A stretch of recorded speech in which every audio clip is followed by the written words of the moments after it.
FM Midvale. KSL Salt Lake City. From the KSL Common Spirit Health Studios, this is KSL Newsradio. Utah's news, traffic, and weather station. Good afternoon. KSL News Time is 12 o'clock noon, and this is Midday. I'm Maria Chaleos. KSL's top story. The Trump administration is trying to toss a rule that prioritizes the conservation of federal lands in Utah. We now go live to KSL News Radio's Don Brinkerhoff with details. Don? Maria, Interior Secretary Doug Burgum says his plan will restore the multi-use mandate given to the BLM by Congress. The public lands rule put into place last year by the Biden administration made conservation or no use an official use of BLM lands. Burgum says this made it so hundreds of thousands of acres of land were not allowed to be used for things like energy and mineral production, timber management, grazing, and recreation. He says eliminating the public lands rule will also eliminate uncertainty for industry stakeholders worried about possible legal action and permit delays. Utah Speaker of the House Mike Schultz tells KSL he supports this change. He says this will allow these lands to remain open for recreation and improve forest and land management to reduce the risk of wildfires. Reporting live, Don Brinkerhoff, KSL News Radio. State conservationists say repealing the public lands rule could have devastating consequences on Utah's wilderness. Steve Block, legal director for the Southern Utah Wilderness Alliance, tells Inside Sources this ruling makes it seem like conservation is not equal to these other uses like recreation and mining. And that's wrong. That's not what Congress intended. And on the ground, that means that these other uses that are extractive, that have more significant footprint on the land, are going to have a heavier thumb on the scale. Block says it's important to prioritize the protection of wildlife habitat and endangered species. Utah Supreme Court has agreed to hear arguments on the state's congressional maps after a lower court judge orders lawmakers to draw new ones. KSL News Radio's Adam Small is live with details. Adam? State lawmakers asked the high court to hear them out after a lower court judge invalidated the current maps and ordered them to draw new ones. That judge ruled lawmakers violated the will of voters by ignoring a voter initiative which established an independent commission and other measures to prevent gerrymandering. The legislature, though, continues to argue that under the Utah Constitution, it's their job to draw the maps. KSL legal analyst Greg Skordas says the Supreme Court will have to move quickly. Because midterm elections are just over a year away, and because elections officials need to get ballots going and need to get their districts drawn sooner rather than later. The Lieutenant Governor's office says the new maps need to be in place by November 10th so they can be ready for the 2026 midterm elections. Adam Small, KSL News Radio. KSL's top national stories. NATO officials and allies are calling it a major escalation of the war in Ukraine. Russian drones launched into neighboring Poland that triggered NATO to launch jets into Polish airspace. More from ABC's Louis Martinez. What happened last night was a historic action. This marked the first time ever that NATO aircraft were engaged in any kind of shoot-down over one of its member countries, notably Poland. But what we are talking about are 10,000 American troops that are based in Poland. But it is a collective defense alliance. That is what NATO is. The United States obviously is a member of NATO. But no one is talking right now about any kind of U.S. military response or any U.S. military action. Russia says it didn't mean to hit anything in Poland, although a building may have been damaged. Other national stories KSL is following this hour. Israel is coming under criticism for the attack targeting Hamas leaders in Qatar. The strike causing international outcry. Qatar condemning the attack, calling it state terrorism and accusing Israel of sabotaging ceasefire talks. Israel says it was entirely justified, though Hamas called it a failure, claiming that none of its leaders were killed. Instead, they say it only killed security guards and the son of a Hamas leader, as well as a member of the Qatari security forces. ABC's James Longman reporting from Doha. 3 high-ranking FBI officials who were fired last month by FBI Director Kash Patel are now filing a lawsuit in hopes of getting their jobs back. The lawsuit claims their firings were part of a campaign of retribution for helping to investigate President Trump. One of them claims Patel knew that their firings were illegal, but he did it anyway to appease the president. The FBI declined to comment on the lawsuit. The Salt Lake City Council has approved a zoning change to allow for a 7-story parking garage right next to the Delta Center. The garage will bring around 450 parking spaces to the downtown area. Jacob Scholl with Building Salt Lake says there were initial concerns that the building would only look like a big metal box. Since the Planning Commission meeting, SEG has made a number of additions. So, they're adding landscaping to that area, so kind of softens the look a little bit, as well as I believe the number is $75,000 that Smith Entertainment Group has dedicated toward adding art elements. Scholl says the public won't have to pay anything to build the parking garage. The Smith Entertainment Group is footing the bill. We don't know when it will be finished. You can hear more of this interview coming up on midday at 2 o'clock. Salt Lake City will be getting its very own edition of Monopoly. KSL News Radio's Alexandria Bonilla reports. Utahns are going to get an extra special hand in bringing it to life. The production company Top Trumps USA wants residents to suggest real places that would make good squares on the board. It can be anything from a favorite burger joint to a small local market.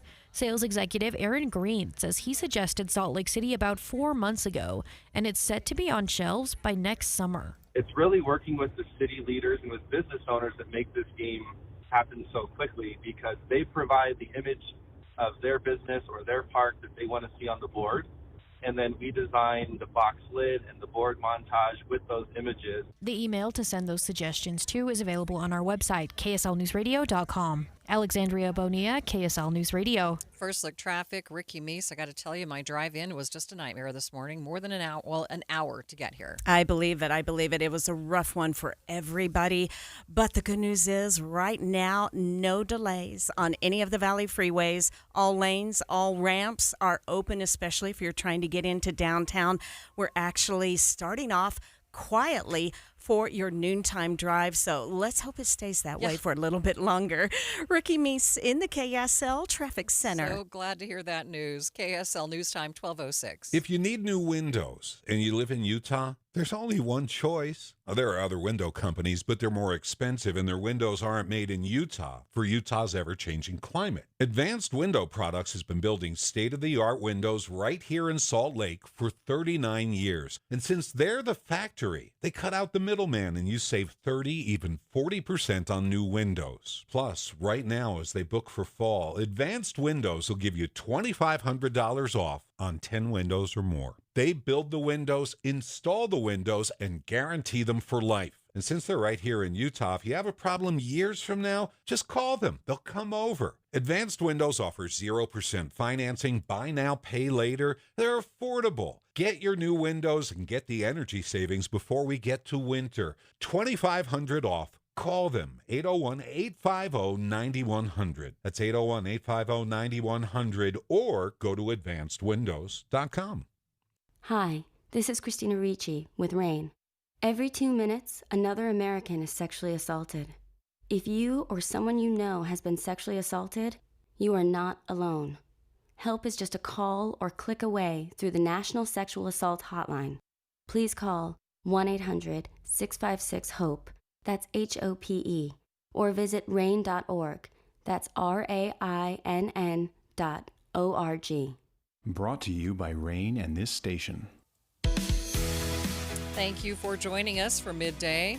One of the stories we are following for you, Salt Lake City will be getting its own edition of Monopoly. They're asking people to suggest which location should be included on the board.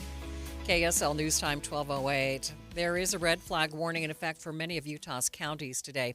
National Weather Service is warning Utahns that high winds and low humidity will create an increased risk for fires in the West Desert, specifically the Dugway area. Getting toward Wendover, those areas. We're looking at that more than the Tooele Valley.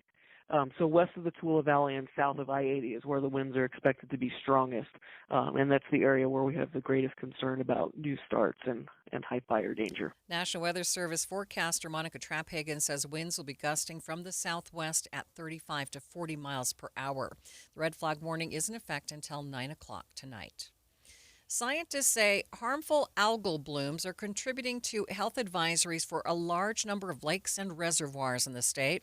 KSL News Radio's Brianna Willis has more. Ellen Bailey, an environmental scientist with the Utah Department of Environmental Quality, says monitoring of the blooms picked up after 2016. Bailey says hot temperatures, plenty of sunshine, and stagnant water all contribute to feeding the blooms. We didn't get a lot of summer storms pushing through, and that kind of helps, keep things mixed, and they like when things are pretty consistent. Currently, there are 13 bodies of water with a harmful bloom advisory, including Deer Creek Reservoir, Utah Lake, and Willard Peak Pond. Brianna Willis, KSL News Radio. UDOT is trying to fill a man-made cave found underneath an overpass of I-215 yesterday afternoon. The cave's alleged architect was arrested on suspicion of criminal mischief. John Gleason from UDOT warned against actions like these. It's near a bridge, the flyover ramp there, and in an area that people really shouldn't be accessing. It's a no trespassing, fenced off location, and the reason you wouldn't want to go in there is because it's not a safe situation. He says crews will begin working to fill that hole tomorrow morning. The cost of repairs is estimated at around $10,000. Traffic and weather together. It's brought to you by Mountain America, the everyday spending into an extraordinary escape. And Ricky Meese, what's going on? Good speeds up and down the I-15 corridor. Yay, especially in Salt Lake County from the nightmare of a drive we had this morning. But right now, traffic maybe even a little bit lighter than normal and no problems. Those speeds are both directions between Ogden and Provo. The rest of your Salt Lake County freeways are clear. We've had a little bit of backup again today, not much, not like yesterday, but it is possible. With a construction zone, there's always a reduced speed limit. This is eastbound Pioneer Crossing near 3rd East as you're approaching the I-15 junction. Common Spirit hospitals, clinics, and caregivers, all connected to advanced health care in Colorado, Kansas, and Utah. Healthcare with human kindness is here. Hello, human kindness. Ricky Meese in the KSL Traffic Center. Calling for 89 today, a warm one with a stiff wind out of the south, gusting to 35, maybe even 40, partly cloudy. 63 overnight, going to 83 tomorrow afternoon, partly cloudy, 20% chance for a shower, and breezy. From the KSL Weather Center, I'm Matt Johnson. A lot of sunshine in downtown Salt Lake City, but pretty windy right now. Coming up on midday, 1 in 5 women who are pregnant or who have recently given birth struggle with their mental health. We'll talk to one of the lead researchers from the University of Utah looking to tackle this problem. It's coming up, streaming live at KSLNewsRadio.com and on the app for KSL News Radio. Sponsored by At Your Service Pros. We are Utah's news, traffic, and weather station.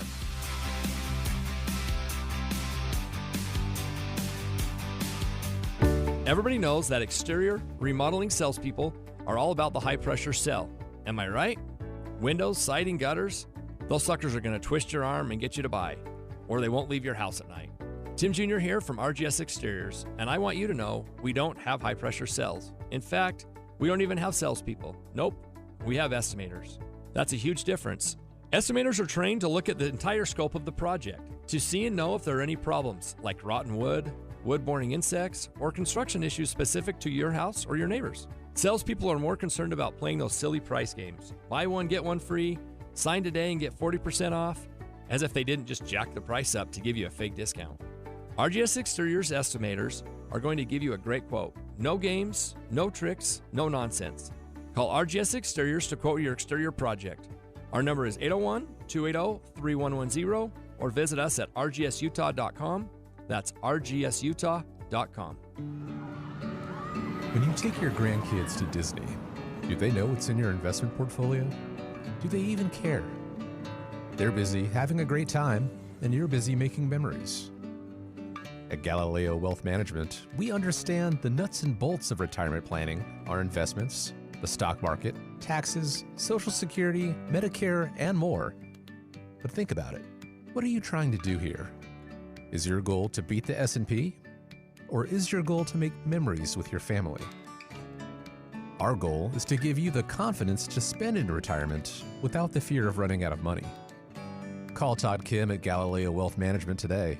801-516-3227. That's 801-516-3227. Or go online to GalileoWealth.com.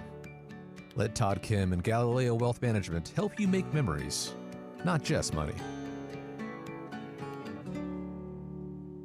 Getting help with electrical repairs is easier than you think. All you have to do is call Any Hour Services or schedule an appointment at anyhourservices.com. No one helps more homeowners than Any Hour Services. KSL News Time 12:15. The 3 things you need to know this hour. First, the U.S. Secretary of the Interior says he plans to do away with a Biden administration rule that adds conservation or no use to the approved uses of BLM land. I'm KSL Newsradio's Don Brinkerhoff. Second, a red flag warning is in effect today for the western side of the state. High winds and low humidity make for dangerous fire conditions. Third, traffic and weather together, Ricky. Salt Lake City Fire asking drivers to avoid the area in the avenues in Salt Lake City as they are responding to a structure fire about 650 East 10th Avenue in Salt Lake. Again, surrounding roads will likely be blocked off to travel. Ricky Meese in the KSL Traffic Center. Partly cloudy and warm, though gusty winds today. I'm Matt Johnson. Few clouds, 84 degrees at the KSL Common Spirit Health Studios. Time now for KSL's top national stories. From ABC News, I'm Michelle Franzen. Federal agents began the immigration law enforcement surge in Chicago yesterday. ICE says it's targeting suspected gang members. ABC's Chief Justice correspondent Pierre Thomas joining federal agents on what's expected to be a month-long operation. While the focus was arresting alleged violent criminals, Illinois' governor is warning that the operation is striking fear in the hearts of many law-abiding immigrants, even those who are U.S. citizens. They're afraid to go shopping. They're afraid to take their own children to school because they have mixed status households. NATO accusing Russia of recklessness after Russian drones entered Poland's airspace last night as Russia was targeting Ukraine. It led to NATO launching jets to shoot down the drones. ABC's Selena Wang says that incident is also a test for President Trump as he pushes to end the war in Ukraine. All of this comes as the president's credibility is on the line here. There were some harsh words from the foreign minister of Poland saying the following, quote, Putin laughs at President Trump's peace efforts. Since Alaska, he has only intensified the war. I hope that he backs his words with action. Now, the foreign minister there referring to President Trump's summit with Putin in Alaska last month, which President Trump had billed as this summit for peace. But since then, Putin has only escalated the attacks on Ukraine. In New York City, a massive search continuing for a man police say burned and killed a couple in their Queens home and robbed them. NYPD detectives say the suspect, Jamal McGriff, went door to door, and police say it appears 77-year-old Frank Olton and his 78-year-old wife, Maureen, let him inside their home. Here's ABC's Aaron Katursky. The suspect had no connection to the elderly couple that lived here. He's on parole for robbery, wanted for multiple other violent robberies, and is a level 3 sex offender. Anyone who sees him, police are telling to just call. Do not approach. Police are urging the public not to answer the door for anyone they don't know. You're listening to ABC News. Time now for the KSL In-Depth. Up to 1 in 5 pregnant people experience depression during pregnancy or after giving birth. Because of this, substance use and suicide are among the most common causes of maternal death in the first year after giving birth. Joining me now live is Dr. Gwen Latondras, a professor at the University of Utah College of Nursing, who is the lead researcher of a team trying to change that. Thanks so much for being with me. Sure, my pleasure. Tell us more about the mental health challenges that women face before and after giving birth. Well, depression and anxiety are common, as you had mentioned, in pregnancy and postpartum. And some of the challenges are isolation and access to mental health resources, as well as stigma. So women are facing inability to access mental health resources for a variety of reasons, including financial inconvenience, distance, being able to find a mental health professional.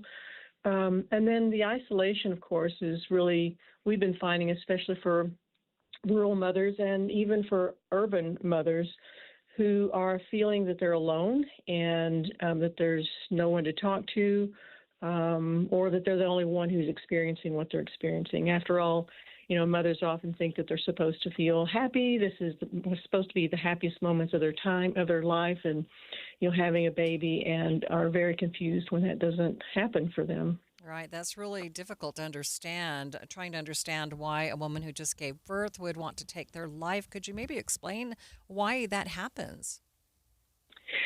Well, there's answering why that happens. You know, there's a lot of underlying causes to mental health, and this is not just for pregnant women, but specifically during pregnancy and postpartum, there are a lot of hormonal changes There's also a lot of stress and challenges for women who are facing parenthood, as whether it's a new parent or they have other children. But there's a lot. The etiology for that, the causes for that, are multifactorial and can be pretty complex. But the important thing is that women and their families need to understand that with treatment, there is treatment that's effective, and with treatment they can feel well and healthy again. In the middle of that crisis, that mental health crisis, that's very hard to believe and understand. All they're trying to understand is how to escape that intense pain that they're feeling emotionally. Right. Based on your research, what do you think needs to happen to help support women before and after giving birth? I think destigmatizing mental health is extremely important. We should normalize it, similar to if someone has a broken leg. We don't think two moments about it. We go in, we get the break repaired, and take the medications. See the health providers. With mental illness, I think there's still a lot of stigma that people are embarrassed or ashamed or think there's something wrong with them. This is not something people choose. It's something that happens to them. So I think that's important, to really deal with that stigma and to certainly increase access. It's one of the things we've been trying to do with our work, is to increase access where every woman who is pregnant or postpartum has immediate access to healthcare services, in order to help them understand that the treatment is available and effective for them. We appreciate your help. Thanks so much for being with me. You bet. I appreciate it. Joining me live, Dr. Gwen Latondras, professor at the University of Utah College of Nursing. Traffic and weather, it's brought to you by Mountain America Credit Union. Turn everyday spending into an extraordinary escape. And here's Ricky Meese. Nice and quiet on the Valley freeways, no accidents, no delays. And if you're on I-15, you're good to go either direction between Willard Bay and Utah Lake. For downtown drivers, now we do have Salt Lake City Fire working a structure fire in the avenues. This is about 650 East 10th Avenue, and they are asking drivers to avoid the area and take an alternate route. They are likely going to be blocking off roads in the area as soon as they are able to find out a little bit more. But overall, kind of a quiet drive for your noon hour if you're out to grab a bite to eat. No major delays in front of you. Put your energy into the fight song, not fighting for parking. You win when you take UTA to the game. Plan your trip at rideuta.com. Ricky Meese in the KSL Traffic Center.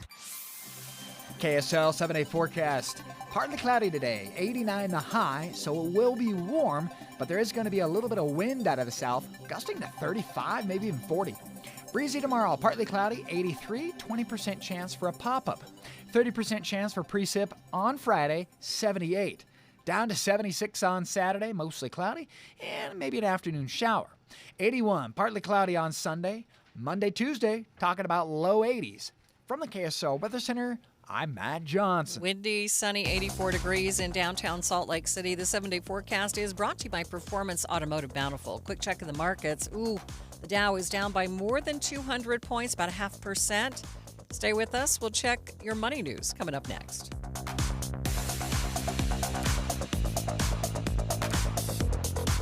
Hi, this is Derek Overstreet, president of the New Millennium Group and co-host of Stop Working, Start Living with KSL Newsradio. Can you imagine what your life would be like if you could retire 3 to 5 years earlier than you thought possible? The things you could do, the loved ones you could spend time with, the memories that you could create. That's what our team at the New Millennium Group does. We'll walk you through the entire process every step of the way. If you'd like to get a copy of the 5-step proprietary plan that will help you retire 3 to 5 years sooner than you thought possible, give us a shout right now. 888-999-6370. That's 888-999-6370 or utahsfinancialplanner.com. Listen, most of our listeners right now have a tax problem, not a money problem.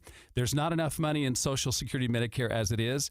Let us show you how you can significantly reduce your taxes. That's 888-999-6370, 888-999-6370, or utahsfinancialplanner.com. Welcome to fall in Cedar City and Bryan Head, Utah. The perfect place to stay for scenic drives, colorful leaves, and cool mountain air. Experience Cedar Breaks and Zion National Park at their best. And while you're in town, catch one of our festivals to enjoy some small town charm. Pick out your favorite flannel and don't forget the pumpkin spice because Cedar City is waiting for you. We've got something for everybody, so check out visitcedarcity.com to plan your next trip. 1847. Our home Utah takes shape. A century later, Utah's home champion is born. Since 1947, Whipple Service Champions has earned the trust of over 250,000 Utah homeowners, with techs who rise above to deliver award-winning heating, cooling, plumbing, and electrical. Championing the spirit of 47, Whipple is offering $47 off any home repair or service, including drain clearings. Act now and call Whipple Service Champions at 801-896-1947 for the win today. Get in the zone, AutoZone. Welcome to the end of summer sale at AutoZone. We're celebrating the end of long days and short nights with big deals for a short time, like car wash. Right now, you can save 20% on the Armor All Complete Car Wash Kit. Need new brakes? Duralast brake pads are free with the purchase of Duralast rotors. We've also got oil deals and more. We're ending the summer right with the end of summer sale at AutoZone. Get in the zone, AutoZone. Restrictions apply. Ready to order? Yes. We're earning unlimited 3% cash back on dining and entertainment with the Capital One Saver Card, so let's just get one of everything. Everything? Fire everything! The Capital One Saver Card is at table 27 and they're earning unlimited 3% cash back. Yes, Chef! This is so nice. Had a feeling you'd want 3% cash back on dessert. Ooh, tiramisu! Earn unlimited 3% cash back on dining and entertainment with the Capital One Saver Card. Capital One, what's in your wallet? Terms apply. See CapitalOne.com for details. KSL News Time 1226. Former Vice President and 2024 presidential candidate Kamala Harris has written a new book on last year's election called 107 Days. ABC's Jonathan Carl says an excerpt of the book characterizes the decision to let former President Biden decide whether he would run again as recklessness. For the first time, Harris expresses deep resentment towards the Biden White House. She says President Biden's advisors fueled negative stories about her in the press, that they refused to defend her against attacks from Republicans, and that they never really gave her a chance to succeed as vice president. The book is due out later this month. Watching Utah's money, drug manufacturer Novo Nordisk is cutting 9,000 jobs to reignite growth and fend off competition. It's also part of an effort to shift focus to weight loss drugs. Americans own more than $1.6 trillion in auto debt. A report by the Consumer Federation of America says the average car sells for nearly $50,000, and almost 20% of new car buyers are spending $1,000 or more a month. Delinquencies, defaults, and repossessions have also shot up in recent years. Elon Musk is losing his lead as the world's richest person. The co-founder of Oracle, Larry Ellison, is now worth $364 billion, catching up to Musk's $384 billion. CNN reports it comes after a strong earnings report from Oracle. And taking a look at your money at this moment, the Dow down by 236 points, about 0.5%, sitting at 45,475. S&P is up by 13 points, but the NASDAQ now into negative territory, down by 11 points.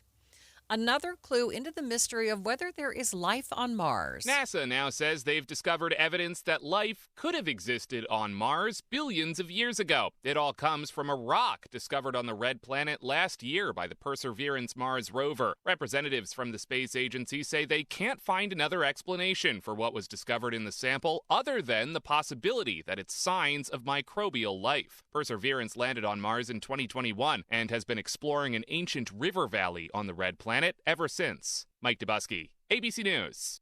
You know, in Box Elder County, they're all about the bucket list. Want to go birding at the premier birding destination in the western United States? Well, check off the Bear River Migratory Bird Refuge. How about land art? The spiral jetty and sun tunnels will leave you inspired. Or stand on the spot where the Union and Central Pacific Railroads joined and forged the destiny of a nation. Yep, Golden Spike National Historical Park is like no other place. Check. Splash, boat, camp, or fish your day away? Willard Bay State Park will guarantee a good time. Soak in a natural hot spring with the highest mineral content in the world? That would be Crystal Hot Springs. You'll feel rejuvenated.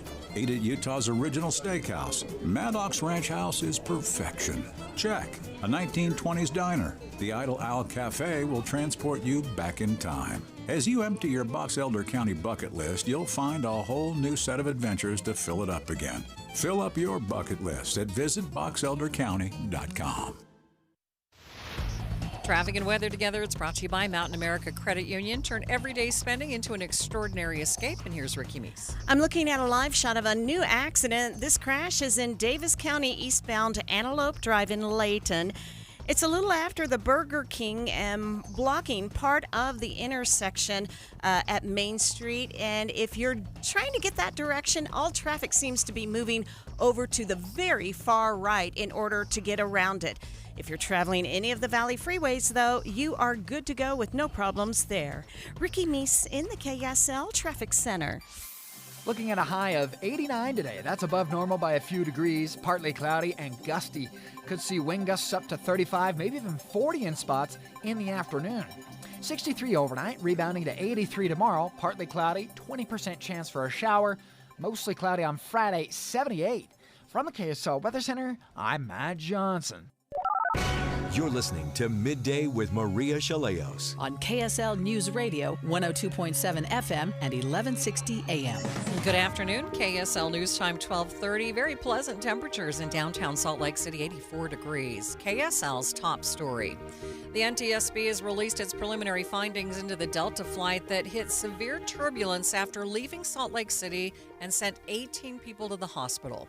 KSL News Radio's Randall Jepson has more. This report says the crew had talked about some potential bad weather ahead over the mountains just east of Salt Lake City. But after climbing, the ride had smoothed out, and the pilots, they turned off the seatbelt light. The report goes on to say the pilots started noticing some weather buildups ahead. They asked to deviate their flight to the right, but air traffic control told them they should go left, so they did. But after making that turn, the plane, it got caught in an updraft. It lifted the plane 1,000 feet and then dropped 2,500 feet and did this 2 more times over about 2.5 minutes. The plane then headed to Minneapolis, where it made an emergency landing. Randall Jepson, KSL News Radio. TSA is trying to make it easier for families to get through security at the Salt Lake City Airport. KSL's Adam Small has more. TSA has designated the 2 far left lanes at the Salt Lake Airport security checkpoint for families with at least 1 passenger age 12 or under. That's so families can have more time to set everything aside and put their belongings on the conveyor belt. It can be very stressful. They're trying to get through as quickly as possible so they're not inconveniencing other passengers. So now with these lanes, they don't really have to worry about that so much because now they can step up to the lane. We'll have transportation security officers actually helping them. TSA spokesperson Dan Velez says they've also set up these family lanes in other airports like Orlando, Charlotte, and Tampa, airports families tend to go through more often, and he says they're planning to add more in the future. At the Salt Lake Airport, Adam Small, KSL News Radio. KSL's top national stories. Federal immigration authorities with ICE have launched their so-called Operation Midway Blitz in Chicago. They say they are targeting suspected gang members. ABC News Chief Justice Correspondent Pierre Thomas got a chance to go out with federal agents on what will be a 30-day operation in Chicago. While the focus was arresting alleged violent criminals, Illinois' governor is warning that the operation is striking fear in the hearts of many law-abiding immigrants, even those who are U.S. citizens. They're afraid to go shopping. They're afraid to take their own children to school because they have mixed status households. Department of Homeland Security claims that this mission was launched in honor of a woman who was killed in a drunk driving hit-and-run crash earlier this year involving an undocumented immigrant from Guatemala. Salvage operations will begin at one of the largest ports in the U.S. after shipping containers fell like dominoes off a large cargo ship into the water on Tuesday. ABC's Alex Stone reports from Los Angeles. An investigation is now underway at the Port of Long Beach to understand why more than 60 shipping containers fell off the ship named Mississippi at around 9 a.m. on Tuesday. No injuries were reported, but the large containers tumbled into the water and onto a barge. Other containers are still tilting. Art Maraquin with the Port of Long Beach says it will take a while to clean it up. The Unified Command is going to discuss how to start salvage operations. Investigators are looking at a possible balance issue involving the ballast inside the ship. Alex Stone, ABC News, Los Angeles. We are getting a look at newly released body camera footage showing 6 Utah County Sheriff's deputies rushing into a burning condo complex to make sure that everyone got out. The fire broke out 2 weeks ago at the Willow Springs condos, and all the deputies had to be treated for smoke inhalation after they cleared that building.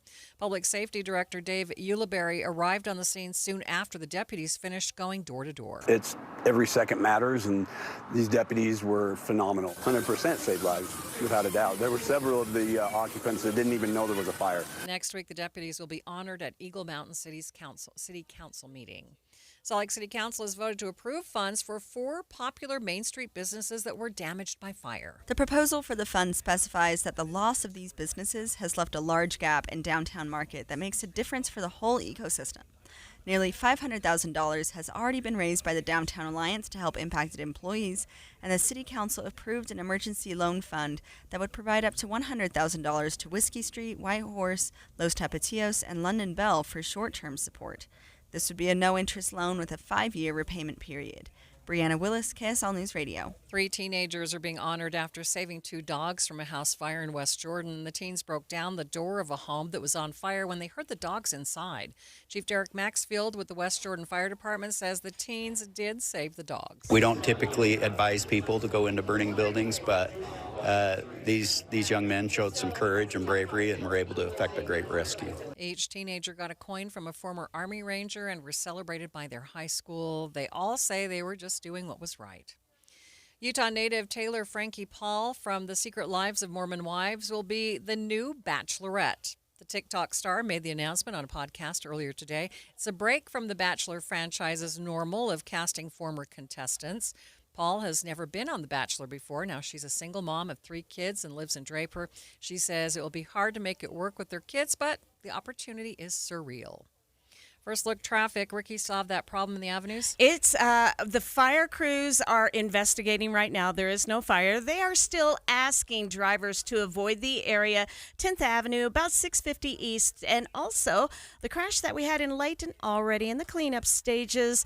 This is on Antelope Drive near SR 126 Main Street. Ricky Meeson, the KSL Traffic Center. KSL News Time 1236. I want to tell you why At Your Service Pros has become my pro for anything heating, air, or electrical related. You know, these guys came out to my house. They gave me a really fair estimate. They didn't try to upsell me like a lot of other companies try to do. They've been bought out by big corporations. At Your Service Pros is different. They're locally owned, family-oriented, 5-star rated, and trusted by Utah families for more than 20 years. Now, let them help you with their $49 furnace tune-ups right now. We got to get ready for winter. $39 electrical inspections and $75 off electrical repairs. They know things are tight right now, and they just want to give you a break. Now, if your system can be repaired, they will fix it. They give you honest answers. If it needs replacing, they'll show you the affordable options like they showed me. Let At Your Service Pros be your pro and go-to for heating, air, plumbing, and electrical. Call 801-YOUR-PRO or visit atyourservicepros.com. At Your Service Pros, your pro. The IRS finally caught up with Louie. I hadn't paid my taxes in 8 years. I owe the IRS a lot of money. Louie was in deep trouble. We're going to take your house, put a lien on your bank account, garnish your pay. They don't care. They're going to take your paycheck. Louie found out about Optima Tax Relief, the leading tax resolution firm. A-plus rated by the Better Business Bureau, they've resolved over $1 billion for their clients. Optima Tax, they help me. They calm me down. They make me feel comfortable, and I trust them. Louie has a lot to be thankful for. I don't owe the IRS anymore, and I'm able to live a comfortable life, a lot better life. It was because of Optima Tax. For tax help you can trust, call Optima now for a free consultation. Take it from Louie. If you owe the IRS, don't go it alone. Give Optima Tax a call. They can help you. Call 800-343-6460. 800-343-6460. 800-343-6460. Optima Tax Relief. Testimonial from an actual client. Some restrictions apply. For complete details, please visit OptimaTaxRelief.com. Thank you for joining us for Midday. Recapping one of our top stories, Salt Lake City Airport now has opened family lanes at its security checkpoint to help families get through the airport more quickly. KSL News Time, 1238. The oldest public high school in Utah will look brand new in about 5 years. KSL News Radio's Tammy Kikuchi reports on the newly released plans to rebuild West High School. West High School was established in 1890. It has remained largely the same since then, but it's getting a $275 million facelift starting early next year. Hughes General Contractors won the project and calls it multi-phase. Jed Hackey with Hughes says the administration, performing arts, gym, and field house will be built on the east side of 3rd West, where the athletic fields are now. They're partnering with Salt Lake City to do their baseball, softball off-site as well. Later, the main building will be demolished and new athletic fields will be built. The existing football field will remain on the west side. Tammy Kikuchi, KSL News Radio. There are more than 600 students enrolled in English as a second language program at Salt Lake Community College, even after that program saw recent cuts. One of the interesting things about the ESL program at SLCC is that they work with students to get them training in their specific career choices. That's going to help students be more successful in their program because they're actually learning the vocabulary that they will have to learn for this specific degree. So they're learning the English language alongside the vocabulary also that they need for their job. Program Assistant Dean Celia Duarte says while a lot of students in this program would be considered traditional, she says it's attracting people who have advanced degrees from other countries as well. Don Brinkerhoff, KSL News Radio. If you were raised in Utah, you're more likely to have higher credit scores than people in the rest of the nation. KSL has more on that. Here's Heather Kelly. The data looked at where people grew up and how that region affected their credit. The Opportunity Atlas at Harvard University found kids from lower income families in the South had the worst credit, while those raised in the Midwest had the best scores, over 740. Children from Paiute, Morgan, and Summit counties in Utah also had very good credit, around 730 points in adulthood. The average credit score in the U.S. is 715 points. Traffic and weather together. It's brought to you by Mountain America. Turn everyday spending into an extraordinary escape. Ricky? Good news for drivers in Davis County. The crash that we have, Antelope Drive, is going to be a little west of I-15, not far from the Burger King near SR 126 Main Street at that intersection. This crash quickly got moved out of traffic, even when it had been blocking part of that intersection. So it's already in the final cleanup stages, and right now we are back to a nice and quiet drive on all the Valley freeways. The Good Feet store, supporting you with comfort no matter what the day brings. Find the location nearest you at goodfeet.com. Ricky Meese in the KSL Traffic Center. How about a combination of sun and clouds today, 89 the high, but it will be windy out of the south. 63 overnight, partly cloudy. 83 tomorrow, partly cloudy with a 20% chance for a shower. We're down to 78 degrees on Friday. From the KSL Weather Center, I'm Matt Johnson. And right now in downtown Salt Lake City, very pleasant 84 degrees. We are seeing a lot of wind at this point, and there is a red flag warning out there for the West Desert out in the Wendover area. We are getting word. We want to make you aware that we are aware that there has been a shooting at UVU. We do not believe that there is any imminent danger. We are having a very difficult time getting any sort of response from law enforcement. However, I've received at least 10 to 12 texts from texters telling me that this happened, and just know that we're trying to get the very latest.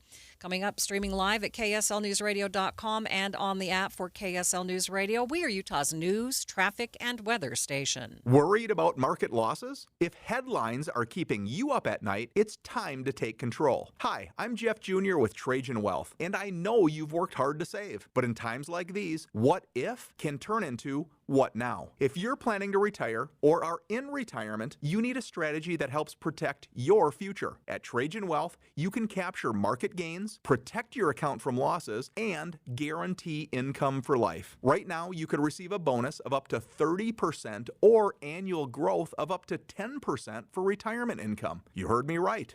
An upfront bonus of up to 30% or annual growth of up to 10%, all guaranteed to boost your lifetime income in retirement. Don't leave your future to chance. Plan with confidence. Call Trajan today at 801-899-7600. That's 801-899-7600. Annuity guarantees are based on the claims paying ability of the issuing insurance company, DBA, in most states as Trajan Wealth Insurance Solutions. This Friday from 10 to 1, the movie show comes to Sound Sleep. But first, take time to learn about a better night's rest. Sound Sleep delivers oral appliance therapy that treats sleep apnea without the use of CPAP machines. They're professionally fit, warranted, and covered by most major medical insurance. End the days of a poor night's sleep. With offices from Clearfield to St. George, Sound Sleep will help. Call Sound Sleep at 801-716-8672 today. The Salt Lake Chamber is Utah's voice for business. Okay, that sounds great, but what does it really mean? Well, as Utah's largest and longest standing business association, they support and champion community prosperity throughout the state. And if you're in business, well, that's a very good thing for you. Be sure to listen to the Chamber's Speaking on Business, weekdays at 7:20, 11:55, and 5:20 p.m. on KSL Newsradio.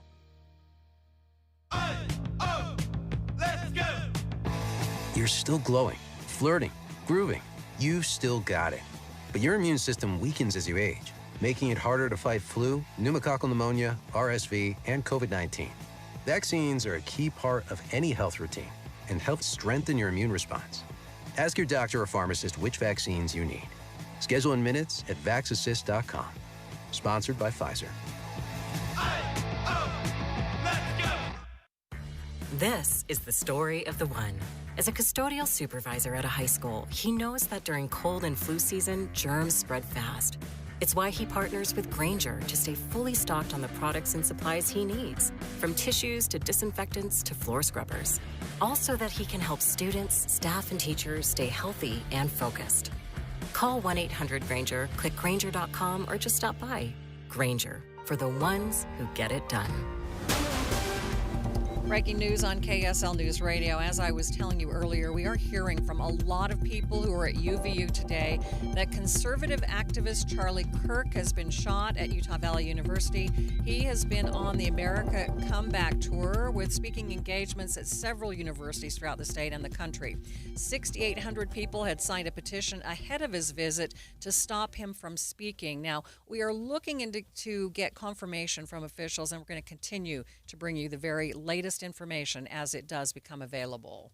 KSL News Time is 12:45. The three things you need to know this hour. An NTSB report says the pilots of a Delta flight that hit severe turbulence that sent people to the hospital, they asked air traffic control to turn right to avoid bad weather. They were told to go left. I'm KSL News Radio's Randall Jepson. Second reports from people who are at Utah Valley University. They're saying there's been a shooting involving conservative political activist Charlie Kirk. We are looking to get confirmation from officials. Third, traffic and weather together, Ricky. And Maria, right now I'm looking at a live shot of University Parkway at Sand Hill Road, right by the UVU campus in Orem, and we do have a lot of emergency crews arriving on the scene. Everyone, pedestrians and vehicular traffic should avoid the area. Ricky Meese in the KSL Traffic Center. Today's our windiest day, gusts over 35, then a cool down over the weekend. I'm Matt Johnson. And right now, 47 degrees, 47. I'm looking at 12:47 on the clock. How about 84 degrees at the KSL Common Spirit Health Studios? We've been telling you that we have heard of a shooting at UVU, and we have someone on the line now who is at UVU. Tell us what you're seeing. Hi. So I'm here with my friend, and we were just at the Charlie Kirk rally. Mm-hmm. And pretty much what happened was he was discussing with a student about shooting and transgenders and how they're trying to take guns away from transgenders, and out of nowhere there was like this pop. It kind of sounded like a BB gun or maybe something with a silencer on it, and we all went to the ground, and my friend saw that he was shot in the neck and he was bleeding, and that's pretty much it. We just all evacuated, and now we're just stuck on campus trying to get out. So okay, so this is pretty scary for anybody who has anybody on the UVU campus right now. Do you feel like you're in danger? I do, because I'm trying to get out of here, and we haven't moved in 15 minutes. We've been sitting in traffic, so hopefully we can get out of here as soon as possible. I don't know if they caught anybody or anything, but there are ambulances and all sorts of medical emergency vehicles. So Okay, well, we appreciate your call. Thank you for calling in and giving us the very latest information. And again, for those of you who are just tuning in, we have had, I was saying earlier that I've received at least a dozen folks who have texted me telling me about a shooting at UVU. And we've heard that conservative activist Charlie Kirk has been shot there at UVU. He's been on the American Comeback Tour with speaking engagements at several universities throughout the state and country. 6,800 people had signed a petition ahead of this visit to stop him from speaking. Now, we are still looking to get confirmation from officials. We have heard from a number of witnesses there. We are going to continue to follow this story and bring you the very latest information. There's a photo my wife took of me, sitting crisscross on the floor playing Legos with my boys. Might not sound like much, but back in 2020, I couldn't get down there without pain, let alone enjoy it. After 16 weeks on soda and 82 pounds gone, that picture means everything. It's proof that I'm not just present in my kid's life, but I'm active, engaged, and I'm healthy. Soda didn't just give me a plan. It gave me a partner, a personal nutritionist who helped me every step. Through grocery store trips, family vacations, late night cravings, you name it. If you're a parent who wants to be there, not just someday, but right now, go to sodaweightloss.com. Click the Request a Nutritionist callback. That's sodaweightloss.com. SOTA stands for state of the art. sodaweightloss.com. Soda is, say it with me, state of the art.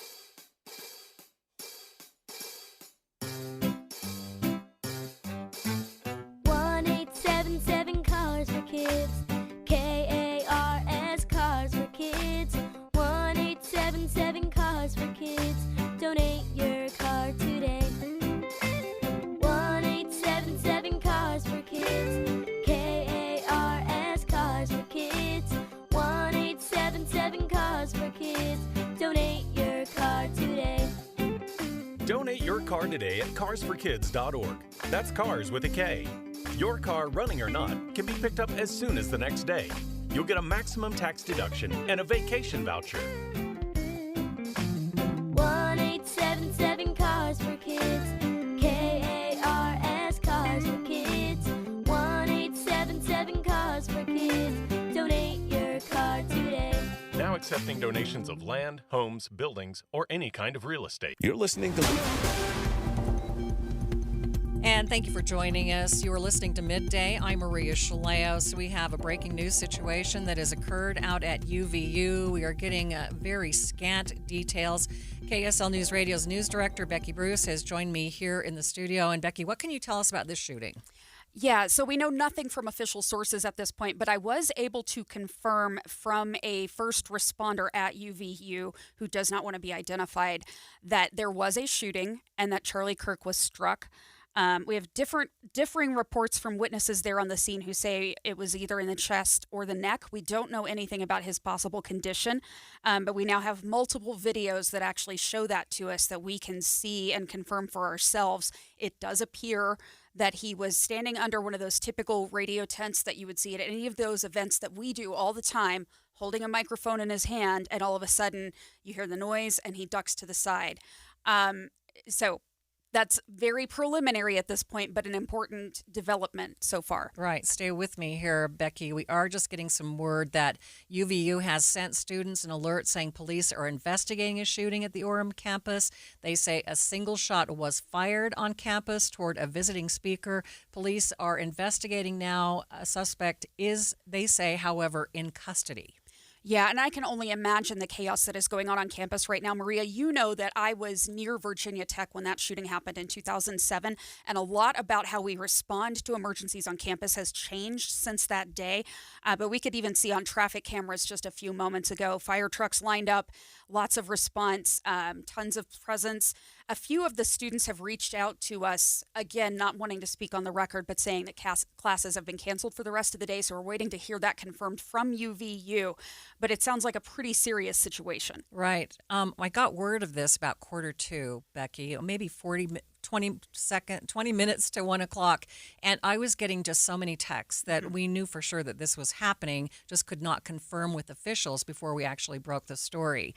Now, I'm looking back here, and actually, the first text came in at 12:31, and this person said they witnessed the Charlie Kirk shooting.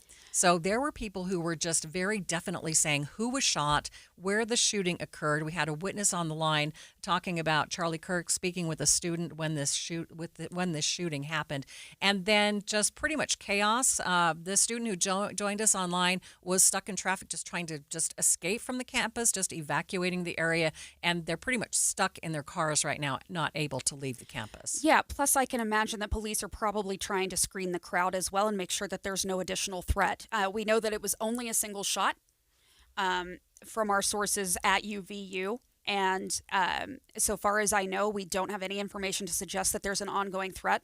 But I would imagine that police are being very careful about who they're letting in and off campus right now. It's super important that they make sure they've got things all tied up with a bow to make sure everybody's as safe as possible. And again, we just don't know a condition, but it does appear, based on the videos that we're seeing here in the newsroom from witnesses at the scene, that Charlie Kirk was struck either in the chest or the neck. Yeah, tell us a little bit more about those videos and where they came from. Yeah, so multiple students who were attending this event. This was an outdoor event, kind of on a big campus common area, if you're familiar with UVU at all. And most of the videos that we've seen so far have been pretty direct line of sight to where Charlie Kirk was speaking. He was standing under one of those tents that we typically take out to radio remote events when we go out. Had his, microphone in hand and all of the things that you would expect when you have a radio personality out somewhere live. So the distance from the students to the speaker is quite far, but several of them were able to zoom in and just happened to catch that moment on tape. It's very quick. You don't see any blood or anything like that. You just hear a pop, and then Charlie Kirk immediately leans over to the side. So we do have some new video that we received. This is Adam Bartholomew, who streamed this live on X. Let's listen in to what he has. Right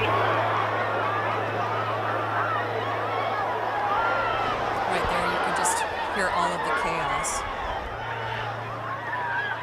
You guys okay? Okay, love you. Be safe.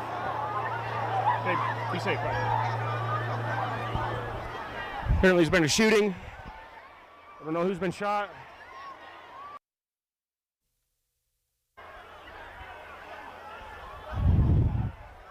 We are here live at Utah Valley State University.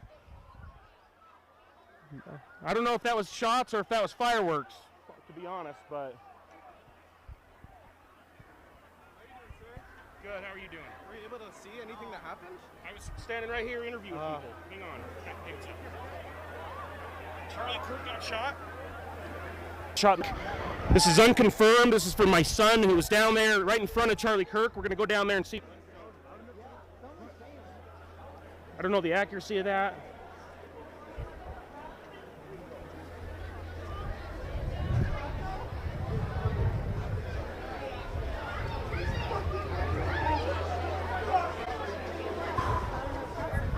Abby, are you inside or outside? My son just said that on the phone. Yeah, no, he got shot in the club. He just got shot.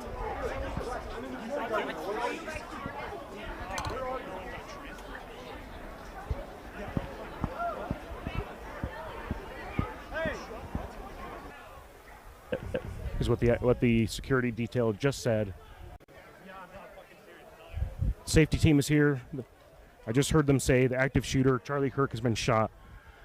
Charlie Kirk got hit, is what the security detail just said.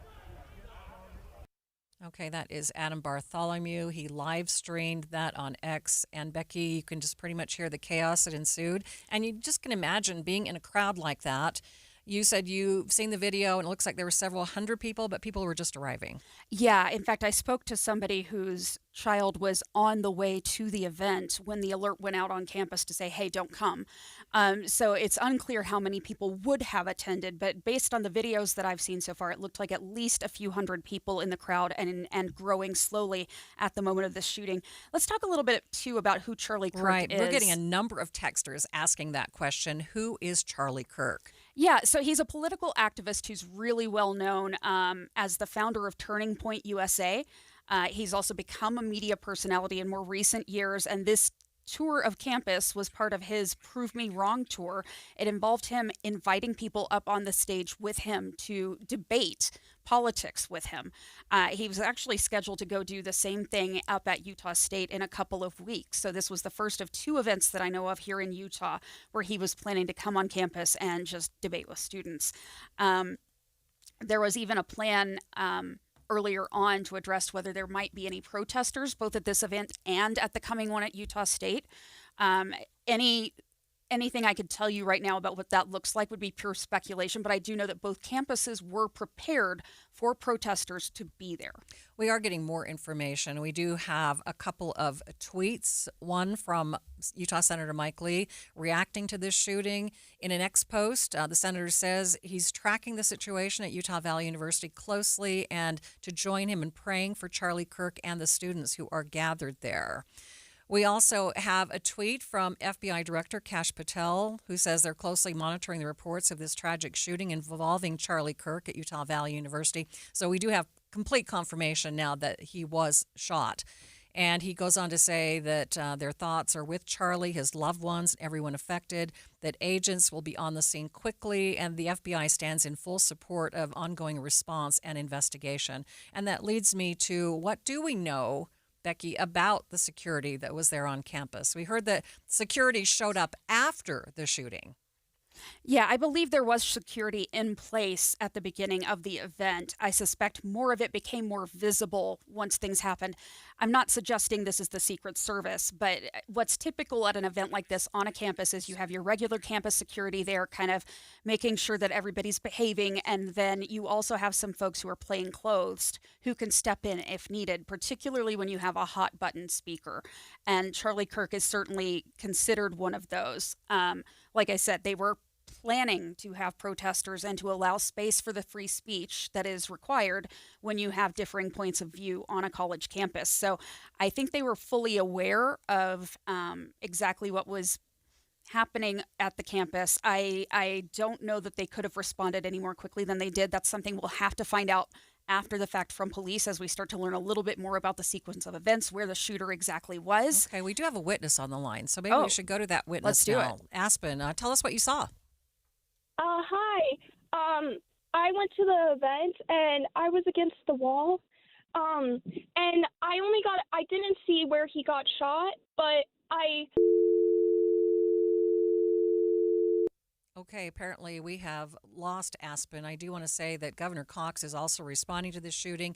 In an ex-post, he says he's being briefed by law enforcement following the violence directed at Charlie Kirk during his visit to Utah Valley University, and will continue to share updates. He says those responsible will be held fully accountable, and violence has no place in our public life. Now, he goes on to say, Americans of every political persuasion must unite in condemning this act, and our prayers are with Charlie, his family, and those affected. We do have Aspen back on the line. Aspen, sorry we lost you there. Go ahead and tell us what you were seeing. Can you hear me? Yes, go right ahead. Okay. So I was against the wall when he got shot. I didn't see where he got shot, but all we heard was a gunshot, and all of us ducked, and people were just trying to run away. And people were getting trampled over, and I stayed behind to help this old lady that couldn't walk well, and people were going over her, and then that's when I saw who I think was the shooter. He was walking out in handcuffs. There was a lot of F words thrown at. There was another person that was there to just try to fight him, and they were just trying to rush him off the scene fast. But I think we saw the shooter getting out in handcuffs. I'm pretty sure that's him. Okay. What is happening right now on the campus? I don't really know. I'm in the parking lot. People are just trying to get into their cars and leave. There's really bad traffic, so no one can really get out. There was people that were trying to get, people that needed help in cars to get them safely. Luckily, someone asked me if I needed a ride and got me safely to my car. But yeah, right now it's just a lot of traffic. All right. Thank you so much for calling in and telling us what you saw today.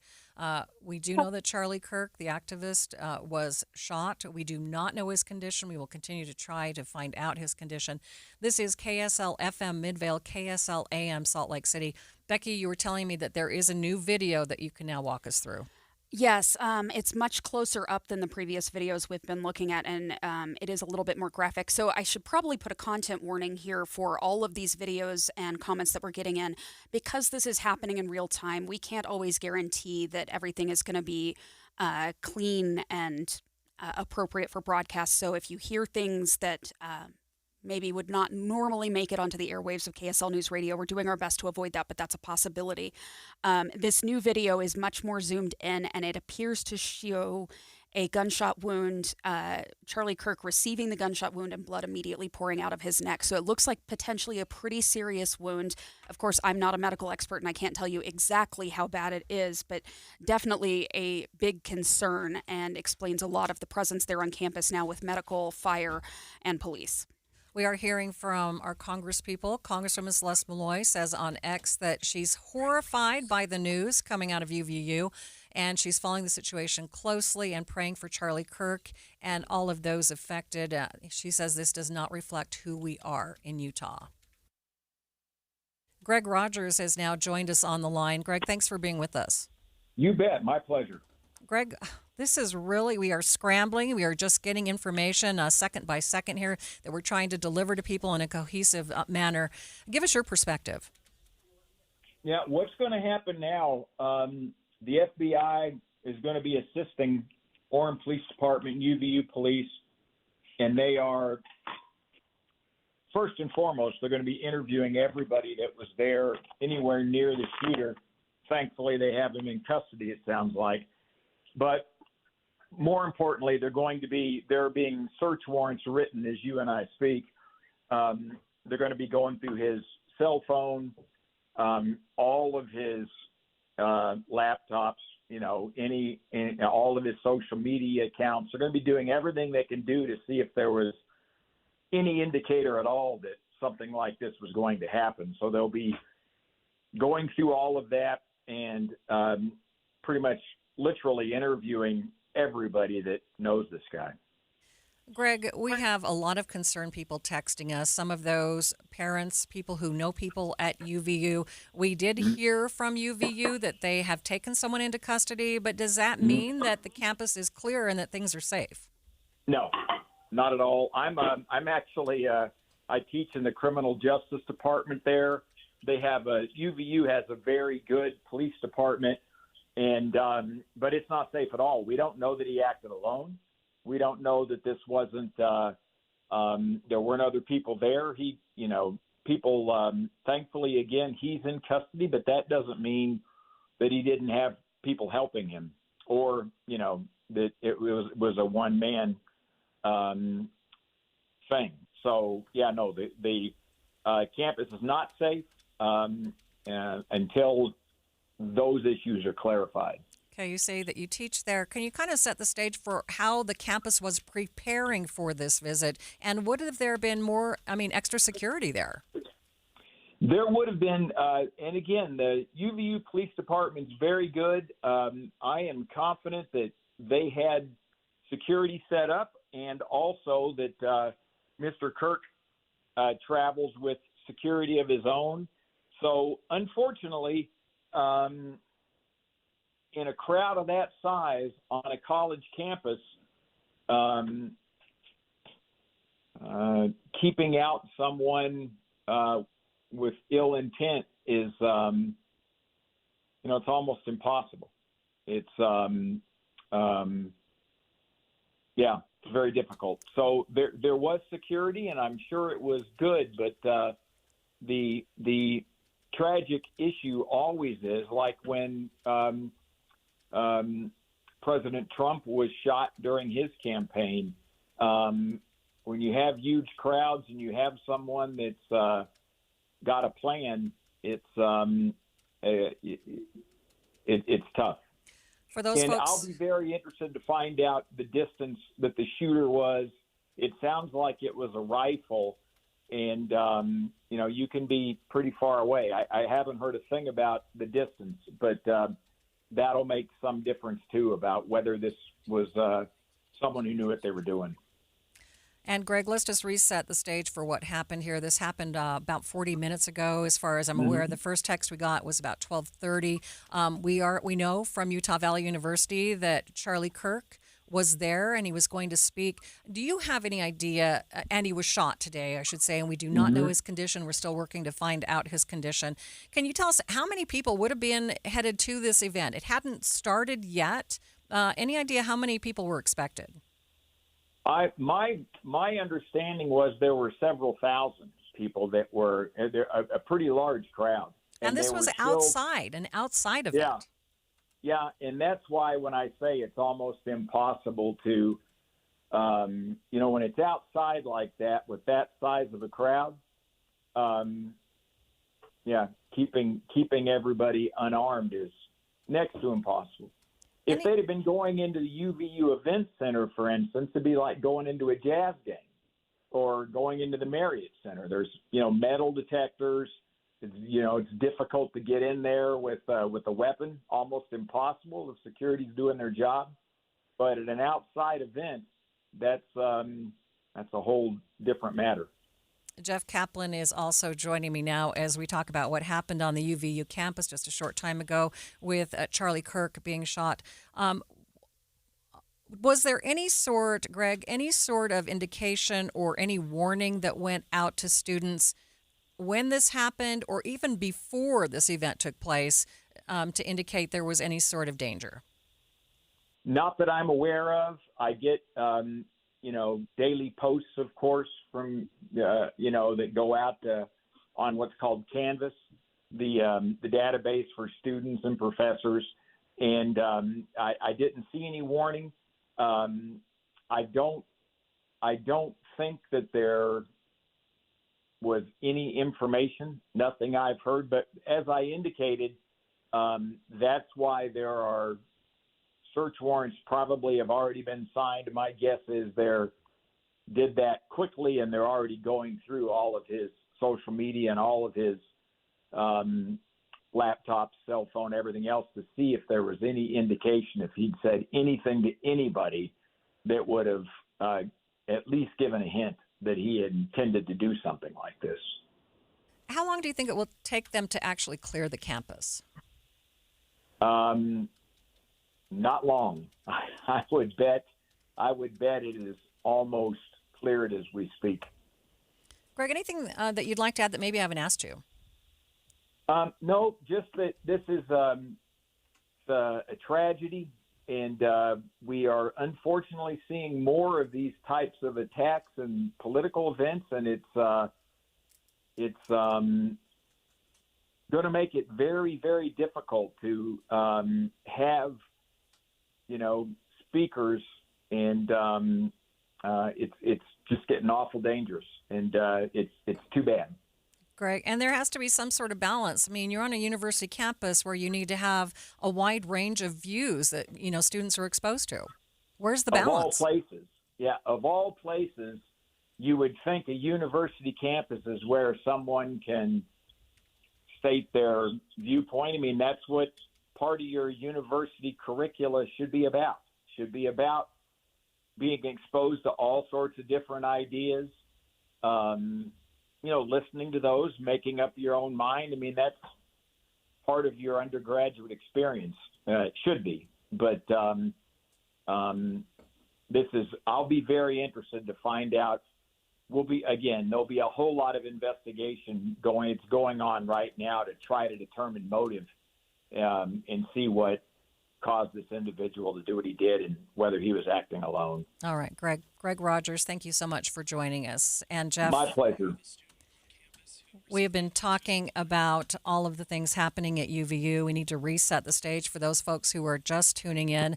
We did hear that Charlie Kirk was on campus and Charlie Kirk was shot earlier. We know that one person was in custody, but as Greg Rogers just told us, that campus has not been cleared. They are not sure as to the safety of the campus right now. Well, what we're trying to do in the newsroom is suss through the tremendous number of videos out there that depict the shooting, the campus during the event that precipitated the shooting of a suspect being apprehended. The problem is when you're looking at Twitter and the ID is just chicken 32, you have no idea whether this is information that's worth sharing with the audience. What we do know is that Charlie Kirk's influence on the MAGA movement is outsized, especially given his age, 31 years old. He is the leader of a movement. He does a daily radio show who are heard all over the country. His conservative organization, Turning Point USA, is said to have a presence on 2,000 school campuses, high school and college. Given this giant megaphone on social media and radio, he's become a powerful figure in the MAGA movement. But right now, we have no idea what's going on campus. We do know, though, that the college has said that he was shot. We do not know his condition. We're still trying to determine his condition. And we do have a witness on the line right now that was on the campus. Hi, Kristen. Go ahead. Tell us what you saw. Not a witness, sorry, but I called because you asked the person you were previously speaking with whether the college sent out an alert, and they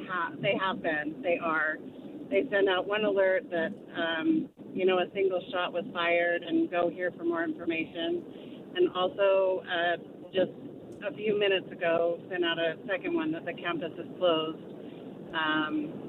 and if you're on campus to follow police directions. So just wanted to answer that question that your guest wasn't able to answer, that we are getting alerts with students.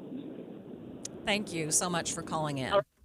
We have heard from a number of our Congress people and the governor. Senator John Curtis is reacting in his post on X. He's saying he's just now learning of the shooting on campus at Utah Valley University featuring Charlie Kirk. He says his heart goes out to Charlie and those in attendance and their families, and they're praying for the safety and the well-being of everyone impacted. He says his team and he will continue to gather more information as it becomes available, and they're really closely monitoring the situation. Says he's grateful for the swift response of law enforcement and first responders working to secure the campus. President Trump has posted on Truth Social a brief message. He says, "We all must pray for Charlie Kirk, who has been shot.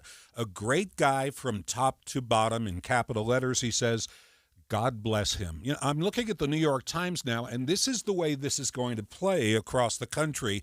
Live update, Charlie Kirk, right-wing influencer, shot in Utah. They say the shooting, the bullet, came from 200 yards away at the, I'm not sure how to pronounce it, LOSCE, the Losi Center? Possibly. I'm not sure either. On the campus. So it wasn't a close-in shot, at least according to a university spokeswoman quoted by the New York Times. One of our texters saying this is an assault on the First Amendment, that the left and right are so busy trying to censor and silence their opposition that we become violent about it, and it's chilling for the future of our country. Jason Chaffetz, a former representative from Utah on Fox News, who was there this morning at UVU. The Utah Valley University is our largest university, 40,000 students, and people came out to hear the dialogue, the back and forth. Ask them anything. That's what Turning Point and Charlie Kirk's all about. Ask them anything. First question was about religion. He went on for about 15, 20 minutes. Second question, interestingly, was about transgender shooters, mass shooters. And in the midst of that, the shot rang out. Now, I happen to be watching Charlie. I can't say I saw blood. I can't say I saw him get shot, but as soon as that shot went out, he fell back into his left, and everybody hit the deck. A lot of people started screaming, and then everybody started running, as you might expect. There was some police presence, but there was no security check going in, which didn't happen. Charlie has some security in front of him, but you got the sense that the shot came kind of straight at him. And I don't think there would be many vantage points too far away. because he was under an awning. It's a bright, sunny, beautiful summer, end of summer day in Utah. And I just hope and pray that somehow, some way, he survives this.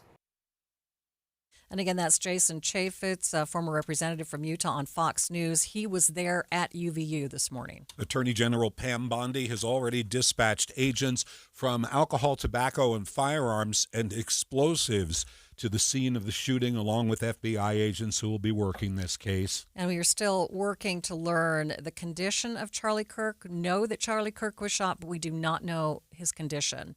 Joining us now on the line, the chairman of the Utah Shooting Sports Council, Clark Aposhian. Thanks so much for being with us. Talk to us for a minute about the gun rules at UVU. Well, it's actually not rules. They're actually in statute.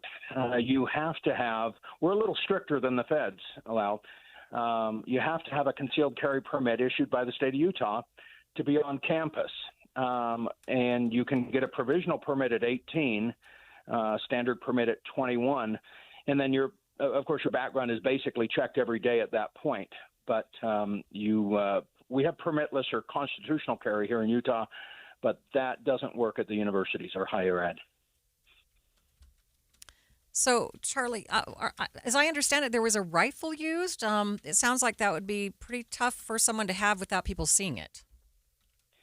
Yeah, I don't have any information. I just heard that it was perhaps a rifle. So, yeah, I don't know about that. Anything else that you'd like to add?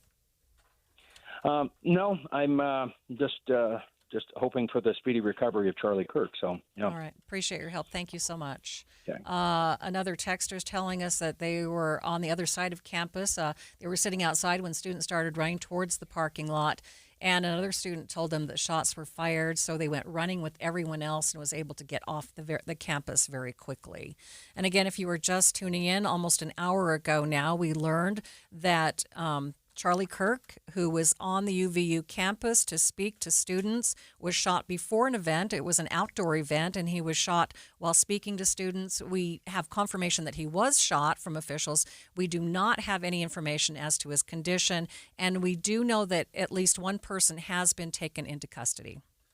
Also, Governor Gavin Newsom, a voice you wouldn't expect to hear at this moment, but the governor of California has called on Americans to reject political violence, describing the attack on Charlie Kirk as disgusting, vile, and reprehensible. That from the New York Times. From FBI Director Kash Patel on X, they are closely monitoring reports of the shooting involving Charlie Kirk. Their thoughts are with Charlie, his loved ones, and everyone affected, and agents will be on the scene quickly. And he says the FBI stands in full support of the ongoing response and investigation. There were thousands of students at this event when it happened. 2 Deseret News reporters are on scene. Okay, can we go to CNN? Yeah, let's go to CNN where we have 2 Deseret News reporters on scene there. Emma, how stunned are people that this happened there? I mean, there was controversy that he was coming for some people, but there were a ton of supporters there who were very excited that he was there as well. What are people saying about just how surprised they are about what's happened? Yeah, I mean, beforehand, people were so excited. Like Abe had said, we spoke to so many freshmen who were just happy to have Charlie Kirk come and have their political ideas represented.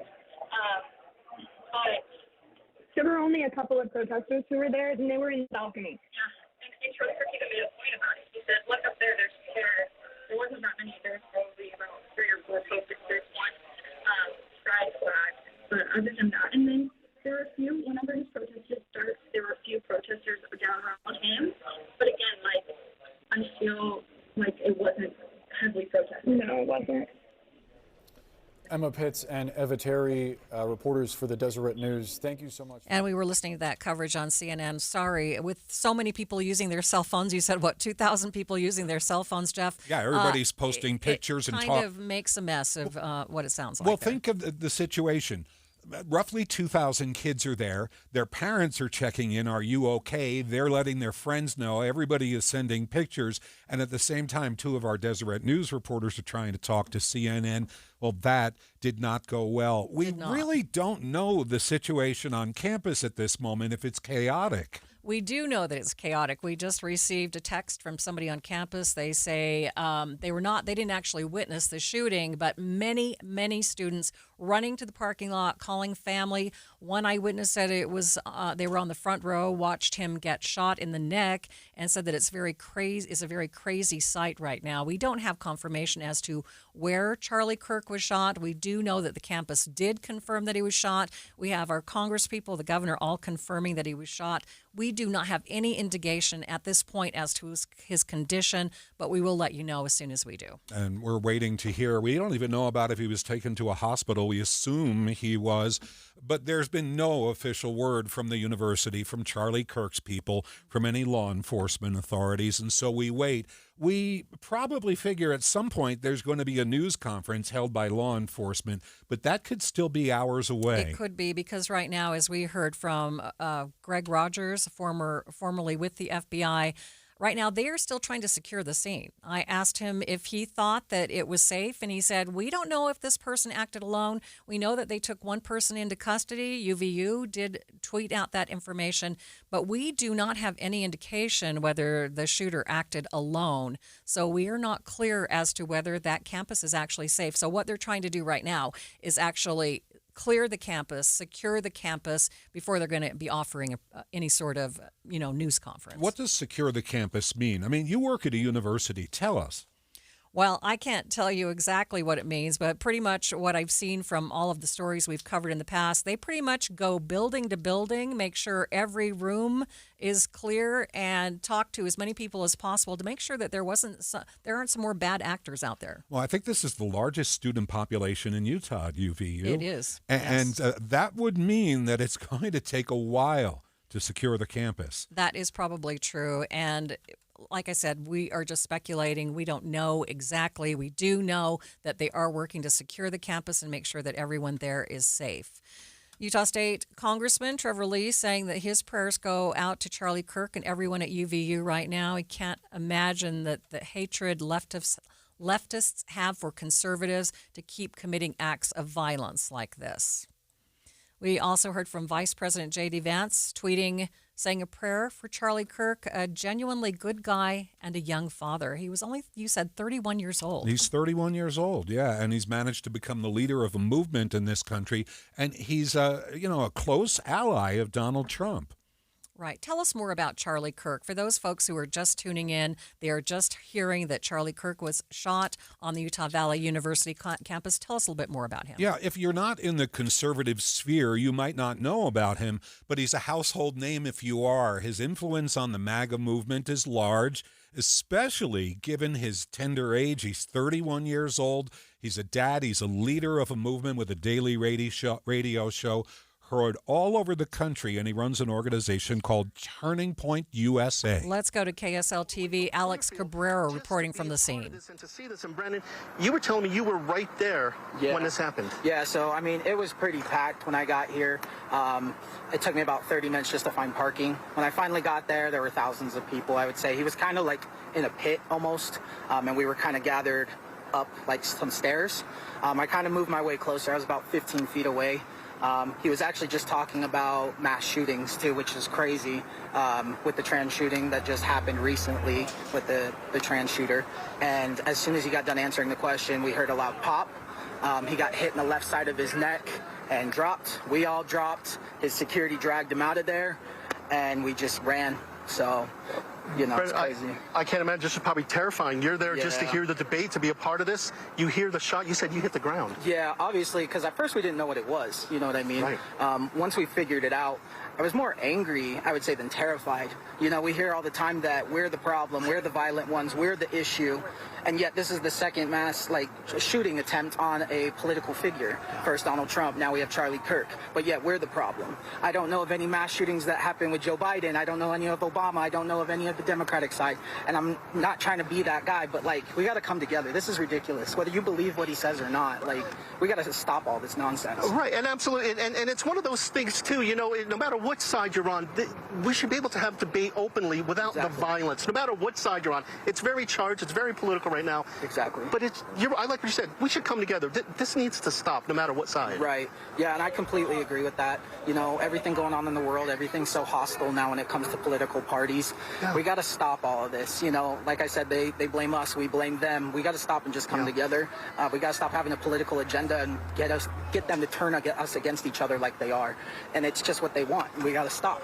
Yeah. And because I wear the stuff I wear, people look at me like a bad person. But I think I'm a good person. I don't care what you believe. As long as you're a good person, that's all I care about.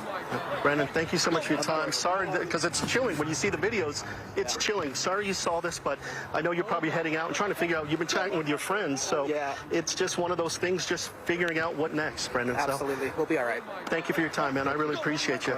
So Brendan's story is one of several that we've been hearing just to hear the debate, to be a part of this, and was there when the shot came out. And you heard Brendan say he hit the deck, he hit the ground, not sure what it was or where it came from, but immediately we saw some videos of people just starting to run. And there are people just, there are students here. Mark, if you take a look at the traffic, this is just some of the traffic line we have of people just trying to get out of the area, but also come into the area. We've heard from UVU Public Safety and Orem Police to try to avoid the area if you can. There are some roadblocks in the area, but I mean, even just around here, just students milling around who were witnesses to this, trying to make sense of it, trying to come to terms with it. Whenever you deal with something, you know, like this, there's that adrenaline, and as it starts to go away, that adrenaline, you really do feel it. It's numbing. It's scary. It's all the emotions that you can imagine after witnessing something like this and being a part of something like this. And then, as you heard Brendan say, you could tell he's a big Trump fan, big right side, Make America Great Again hat. But even he says this is too much. And no matter what side you're on, we shouldn't be having this stuff. That's what Brendan says. And even he said it. It would be nice if we could come together. I don't know if this is going to be the spark that brings people together. We've seen countless examples of this throughout the country in recent years. And you wonder at what point do we realize enough is enough. So that's something we'll be chatting with students about, trying to get their perspectives on all of this. And as we gather more, we'll certainly pass it along to you. Yeah, that Alex, is KSL TV's Alex Cabrero reporting for KSL 5. Obviously, you're hearing him there. He is live on the scene. For those who are just joining us, we know that Charlie Kirk, a conservative activist, was on the campus of UVU to speak to students before the event began. It was an outdoor event. He was shot, UVU confirming that he was shot. We do not have confirmation on his condition at this point in time, but UVU telling us that they also took one person into custody and they are still trying to secure that campus. Going through the buildings and whatnot, and they're trying to determine if this was a lone gunman, or if there might have been somebody else involved in this. One reason that they'd be combing through the campus, which is going to take a long time. Yeah, thousands impacted. Just students trying to leave the campus have just been pretty much stuck in their cars and parking lots just trying to escape the campus. We're hearing from Utah House Democratic leader on the shooting. Leader Angela Romero releasing a statement following the gun violence, saying that she condemns any act of violence in response to political disagreement. She says today a conservative commentator was shot while speaking at Utah Valley, and her deepest condolences go to Mr. Kirk's loved ones during this incredibly difficult time. And we're also hearing on Twitter or on X from people who have been far too close to previous shootings. Gabby Giffords, who was a congresswoman, shot at a rally in Arizona. She still bears the scars. She says, "I'm horrified to hear that Charlie Kirk was shot at an event in Utah. Democratic societies will always have political disagreements, but we must never allow America to become a country that confronts those disagreements with violence." Former Salt Lake City Police Chief Chris Burbank joining us. Chris, thanks so much for being with us. Tell us what's happening on that campus right now. What are they doing? Wow, they're sorting through everybody and anything. I mean, it really becomes a chaotic event. When you have that many people involved, you want to not only find that suspect, but you also want to find anyone who may have seen what took place or heard some comments. And so it really is a matter of doing a lot of sorting, a lot of detaining people, and absolutely, you know, given all the social media and cameras and everything else, somebody may have actually captured exactly what took place, who the shooter was, and maybe even a motive. So how difficult is it to do that when you have students scrambling in every direction and just trying to evacuate the campus altogether? very difficult. And I wouldn't advise a student to hang out. Right? No, not at all. When a shooting like that happens, get out of there. It really is the most common sense thing to do. If you hear the gunfire over there, go the opposite direction. But then it does become a challenge for policing, but it is an after the fact thing. I mean, I think this is important to get across to people, right? If you're involved in an event like this, get out of the way, get out of harm's way as soon as you can, and then contact later, right? Reach out, say, hey, am I seeing something? I may have captured something on my camera or whatever it is, but absolutely leave the area. But if you do have credible information, it's something that you can make a phone call and make arrangements to provide that information to the police. With such a large campus, are they going to actually go building to building like we have seen in other school shootings? You know, it really just depends. It's so dependent upon what the investigation leads you or the direction that it goes. And this is ever changing, right? This is by the second. I just talked to someone who said this, and you follow up on that. Because one of the things that you learn right away in these situations, while there's so much information, you really can't disregard anything until you can actually prove it's not true. And so the follow-up on this, it becomes a massive police security event in order to get to the truth in these situations. It's a chaotic situation on the campus right now. They want people to leave the area, but I had contact with somebody I know who was there, and they were talking about they couldn't get out. They were blocked. Traffic wasn't moving. People couldn't get to their cars, which creates the chaos that keeps people from dissipating. It truly does. And sometimes that's the fault of policing. We're getting directions from two different areas, and someone says, hold the traffic here. Someone says, let the traffic go. And so it is a chaotic event that really is about people taking leadership and initiative as far as the police and saying, this is what we're going to do. Putting out good information as soon as possible. I'm kind of gathering information, and I'm sure you are, just moment by moment as it changes, you know. So unfortunately, that's exactly what policing is experiencing. I think the most important thing to say, though, is we should not have to deal with these events. This happens far too often in a civilized nation. We need to stand up and say, no, we've had enough of this, right? We can disagree without vilifying and hating one another, and absolutely without committing violence against the other person. In an event that was going to be this large, how many security people or officers do you think were on hand to handle this? That would be irresponsible of me to guess at that. I'm sure they had a significant number. Now, also, what you evaluate as large events like this happen, right? What is the credible information as far as a threat to the event or to an individual, right? And that drives security in a lot of ways. I don't know, if there were magnetometers, I just don't know the circumstance. So it would strictly be a guess on my part as to what they, provided or didn't provide. But it is a challenge in a state where a lot of people are allowed to carry guns. And so what is that perimeter that you create that is okay to have guns at events and not okay? And again, depending on what the threat level is to the individuals involved. Chris, I'm just wondering, do you have any words for parents who have to be so worried about their kids off at college this afternoon, can't get off the campus, and they're wondering, when are my children going to be safe?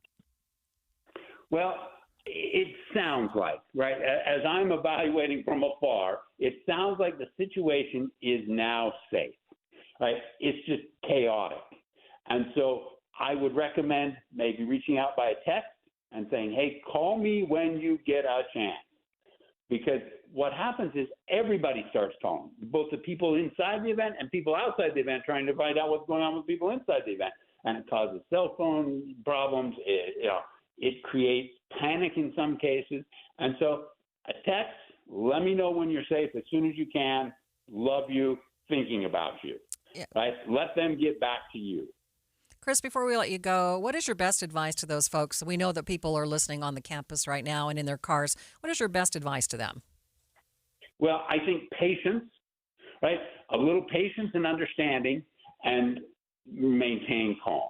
Right, because this is going to be a traffic nightmare for a while. And they may even set up checkpoints to talk to cars leaving.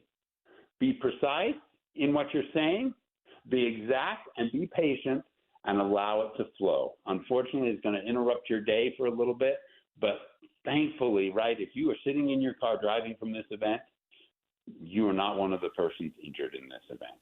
All right. Thank you so much for being with us. That is former Salt Lake City Police Chief Chris Burbank. We also have on the line with us right now Josh Daniels, former Utah County Clerk, who has spoken out about political violence. So thanks for being with us. Yeah, great to be with you. This is just an awful thing for folks to hear today. It's horrific. It's horrific. This is, unfortunately, in our civic discourse, the entire reason we have the democratic system that we have is because if you're going to go to war politically, you do it without bullets. You do it at the ballot box, right? And the idea that we disagree so deeply and we can't resolve those differences democratically, and then we resort to this sort of behavior, it's really un-American. What can we do in your mind to move forward? I think we've got lots of people that disagree. We got lots of people that are loud in the civic dialogue. I think we need to start to lead out culturally to normalize disagreement and to respect other people's opinions. We need to reduce the temperature of the rhetoric. Lots of it lives online and social media. And I think this is something where, as people, it's incumbent upon all of us who participate in civic dialogue to tone down the rhetoric and to respect other people and other people's humanity. We appreciate you being with us. Thank you so much. That is Josh Daniels, former Utah County Clerk, who's been very outspoken about political violence. Did you mention comments from Burgess Owens? I have not mentioned yet. Okay, we're going to go to Alex Cabrera from KSL TV right now. We're going to interrupt. Is he in the chopper? He is in the chopper. Okay, let's listen. People who have been here during this event, noticing what happened, everybody just telling the stories, catching up and such. Joy, can I chat with you in 1 second? We're just live on TV here. Hold on 1 second. But here is Kim, her daughter Bentley, and Wes. They were just here for the debate themselves. Not students here. You said you used to be a student here, but you didn't hear the shots, you said, Kim, but all of a sudden you saw people running. That had to be terrifying. Yes, but we were heading to the event, and all of a sudden there are just a group of people just running down the hallway, and they're like, shots have been fired, there's gunshots, run, run, run. So I grabbed my daughter, and we just booked it out of there. It was scary because you don't know if it's real, if it's not, but you just have to go with your gut and get out of there. But it was scary. The adrenaline shot up through my body, and I chills, and just we were freaking out. Yeah, and we always hear about this. This always happens somewhere else, but when it's happening right where you are, all of a sudden it's as real as it gets, and you freeze. What do you do? I didn't really understand what was going on, and we just heard gun, and I was like, what's going on? So I tried to alert other people. My mom was like, Bentley, run. So we just ran and found the nearest door to exit out, and it was just terrifying. You get chills, and you kind of freeze, but you're like, I have to save my life and everything. So that's just... Yeah, it was scary. It didn't feel real. Yeah. So. And Mom, as her mom, we're hearing from a lot of parents who have students here. Their kids go to school here, terrified. You were with your daughter seeing this. It's not only yourself now, but you're thinking of your daughter. Yeah, very scary. I just wanted to get us out of there, and there was people that were just kind of like standing around, looking around, and I'm like, grab one of the girls. I'm like, you need to run, get out, because people kind of didn't know what was going on. Their headphones. And I'm like, leave your food, run. And I don't know, it was scary. I wanted to get everyone out. I don't blame you. Let me chat with Wes real quick, too. Where were you when this happened, Wes? So I was in a room fairly close to where it happened, and then some people just ran in and yelled active shooter, so we all just got out. You hear those words, active shooter. They become normal words almost in America anymore, but still, it's terrifying. Yeah, I mean, really none of us believed it at first, and then we still just got out and saw the hordes of people running. So now just coming around chatting with people, that's kind of what you do now, because you're sharing a terrible experience with others. It's how you, decompress and deal a little bit. Yeah, I really don't know. I mean, talking here seems to help with people who experience it in the parking lot as well. Yeah. I'm sorry you went through this, Wes. Thank you for your time. I really appreciate it. And, ma'am, I'm so sorry. Tell me, where were you when this happened? I heard you chatting with Kim and Bentley. You were pretty close. I was really close. Watching the whole thing, I was probably on the second level up well, I've never been to this place except for classic car shows, so I can't really explain to you, but I was to the left of Charlie, super clear view, saw everything happen, heard the gunshot. I was the last one standing because I couldn't quite believe. I thought maybe it was a stunt. And then everybody fell to the ground. We all fell to the ground. I got pushed into some bushes. I stayed there. There was a lady with her elderly mom, and I said, "Is she okay?" And she said, "She's okay." So we just kind of stayed in the bushes for a few minutes, maybe a minute and a half. And then a man said, go this way. And we went right where Charlie had come in and out. And I was right behind the police when they had the man in the handcuffs. And I was standing right there next to them as he was on his knees. And he said, I would say multiple times, but at least twice, "Just shoot me. Just shoot me." And I videoed it, and I called him every name in the book that I could think of, which is probably not appropriate, but I was a shaken ball and mess. I'm still shaking, and I'm still crying. I love Charlie Kirk. He's awesome. And I pray for him and his family. And I pray for everybody that was here to witness this. It's awful, and I don't understand why we can't have something like this that is truly innocent. There were the non-believers, the ones that didn't like him, and that's fine. But to shoot him, he doesn't deserve this.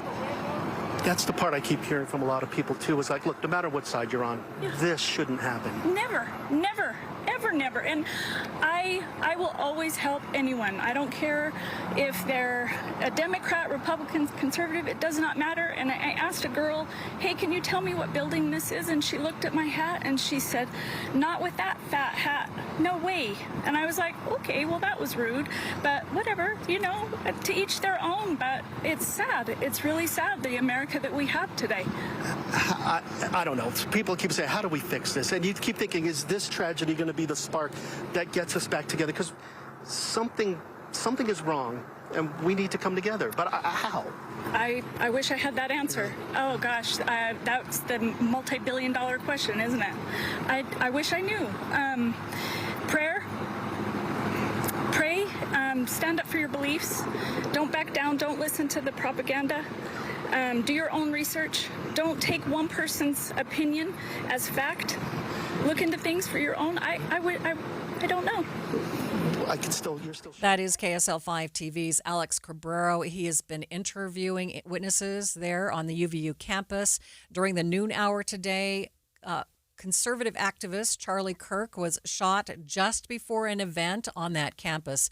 We saw that the campus was filled with students. There were risers, hundreds, if not thousands of students that had turned out to hear Charlie Kirk speak. Charlie Kirk was shot by one person. We do not know Charlie Kirk's condition. We have been working to try and find out his condition. We're hearing a lot of things, but we have no confirmation as to what his condition is. Right now, we have so many people trying to get away from that UVU campus that the traffic is just horrible. Ricky Meese is going to join us now to take a look at what's happening. Well, Maria and Jeff, I have been monitoring the streets surrounding the UVU campus, particularly University Parkway in Orem, Sand Hill, a lot of those, even I-15. Now, early, when we were first getting word of the police activity of this shooting, we were seeing traffic backing up on the on and off ramps of I-15 at the University Parkway area of Orem. And at that point, I realized traffic on the main flow of I-15 is not affected, but those ramps really jammed up. Now what I'm seeing is essentially University Parkway, east and westbound directions between I-15 and about Main Street, not quite over to State and near the In-N-Out Burger, just jam-packed. It's a mess. The traffic on some of the surrounding streets, even a block or two away, they are getting the overflow slowdowns, whether you're going north or southbound, east or westbound. Just consider any roadway between I-15 and State Street in this vicinity of Orem to be a spot you don't want to be on. If you're trying to evacuate the area, it's going to take patience. There will be some roads where you'll see police officers blocking some lanes of traffic, especially as you're traveling westbound on University Parkway by Sandhill on the way to I-15. Now, again, this is not only affecting drivers in Utah County, but also pedestrian traffic in the area. They actually have a little more options to get out of the area than the drivers who are trying to take their cars and get away from the University UVU campus. So just remember, if you are a pedestrian, watch all lanes of travel before you cross. We see a lot of secondary crashes in a situation like this because we're upset, we're frustrated, we're not thinking clearly, but just slow down just a bit and watch for oncoming traffic wherever you may be walking. Maria and Jeff? All right, thank you so much. Maria Chaleos, Jeff Kaplan with you, telling you what we know about the shooting of Charlie Kirk on the UVU campus earlier today. We've been talking about this since about 12:30. It happened in the noon hour, and Jeff, just looking at the stark contrast between those risers that were filled with students, hundreds if not thousands of students that turned out to see Charlie Kirk, to now you're looking at just a vacant space, totally empty. Except for the discarded backpacks and the water bottles that everybody left behind as they ran. We do have State House Minority Leader Angela Romero on with us now. Thank you for being with us. Thank you for having me. Thank you for your patience. Tell us when you heard about this and what your reaction is. Well, I was at work and my staff texted me and I was just horrified. And I condemn all acts of violence against people regardless of their political ideology or what they stand for. Everyone should have the freedom to be able to speak their mind and feel safe. Angela, we don't know much about the shooter. We don't know Charlie Kirk's condition. But I can tell you this, scanning through the national headlines here, the New York Times, Charlie Kirk, right-wing influencer, shot in Utah. The New York Post, campus nightmare, Charlie Kirk shot at Utah College. Now, after this week, when we got $200 million worth of donations for our 2034 Winter Olympics, this black eye, how is it going to affect the state? It's an interesting question, and I don't know. Many of us have been fighting to do some more gun regulation, but that's not happening here in the state of Utah. And it's unfortunate that kids can't even feel safe at college anymore. I mean, they were there to hear a speaker, whether I agreed with the speaker or not. They felt like they were in a safe environment at school, and this happened. So this has to be a wake-up call for us as policymakers to think about, should guns be allowed on college campuses? Angela, this is really a tough one because you want a balance here. We don't want people of different sides not being able to speak on a college campus where students really need to, see every point of view.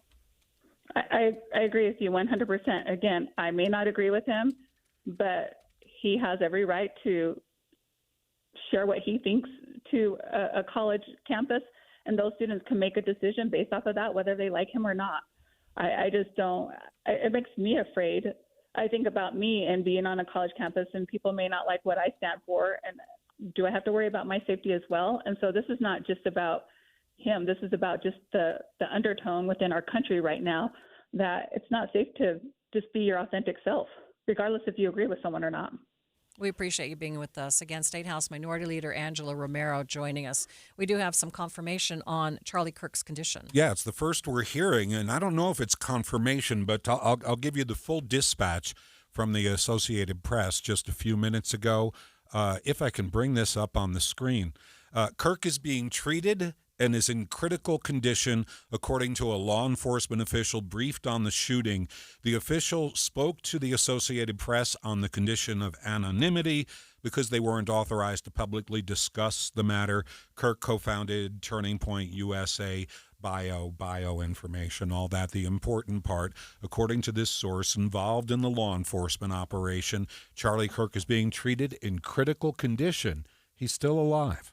Val is texting us, telling us they just got a second shelter-in-place phone call requesting them to report any suspicious activity and to stay in place on the campus until notified. Police are still trying to secure the campus, even though this did start in the noon hour. Police still have not secured that campus, even though they've taken one person into custody. Yeah, Associated Press, I'm going through their blog, a suspect in custody. No information about the shooter's identity has yet been released. We've seen photographs, pictures on X, but we don't know if they're legit or not. It seems to be an older man. They say it's not a student on the campus. We have received a number of texts, tweets, posts on social media from different people. Governor Cox, Mike Lee, Kash Patel. Here's a new one from Mike Schultz saying violence is unacceptable. It has no place in our state, our nation, or our politics ever. No disagreement, no matter how deep, justifies an attack like this. What happened is wrong and it's dangerous. Stuart Adams also making a statement. Senate President Stuart Adams saying that he's deeply disturbed by the violent incident involving Charlie Kirk at UVU. Charlie Kirk at UVU. KSL News Time 1:53. The shooting was apparently about an hour and a half ago.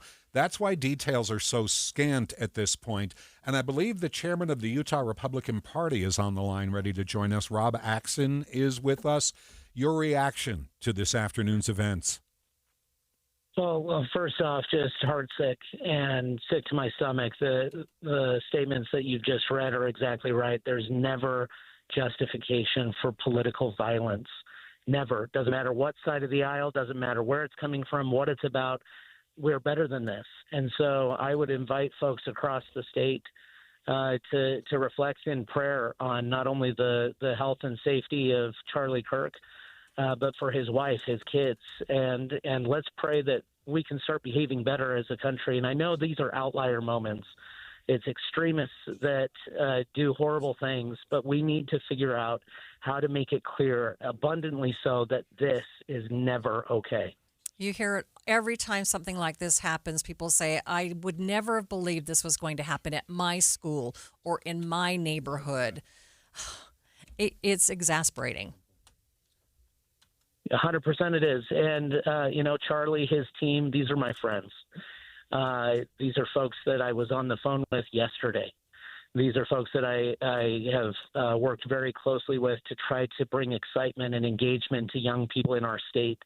And the good work that has been done speaks for itself. But this is wrong no matter when it happens. It's disgusting that it's happened today. And again, I think we need to turn in prayer to a higher power that tends to even out the evil in the world. And hopefully we can reach our better natures. Mr. Axon, you run the state Republican Party. I would imagine you know the comings and goings in the state. Can you describe what this event at UVU was all about? Yeah, so Charlie Kirk and his organization have engaged in really reaching out to young people. And so he does these engagement tours, and there was a wonderful write-up in the Deseret News a couple of days ago talking about this, of going and answering questions, hard questions, easy questions, engaging with young people. And it's sad to see that at a college campus, a very institution that should be at its best when it allows for differing viewpoints and discussion in a peaceful, respectful, however engaged manner, is the location for somebody using violence to stifle somebody who has something to say. And this should never be okay. But I appreciate all that Charlie Kirk and his organization does to engage with our young people. That's how we rescue this country's future, by making sure that people are tied to the foundational principles of free speech and representative government, where you engage in the really engagement of ideas, even when you don't necessarily agree with somebody. He's not a guy who would shy away from hot-button issues. In fact, One person who was at the event was speaking with Maria earlier, and she said that he was talking about removing guns from transgender people when the shots rang out. Do you know Charlie Kirk? And can you tell us what he's like? Yeah, he's an incredibly decent human being. And now he certainly has his passionate beliefs and ideas, and that should be a badge of honor in this country, not something that is ever used to justify violence or used as an excuse of why things go the direction that they do. Like, ultimately, we should have passionate ideas, and it doesn't mean we agree with one another 100% of the time. But that's what's so wonderful about what Charlie does and has been doing on college campuses, is he goes and engages in the topic. Now, if a student agrees with him or doesn't agree with him, that's fantastic. That conversation back and forth, that debate, is actually to the benefit of educating people. And that's where we used to be as a country. Remember, President Lincoln was elected based off of the reputation he built with the Lincoln-Douglas debates. Going around and debating hard topics used to be a hallmark of this country, and now it tends to be something that scares people, and you're in trouble if you say something, and that's not okay. Utah Republican Party Chair Rob Axson, thank you so much for being with us. We need to mention that UVU a few minutes ago had sent out a shelter-in-place alert. That has now been retracted. They've sent out an alert saying disregard that last message. School is canceled for the rest of the day. There's nothing out. going on UVU except people trying to leave. And as we look at the campus, watching the video feeds and what's going on X and on the web, you get a jaundiced picture because you keep seeing the incident over and over and over again, which leaves us with the question of what's happening now. And the campus looks very, very quiet. It does look quiet. We did have another text. This woman says their granddaughter attends Lake Ridge Junior High School near UVU. That school was placed in lockdown. Parents are still waiting authorization to be able to bring their children home. We know that the traffic has just been a nightmare around UVU. Let's check in again with Ricky Mesa. Are you still seeing a lot of traffic congestion, Ricky? I am. I do want to say, though, that I am starting to see a little bit of improvement in the vehicular traffic and not as much pedestrian traffic in the area. Again, these are on all of the bigger roads and side streets near the UVU campus. Where we're still seeing the heaviest delay is going to be westbound University Parkway between Main Street and the I-15 junction. I don't really see much traffic exiting from I-15 north or southbound in Orem to go eastbound on University Parkway. Since this has been happening, people are trying to get out of the area. Some of the odd things, though, it's some of these other side streets and other roads that people use to go through the neighborhoods, if I should say it that way, and on other parts of the campus. For example, north and southbound delays on 4th West, and that's between University Parkway and 8th South Orem. And that's about a block or two away from the campus. And east of that, you have a lot of the campus property in that area. There's a frontage road. It's called College Drive, where we're still seeing heavy delays trying to run. It runs parallel to I-15, so most of those delays are on the southbound side, a little bit on the northbound. But again, some of these back roads around the Orem area are overflowing with delays for people who are in the area and trying to evacuate the campus area. Another street where you'll see delays, and it could be either direction, is 8th South Orem between I-15 and about 8th West. Now, for those who are on State Street, for the longest time, I expected that road to see a lot more traffic, and it didn't. Now we're seeing people being able to arrive at State Street and get to make their way out of the area. So that's where we can have an indication that some of the vehicles that were on campus are evacuating safely and making their way. But State Street seeing overflow delays. It could be either direction between University Avenue and 8th South. Maria and Jeff? Thank you. This is KSL FM KSL FM Midvale, KSL AM Salt Lake City. And if you were just tuning in, we are talking to you about a shooting that occurred at Utah Valley University during the noon hour, in which A conservative activist, Charlie Kirk, we understand, was shot and is in critical condition at this hour. He was apparently shot in the neck, though we don't have firm confirmation of that. There have been some reports of the chest. There is certainly video circulating in the webosphere, and we've seen some of it. Students scattered. There was screaming. He was at an event with a couple of thousand people gathered on a common at the UVU campus. Brian Wallenberg is one of the people who were attending. He's an eyewitness. Thanks for being with us, Brian. What did you see today? Well, I was at the event. I was just joining, a couple thousand people that were watching Charlie Kirk speaking. Just enjoying myself. I love listening to stuff like that. He was answering a question from one of the students because it was a question-answer event. He was speaking. I heard like 2 or 3 loud pops. At first I thought, is somebody just being celebratory and just popping balloons? I thought it was loud for balloons. And then I saw Charlie get hit, fell back. Everybody screamed and ran. And, I did the same, get into a building and get to safety. Brian, are you still on the campus? I am not. I left.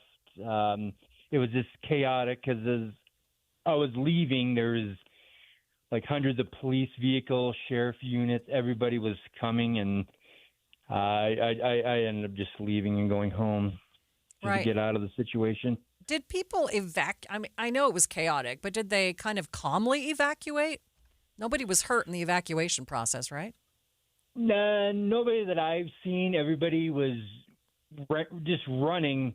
Nobody got hurt. It was like a quick clear out. I mean, everybody cleared out in like 30 seconds. And then once you got through the building and out to the other side, everybody was calm. There were some students crying, saying, "Oh my gosh, they shot him. There's no way he's going to survive that." And I didn't know what to believe. I mean, it would hurt me to think that he would die. But as we were leaving, within like seconds, all these police units started showing up and everything. And, as they showed up, me and some others were like, okay, he's over there. He's in the courtyard. It's right through there, kind of directing him to the area where it's happening. All right. And they went to go to the scene to see what they could do. Are you going to feel safe going back to the campus tomorrow? I don't really need to go back. I'm not really a student there. Okay. I was there attending the event. My sister-in-law works at the campus. All right, Brian, thank you so much for being with us. You were saying we do have some updated information? Yeah, Don Brinkerhoff from KSL Newsradio is at the hospital, Timpanogos Hospital, where we believe Charlie Kirk was taken. Don, are you with us? I am, Jeff. I'll ahead. tell you, Give us right the now latest. everything's pretty calm here at the hospital. There is a highway patrolman here, just kind of watching the front of the hospital. A couple of other news people, but everything right now is really calm. There's not a lot of traffic or anything here. However, traffic over on University, it took me about, I would say, 40 minutes trying to travel through that area just a little while ago as I was trying to get to the campus. So there's just a lot of traffic in that area, and the side streets are not much better. We had heard that Charlie Kirk was in critical condition. Have you received the latest on his condition? No, there's not anybody here that's ready to talk to the media yet. We suspect that he has been brought here. This is the largest hospital close to campus.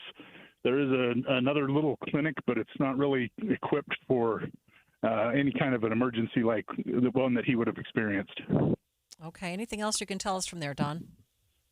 Not a lot at this point. We're just trying to get some more information. We're going to see if they're releasing any information about whether or not he is here for sure. We'll get that to you as soon as we can. Yeah, that is unconfirmed. Don, it seems strange that there's one police officer at the hospital right now. He's the only one I've seen. I won't say that there's not more, but yeah, there's a highway patrolman just kind of out in front of the hospital. His vehicle is in the parking lot, and he was walking around when I saw him. And a smattering of reporters are there waiting for word, yes? Okay, so thank you, Dawn. Let's just recap for the folks that are just tuning in. Conservative activist Charlie Kirk was shot in the neck while speaking at an event at Utah Valley University campus this afternoon. We just heard from that witness. He was actually answering a student's question in kind of a question and answer. And the Associated Press is reporting that he's being treated in critical condition. An earlier report from the university said that they do have a suspect in custody, but we are still working to confirm that with law enforcement. The university says the campus is closed, classes are canceled, and anyone on the campus at this time is asked to secure in place until police can escort you safely off the campus. So if you're on the campus and you're listening, stay put. They are still trying to secure the campus, make sure that there aren't any more bad actors. This happened less than 2 hours ago. Details are simply filtering out at this point. There hasn't been any formal news conference by law enforcement authorities or, for that matter, anyone else. But joining us on the news line, Deseret News reporter Eva Terry was at the event at UVU where the shooting took place. Tell us what happened. What did you see? Hi. So I was about 3 or 4 rows back with another reporter from Deseret, Emma Pitts, and there was a debate going on. We'd only had one question. Another student stepped up to give a second question, and he was asking about how many transgender shooters there had been. And Charlie Kirk said he responded, and then the student gave a follow-up. Charlie Kirk goes to pick up the microphone, and then he got shot on, it looks like, the left side of his neck. And so from what I saw, he went pretty limp. There was a lot of blood, and he fell backwards out of his chair. And then all of the students in the area and Emma and we dropped down, probably stayed there for about 30 seconds, and then we ran off.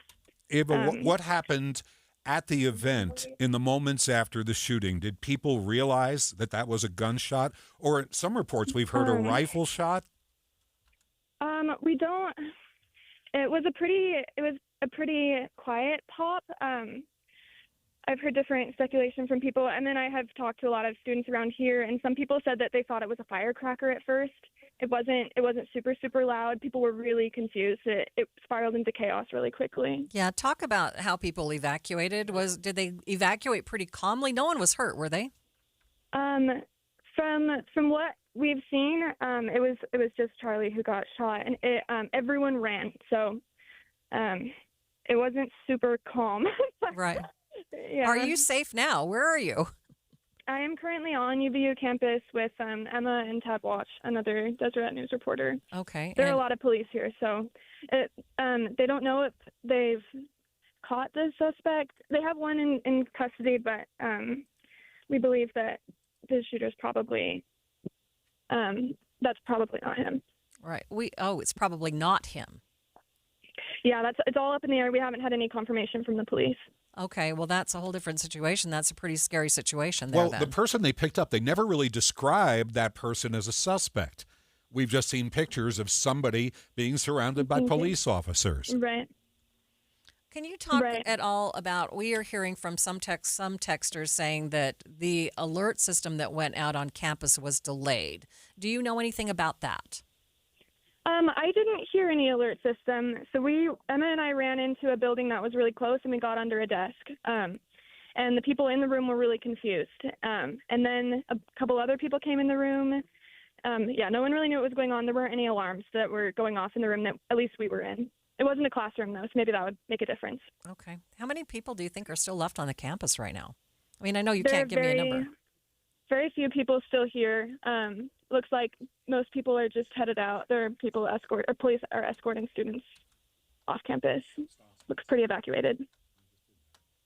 Okay, that is Eva Terry with the Deseret News. Thank you so much for joining us. We appreciate all the information that you've given us. There is one person in custody.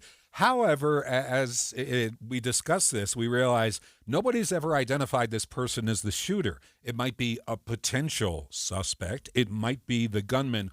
All we know is that he seems to be older, according to the photographs we've seen, and he's described as not being a student at UVU. We are watching Chopper 5 over the UVU campus, and it is just a stark difference. We have seen pictures from earlier in the day where thousands of students or just general public were in the stands actually watching on risers as Charlie Kirk was doing this question and answer. And now we are seeing that that whole area is vacated. You're just seeing a number of law enforcement personnel, their vehicles there, as they continue to go from, building to building. They have not secured this campus yet. That's why they've not spoken to the media. They still don't know whether they have the person responsible in custody. Let's see if they've ironed out the traffic problems in Orem around UVU. Joining us live now, Ricky Meese in the traffic center. Yeah, Jeff and Maria, I am actually seeing a little bit of an improvement, especially on University Parkway, in the volume of vehicles from just 20 to 30 minutes ago. So traffic is starting to thin out a little bit with vehicular traffic. Really haven't seen a lot of pedestrian traffic lately either, so that's good news. We are hoping that everyone was able to get out of the area and into a safe location. However, where we still have delays, now I was listening to your conversation with Don Brinkerhoff, and he was talking about 40 to 45-minute delays just on University Parkway. I believe it, and if that was on the eastbound side, the westbound side was worse. You were looking at probably an hour of delay. But right now, we still have lingering delays westbound on University Parkway in Orem.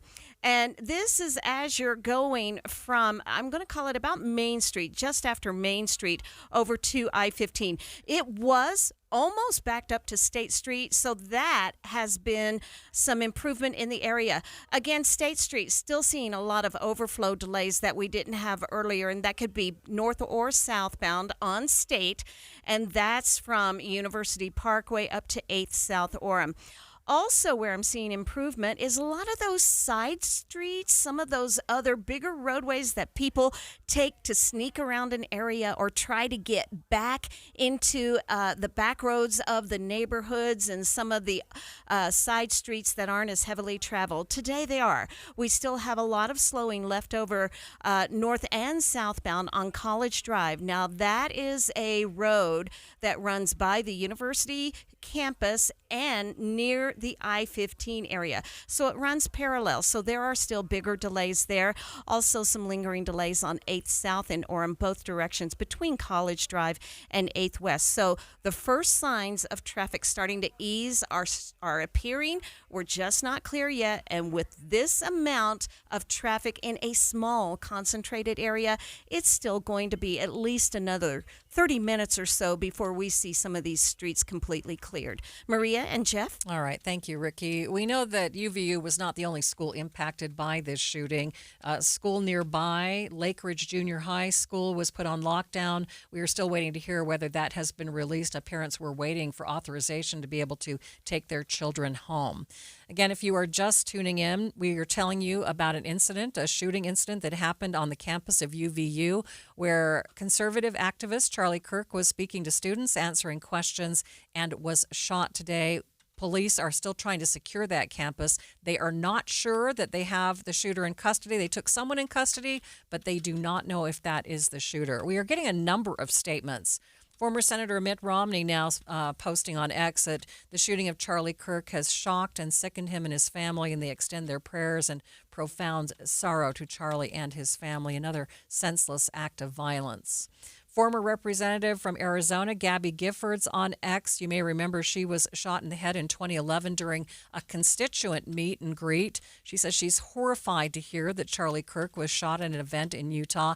Democratic societies will always have political disagreements, but we must never allow America to become a country that confronts those disagreements with violence. She says she and Mark are praying for Charlie's recovery.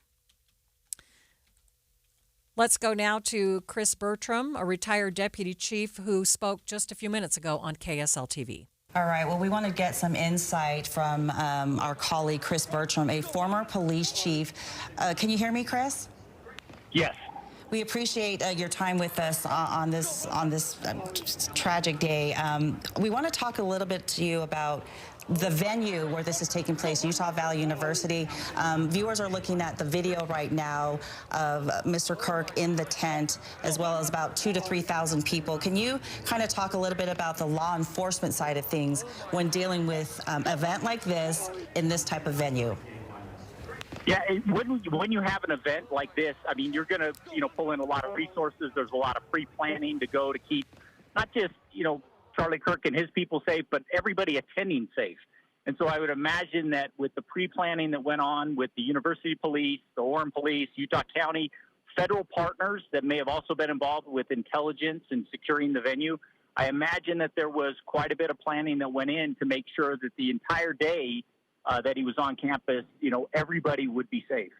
And Chris, one has to assume with an outdoor venue that provides some specific trickiness in terms of crowd containment and also security control. It does, and it's one of those, again, going back to the planning, where the event is being held on campus. Are you securing the event, directly around him, or including the buildings and other, open spaces?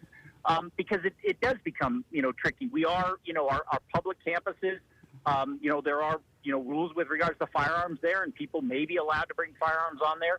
If you are locking the area down, specifically with magnetometers, that again adds another, layer of security. But again, on that? What do you mean by that? What do you mean? How you want to do and how you want to secure the venue. Chris, elaborate on that. What do you mean locking it down with what? Well, in some cases, we have secure venues where we're not going to allow anybody into the specific areas, kind of those rings of security. We may, have magnetometers, and we may search bags and things like that as we get closer. But as you get further out, it may be a more open, movable. I mean, this is a campus. People are going to class. There's other things going on during the day that they may not want to interrupt for this one event. That makes sense. And we've noted that a couple of bystanders who were on the ground level of this event, so in the grassy field just in front of the speaker's podium, they described kind of the chaos or the shouting out and ultimately the gunshot coming from upwards. Like there's levels that we're seeing here with different buildings and different balconies, and that just all goes into the complex planning that you described that's required for an outdoor venue like this. Absolutely. When you have elevated positions around where the venue is being held, it becomes, again, that extra layer of security as to what you're going to do or not do in some cases. There's decisions made based on, the amount of personnel, the amount of money that you're going to spend, the amount of, in some ways, the amount of restricted egress and ingress of how people are going to move around. On campuses where we're believing in the First Amendment, we've also got, it's a public campus, so the Second Amendment may apply.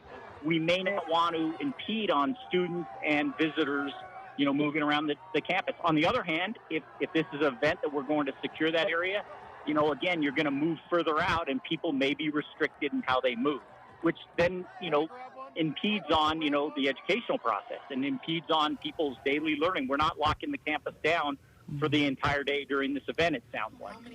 And I find myself thinking there's really only so much you can plan. Like, as you described, the detailed planning that is just ultimately required in a climate like ours, in a day like ours, there's only so much you can forecast and can foresee. And all of those variables become, potential safety pain points that unfortunately we're seeing play out today. I agree with that somewhat, but I also disagree. We are, with an event like this, I imagine that there was a lot of security planning going on, a lot of intelligence planning going on. You're right. We can't predict, what we used to refer to as black swan events, things that you just couldn't imagine happening, and you can't lock that down. But there are a lot of things that can be done when we have things that are predictable. Even if it doesn't happen often, we do have great, and I always say this about, with the World Series and the Super Bowl and the Olympics, we have great people that are involved in those logistics and the planning and the security and the collaboration that goes on. And so a lot of that has been vetted out over the last 40 years, last 20 years in Utah, because we have significant events every single year that are nationally, internationally attended.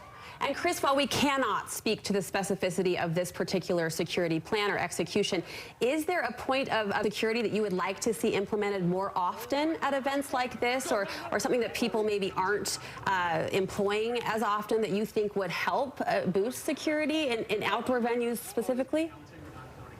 I think that, one, retrospectively, we always know a lot after events happen, and we tend to respond to that need. On the same time, we have a lot of lessons learned from the past, both here in Utah, nationally, internationally, that we put into practice. And I understand that we can't completely lock down, everything that, i.e. when the president comes to town, we lock down a lot. We keep those areas safe. That's probably not practical, with a situation with a guest speaker like him. But because of, the emotion going on, surrounding, again, Charlie Kirk and other people in similar on both sides, it does require us to be prepared and make sure that everything has been done. I do believe in this case that a lot of planning, a lot of right-minded peoples in collaboration went into planning this. Retrospectively, we're going to know, how that was and if there were any gaps. Chris, before we let you go, I just wanted to ask you, for folks who may be at home watching this right now unfold on TV, or perhaps even who live near Utah Valley University, what happens now as far as our local law enforcement and this investigation? What are the next steps when something of this magnitude happens right here at home? Right. This is a significant investigation that's going to impact all of Utah. I imagine that this is going to be methodical. Both, I mentioned University Police, Orem Police, Utah County Sheriffs, they're probably neighboring agencies. Federal agencies such as ATF and the FBI will definitely be involved, determining what the intent or motive was of the people involved. Were there more than one people? This is something that is not going to take hours. It's going to take days. And there's going to be a lot of effort put into this investigation. Retired Deputy Chief Chris Bertram speaking with KSL TV. We will say that we know that UVU has taken one person into custody. They are not confirming, however, that he is the shooter. And so they are still working to make sure that the campus is safe and to possibly look for another person. So we're going to continue to bring you more on that. We're hearing lots of things about the condition of Charlie Kirk. We have no confirmation as to his condition at this moment, other than he was in critical condition. Joining us live on the KSL Newsline, U.S. Senator John Curtis is joining us. Terrible day. Oh, I can't think of a better adjective. It is awful. Senator, we always say, hey, this never happens close to home, and yet this is happening on the UVU campus. What kind of message should this be sending us? Well, and to make it even more personal for me, this is literally my backyard, right? We're just moments away from my home, where we recreate, where I go and speak frequently. And in all of our minds, as we've seen the political violence around the country, I think most of us, I know I have said, yes, but it would never happen here. You're a U.S. Senator. You talk to people. You can find out things. Is there anything you can tell us about the events of this afternoon that we might not know? Yeah, I'm at just as much a disadvantage as all of you. I'm in D.C. It might be a little bit different if I was in Utah.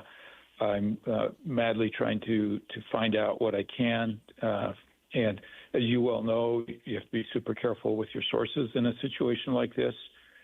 And I wish I could tell you and your listeners more. I just don't have that information. So what happens next? Is this going to become an issue in D.C.?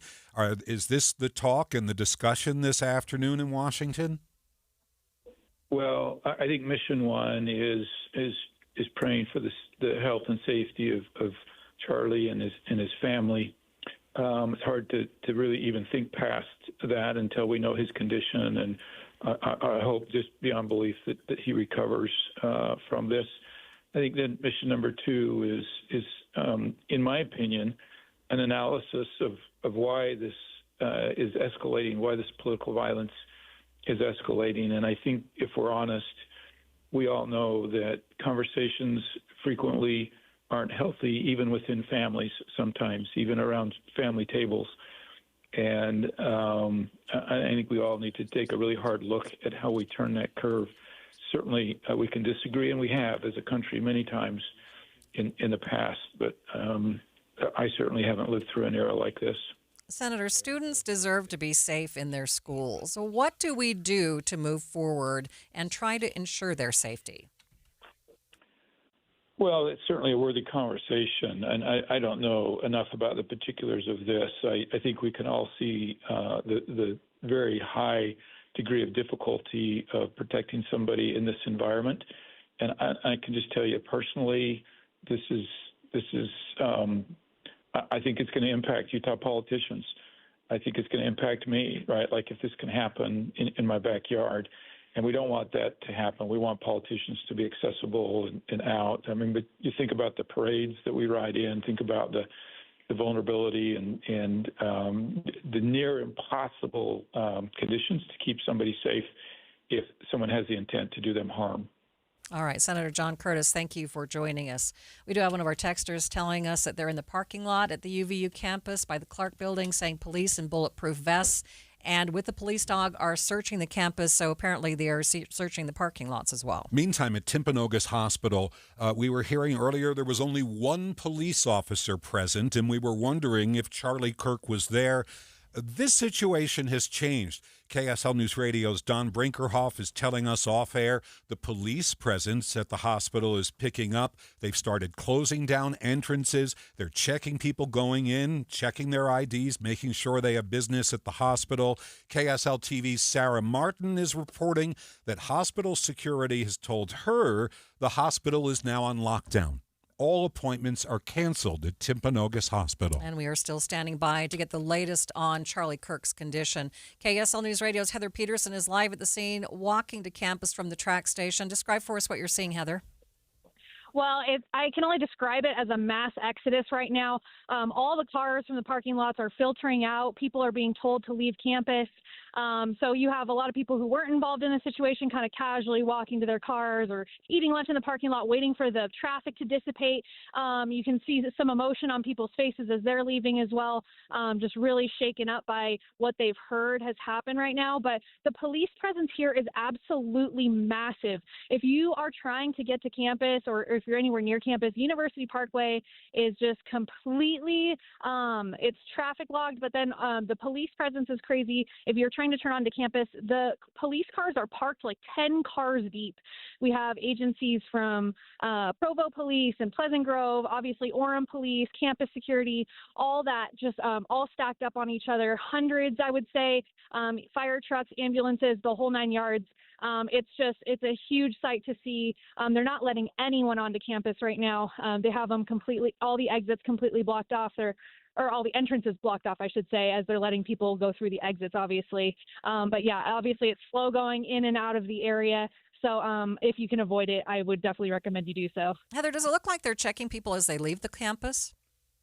No, it doesn't appear so, as far as I could tell from the exit that I passed. And then obviously I passed some people who were heading to the track station, knowing there no police in that area. So they might be at the main entrance, but I'm not over there to verify that or not. All right. KSL News Radio's Heather Peterson. We'll check back with Heather in just a few minutes. Okay, let's go to the traffic center. I mean, Heather was certainly talking about the traffic conditions down there. Ricky Meese has been watching the situation for a couple of hours now. Where are we, Ricky? Well, she is absolutely right. I am looking at a live shot of the traffic camera at University Parkway and Sand Hill, and you can see buildings of UVU in the background. And that entrance is just completely stocked with flashing lights, a variety of emergency vehicles, and possibly even some undercover vehicles as well. There is no way to get in or out of that unless you are on foot, and that means they are only allowing official people into that entrance.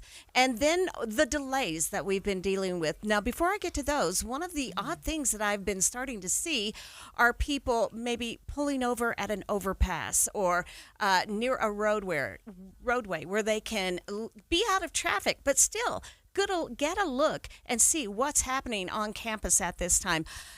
That's kind of a bad situation since a lot of people are still feverishly at work trying to nail down the details and get everything secure, you still want to continue on your way and evacuate the area. Where I'm seeing the biggest delays now is going to be westbound University Parkway, and that's going from just after Main Street over to I-15. And you will see some of these roads at the I-15 junction and those ramps blocked off or backed up and heavy. Still some side street delays on College Drive that runs along parallel to I-15 at the campus, as well as 8th South in Orem and State Street. So any bigger road or side street, again, between State Street and I-15 in this Orem area between University Parkway and 8th South, those roads still have the potential to have a lot of slowdowns in place. Again, until everything is secure, avoid the area. Ricky Meese in the KSL Traffic Center. Just an interesting note from Salt Lake Community College. Apparently, they thought it was important to tell their students that their campus has not been affected.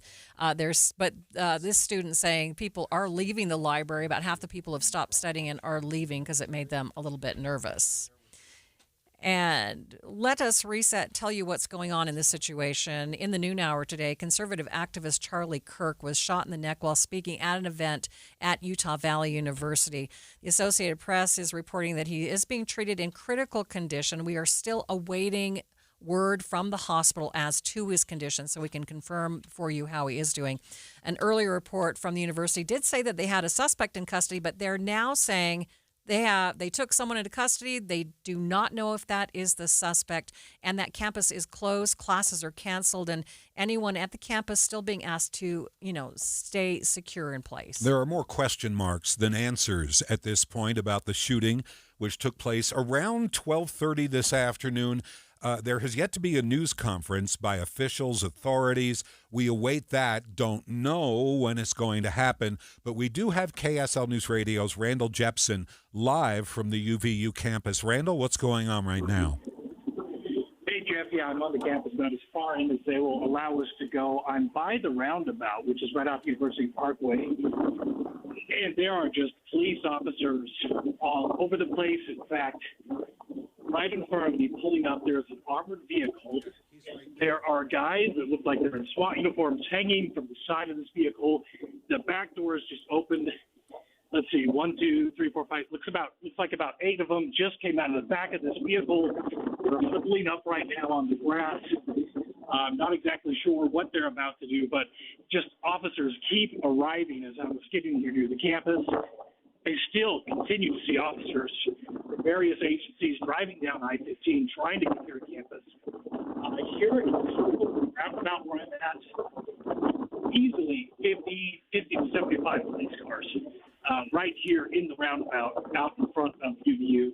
And this is not far from the big grassy area where they hold lots of public events here at the university. It's a big gathering place. There's a big fountain. Used to be a big fountain right over here. It's not too far from the baseball field if you're familiar with campus. So that's where I'm at right now. I've seen a PPS helicopter fly over as well as Chopper 5. So please have eyes on the campus from the ground, on the air. I wouldn't say there's a sense of urgency among the police officers here. Everyone is walking calmly. But a lot of armed officers in SWAT-like vests walking around campus right now, Jeff. Okay, thank you, Randall. We'll check back with you in just a few minutes. It's pretty clear, though, that, Jeff, that they are not ramping down their investigation, that they have not completely cleared this campus at this point. Not when they're 50, continuing to do he said their 50 work. to 75 Yeah. police officers, police vehicles have shown up. There is some kind of personnel carrier with a SWAT team jumping out. It seems that they're definitely ramping up. Yeah, someone from the parking lot letting us know that police are not maybe checking the parking lot, but they are still clearing and checking the buildings. KSL News Time, 2:35. We continue to review what's going on down in Orem in the aftermath of the shooting of Charlie Kirk. Sorry, I keep doing that. I apologize. Something about the two C's together. Right. Charlie Kirk, right? Thank you for that. KSL TV's Dan Rascone is down in Orem. Let's check in on him on KSL 5. about 2 hours after the shooting here. Things are finally starting to clear up out here. That's UCCU Center there, just over here. So we're on the north side of it, and as you could see, the traffic right now beginning to clear up. It's pretty much opened up right around in this area also. So it's finally starting to kind of get that congestion out of the way here. But we're going to bring in Gordon Ramses. Now, Gordon, you were actually there at the event also. We've been hearing a lot of stories from people that were there at the event. You were kind of behind the event, and as far as like some windows were right there, and then you were seeing. What did you see exactly from your vantage point? So, like you said, I was like in the Hall of Flags building. I was behind a window. When I heard the shots, I didn't see where the shot came from. Of course, when that shot happened, everybody from my building ducked down. I ducked down as well, and like before I ducked down, I got like a little glimpse at Charlie Kirk, and there was blood all over his shoulder and on his left shoulder, and that is pretty devastating to see. I wish I could unsee that, but that was pretty traumatizing and stuff. We've heard a lot of that. Your reaction that something would happen like that right here at UVU. I mean, this is obviously a very safe campus, a lot of good students here, a lot of good people. Your reaction? Yeah, no, like you said, like there's a lot of good people, like friends, professors. This UVU is the place for you, and like so far, like it's been an awesome experience. For something like that to happen, it's just really devastating, and I can't believe it happened right here.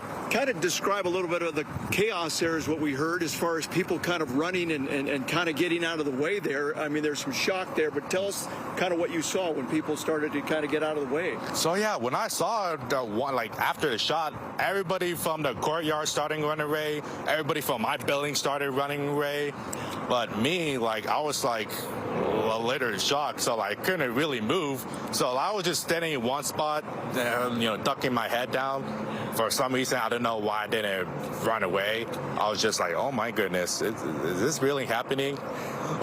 So at first I was like, is this really happening? And yeah, so then like after like everybody was cleared out, I finally got up and looked at the aftermath, and it was pretty devastating. And tell me a little bit about coming back to school now. Of course, campus is closed right now. Yeah. Your thoughts about coming back to school? Is that going to be a little traumatic? I mean, for me, it won't be dramatic. It'll just be like another day, another like life.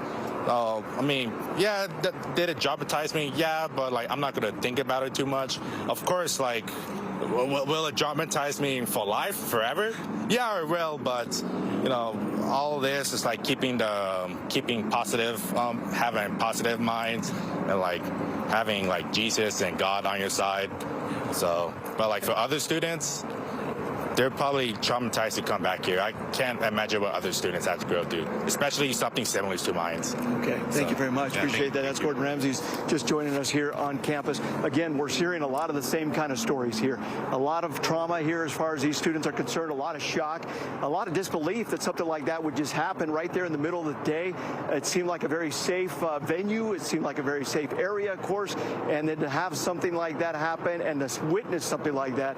And not only did they witness it, but it was very traumatic as far as what they witnessed. To be able to see someone actually get hit with a bullet, blood coming out, and then that person dropping to the ground. And again, that is KSL 5 TV's Dan Rascone speaking to that witness. We are watching. Chopper 5 is over the UVU campus. We can see fully equipped riot gear officers walking along the disc golf course. You can just see the officers now. They are surrounding. I don't want to say surrounding, but they are up against one of the buildings there. I want to bring you something from the New York Times, which says that in a brief interview with the New York Post a few minutes ago, President Trump called Charlie Kirk a very, very good friend of mine and a tremendous person. The president said Kirk's outlook looks very bad. That's the only word we've heard about his condition. And it's certainly not official. It's President Trump talking to a reporter. Yes, and we do have Don Brinkerhoff at Timpanogos Hospital awaiting official word on his condition. For those of you who are just tuning in, conservative activist Charlie Kirk was shot in the neck while speaking at an event at Utah Valley University during the noon hour today. He was speaking during a question and answer period with the students there when that shot rang out. The Associated Press has said that he was being treated in critical condition. And earlier we heard, this is where it gets a little bit confusing, because earlier we had heard that they had taken a suspect into custody, and then they stepped back and said not a suspect, a person they had taken into custody, and that they are still pretty much combing through this campus right now to see if there is a suspect on the campus. And like I said, if you look at the Chopper 5 video right now, there is a whole group of armed officers in front of one of the buildings there. Kind of looks like they're getting ready to go in. They just went over the disc golf course, and now they're at this building, massing at the door. It looks like there's probably about 15 SWAT team members in riot gear. But where this all begins, if you're not wired into politics, you might not know who Charlie Kirk is. He has profound influence on the MAGA movement, outsized, especially given his age. He's 31 years old. He's a young father. He's the leader of a movement. He does a daily radio show heard all over the country. His conservative organization is called Turning Point USA. They do conventions. He speaks at events like this one at UVU. He's said to have a presence on 850 college campuses. Given that giant megaphone on social media and on radio, he's become a powerful figure in the MAGA movement. And as President Trump just told the New York Post, he's a very, very good friend of mine. Unfortunately, the president says Kirk's outlook looks very bad.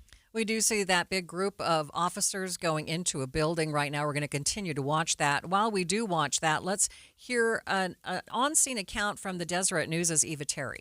Charlie Kirk goes to pick up the microphone, and then he got shot on, it looks like, the left side of his neck.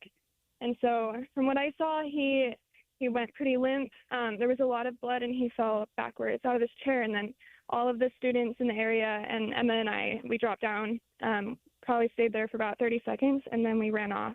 And this is what Brandon saw. You were telling me you were right there when this happened. Yeah, so, I mean, it was pretty packed when I got here.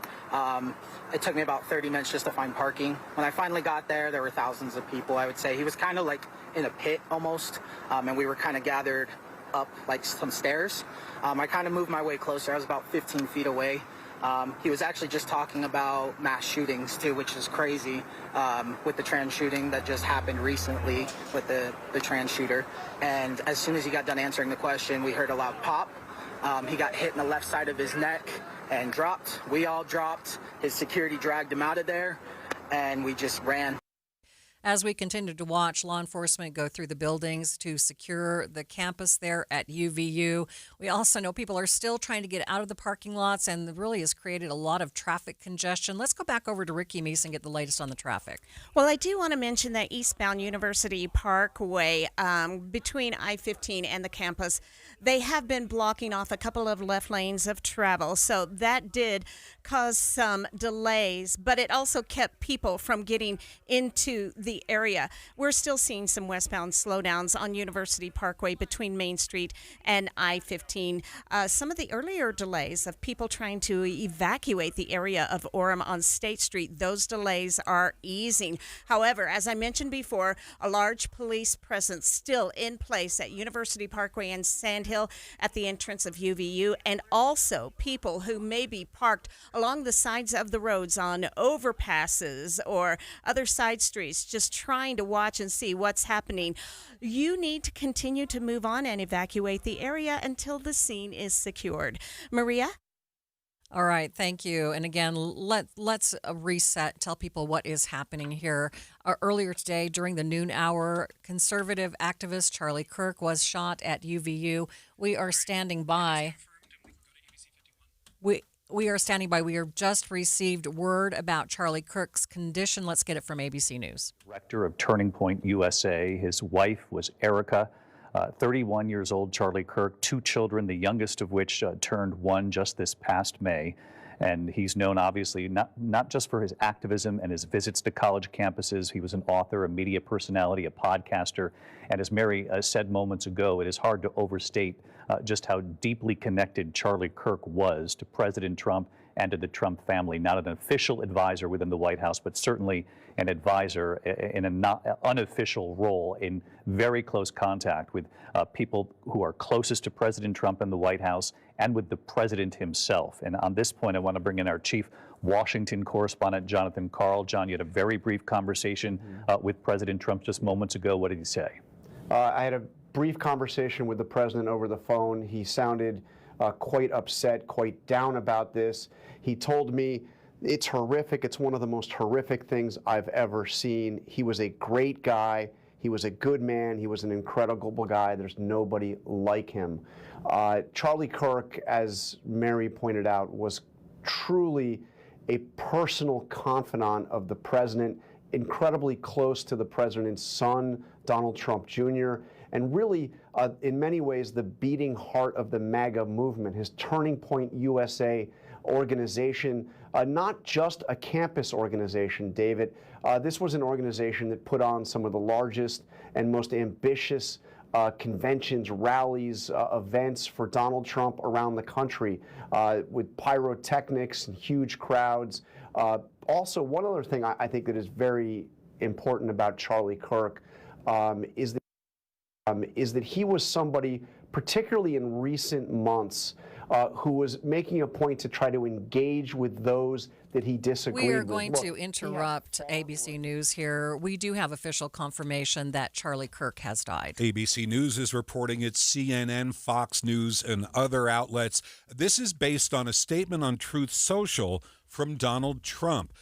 Caitlin, we are unable to bring up Truth Social. Apparently, it's getting bombed with people trying to read what the president has to say. You have it up on your phone. Yeah, President Trump, this was at 2:40 p.m., so 6 minutes ago. The great and even legendary Charlie Kirk is dead. No one understood or had the heart of the youth in the United States of America better than Charlie. He was loved and admired by all, especially me, and now he is no longer with us.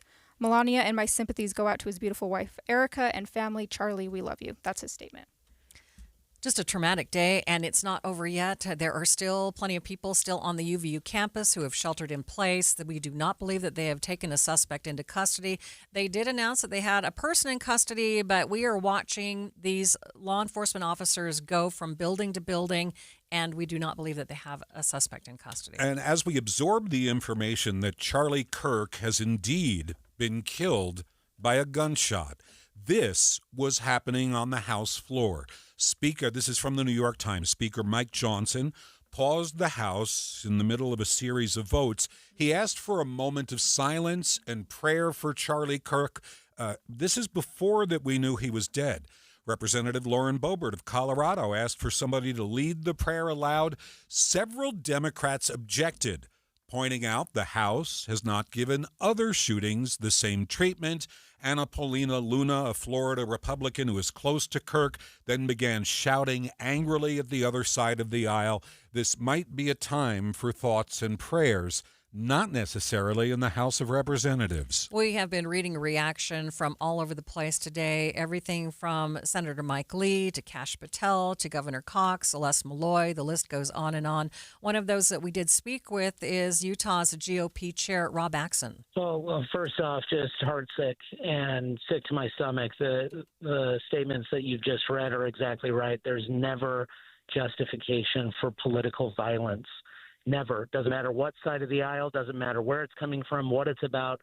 We're better than this. And so I would invite folks across the state to reflect in prayer on not only the health and safety of Charlie Kirk, but for his wife, his kids. And let's pray that we can start behaving better as a country. And I know these are outlier moments.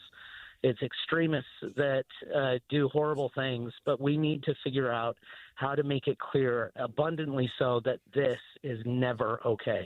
Axson also talking about the relationship with Turning Point USA and Charlie Kirk. You know, Charlie, his team, these are my friends. These are folks that I was on the phone with yesterday.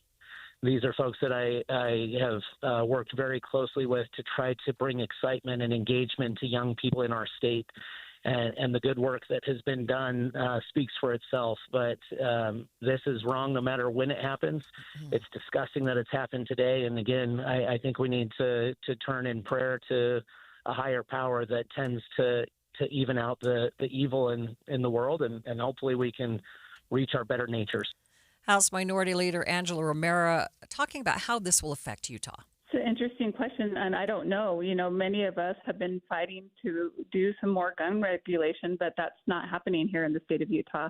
And it's unfortunate that kids can't even feel safe at college anymore. I mean, they were there to hear a speaker, whether I agreed with the speaker or not. They felt like they were in a safe environment at school, and this happened. So this has to be a wake-up call for us as policymakers to think about, should guns be allowed on college campuses? Governor Cox says he just got off the phone with President Trump and working with the FBI and Utah law enforcement to bring justice to the individual responsible for this tragedy. He says Abby and he are heartbroken and they're praying for Charlie's wife, daughter, and son. KSL News Time 2:50. We're just absorbing this information that Charlie Kirk has been killed on the UVU campus. Joining us live from the hospital, Timpanogos Hospital, KSL News Radio's Don Brinkerhoff. What's going on there? Jeff, for the fact that we've just broken the information that Kirk has died, it's really very calm here. They've got the entrances shut down. There are a few people walking in and out. Most of the people coming out look like they're possibly staff, whether it's the end of their day or whether the hospital is dismissing non-essential personnel. I'm not sure. There are some campus or some hospital security personnel at the entrances in different places.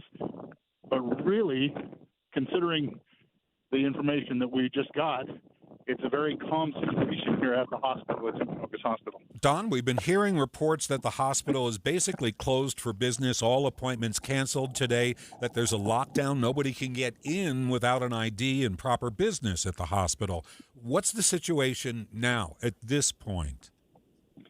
That's what I've been seeing. Anybody that has come up and tried to get in, they are asking for ID. The security personnel are asking for ID. Not seeing a lot of people going in and out. We asked for confirmation that the hospital is on lockdown. At this point, their communication staff is not confirming that. All right, KSL News Radio's Don Brinkerhoff. Let's take it back over to KSL News Radio's Ricky Meese in the traffic center, because traffic has definitely been impacted by this event today. It certainly has. Now, I am seeing traffic on some of the surrounding streets at the campus of UVU in Orem is easing. Our biggest delay remains westbound University Parkway between Main Street and the I-15 on-ramps and that junction. State Street has also seen traffic ease a bit. A lot of clearing north and southbound on 4th West as well as 8th South in Orem. College Drive still packed in and slow. Again, that's a road that runs parallel to I-15 just to the east of it and before the campus. Again, we're seeing people who have cleared the area, but there are still a lot of emergency vehicles in place, and that is where they are still parked at entrances to the campus and no traffic getting through that area. A lot of pedestrians have cleared out. So again, we're not completely clear yet, but we are seeing improvement. If you're traveling I-15 in Utah County, just be prepared to not exit at any of the Orem exits.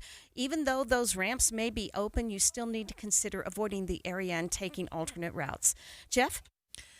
Thank you, Ricky. If you are just tuning in, we have just learned that conservative activist Charlie Kirk has died after being shot in the neck while speaking at an event at Utah Valley University campus during the noon hour. Again, he was treated. He had been in critical condition, but again, we're just getting that word that he has died. We do not believe that they have a suspect in custody. They have a person in custody, but they are still going from building to building. Law enforcement is checking to make sure that that campus is secure. The university has said that the campus is closed and classes are canceled. I would assume that that also means a soccer game that was supposed to be held at UVU tonight. Anyone on the campus is still securing in place until police can escort them off the campus. And we will continue to watch this very closely for you here on KSL News Radio. Senator John Curtis gave us reaction earlier today on this tragedy. Well, and to make it even more personal for me, this is literally my backyard, right? We're just moments away from my home, where we recreate, where I go and speak frequently. And in all of our minds, as we've seen the political violence around the country, I think most of us, I know I have said, yes, but it would never happen here. We also spoke with Clark Aposhian on gun rules at UVU. Well, it's actually not rules. They're actually in statute. You have to have, we're a little stricter than the feds allow. You have to have a concealed carry permit issued by the state of Utah to be on campus. And you can get a provisional permit at 18, standard permit at 21. Okay. And then of course, your background is basically checked every day at that point. But we have permitless or constitutional carry here in Utah, but that doesn't work at the universities or higher ed. We will continue to cover this throughout the afternoon. This situation is not over yet. We are watching Chopper 5 over the campus right now. We are seeing a lot of traffic congestion as people try to get out of the parking lots. A lot of people still leaving the campus, no one being allowed back onto the campus, and police officers, they look like the SWAT team going from building to building, securing those buildings. We saw them go into one building earlier. We have not seen them come out of that building. Again, we do not know if a suspect is in custody. We know that they did take one person into custody, but apparently they are still making sure that this campus is secure by going from building to building, and this could take really quite some time. We are still waiting from any word from law enforcement as to the situation. As soon as they do have that campus complete, I would assume that they would speak to us and tell people, give us an idea of what's going on. Let's hear from a UVU business student who witnessed that shooting today. Okay, what is your name and your kind of affiliation with the university? So my name is Gordon Gomez, and I'm studying international business at UVU. What year are you? That's okay, never mind. I don't have a year yet. It's okay. So what did you experience today? What have you seen? So what I experienced was Charlie Kirk got shot in the neck and the shoulders. So I was in the hall of flags. That's a building with a bunch of flags on it. I was behind Charlie Kirk, behind the window, and when we heard the first shots, everybody started running away, and from my building, like having people run away and having people duck down. So I was the one that ducked down, and before I ducked down, I saw like a glimpse at Charlie Kirk, and I saw blood. I saw him like fall to the ground, and I saw like blood all over his shoulder, on his left shoulder. So he got shot like on the left side, on the neck and the chest. Well, that's what my friend told me, and so yeah, I ducked down. Pretty traumatized, didn't know what to do, so that's why I didn't run away. I just stood still, and then like once everything like got cleared out, everything was calmed down, I kind of got up. I got up, and that's where I took the video and shared my experience. Like, this just happened at UVU. Yeah. What was going through your mind in that moment? It was like a fight or flight mode, and I was. What went through my mind is, holy crap, is that a gunshot? Like, is it like an active shooter? Are we really having a school shooting? Because like you see all over the news about active shooting and what they're going through, but like you never like experience in person. So when I experienced in person, I was like, oh my goodness, I can't believe I experienced this. So I ducked down and I was pretty like in shock. Yeah. So, but then like after like 30 seconds or so, I'm like, oh, okay, stay calm. I got up and everybody was out there like under the minute. Can you describe the aftermath for me? So yeah, the aftermath was, all the students just started running away. And what's really interesting is after the aftermath, like I saw police walking down the hallway with like guns. Like they had like big guns, like the guns I've never seen. So they had like big guns trying to like secure the perimeter, and yeah, it was pretty devastating. And one of the police said, oh, there might be like more than one guy. So we're trying to search for him. I'm like, really? More than one guy was at the... Did you notice any security for the event prior to him getting shot? It was all the police response after. Not that I can tell. I mean, I was more focusing on what Charlie Kirk was like debating and like just hearing him speak. So I was more focusing on Charlie Kirk. But like everything around him, I didn't really pay too much details. Now, yeah, I was like out of view where I could see everyone, but I was more focusing on Charlie Kirk and talking to college students. Yeah, makes sense. Yeah. Okay. Anything else you want to add before I let you go? No, I mean, God is good. Heavenly Father is with you guys, and yeah. Thank you. I appreciate it. That is KSL News Radio's Heather Peterson speaking with a UVU business student.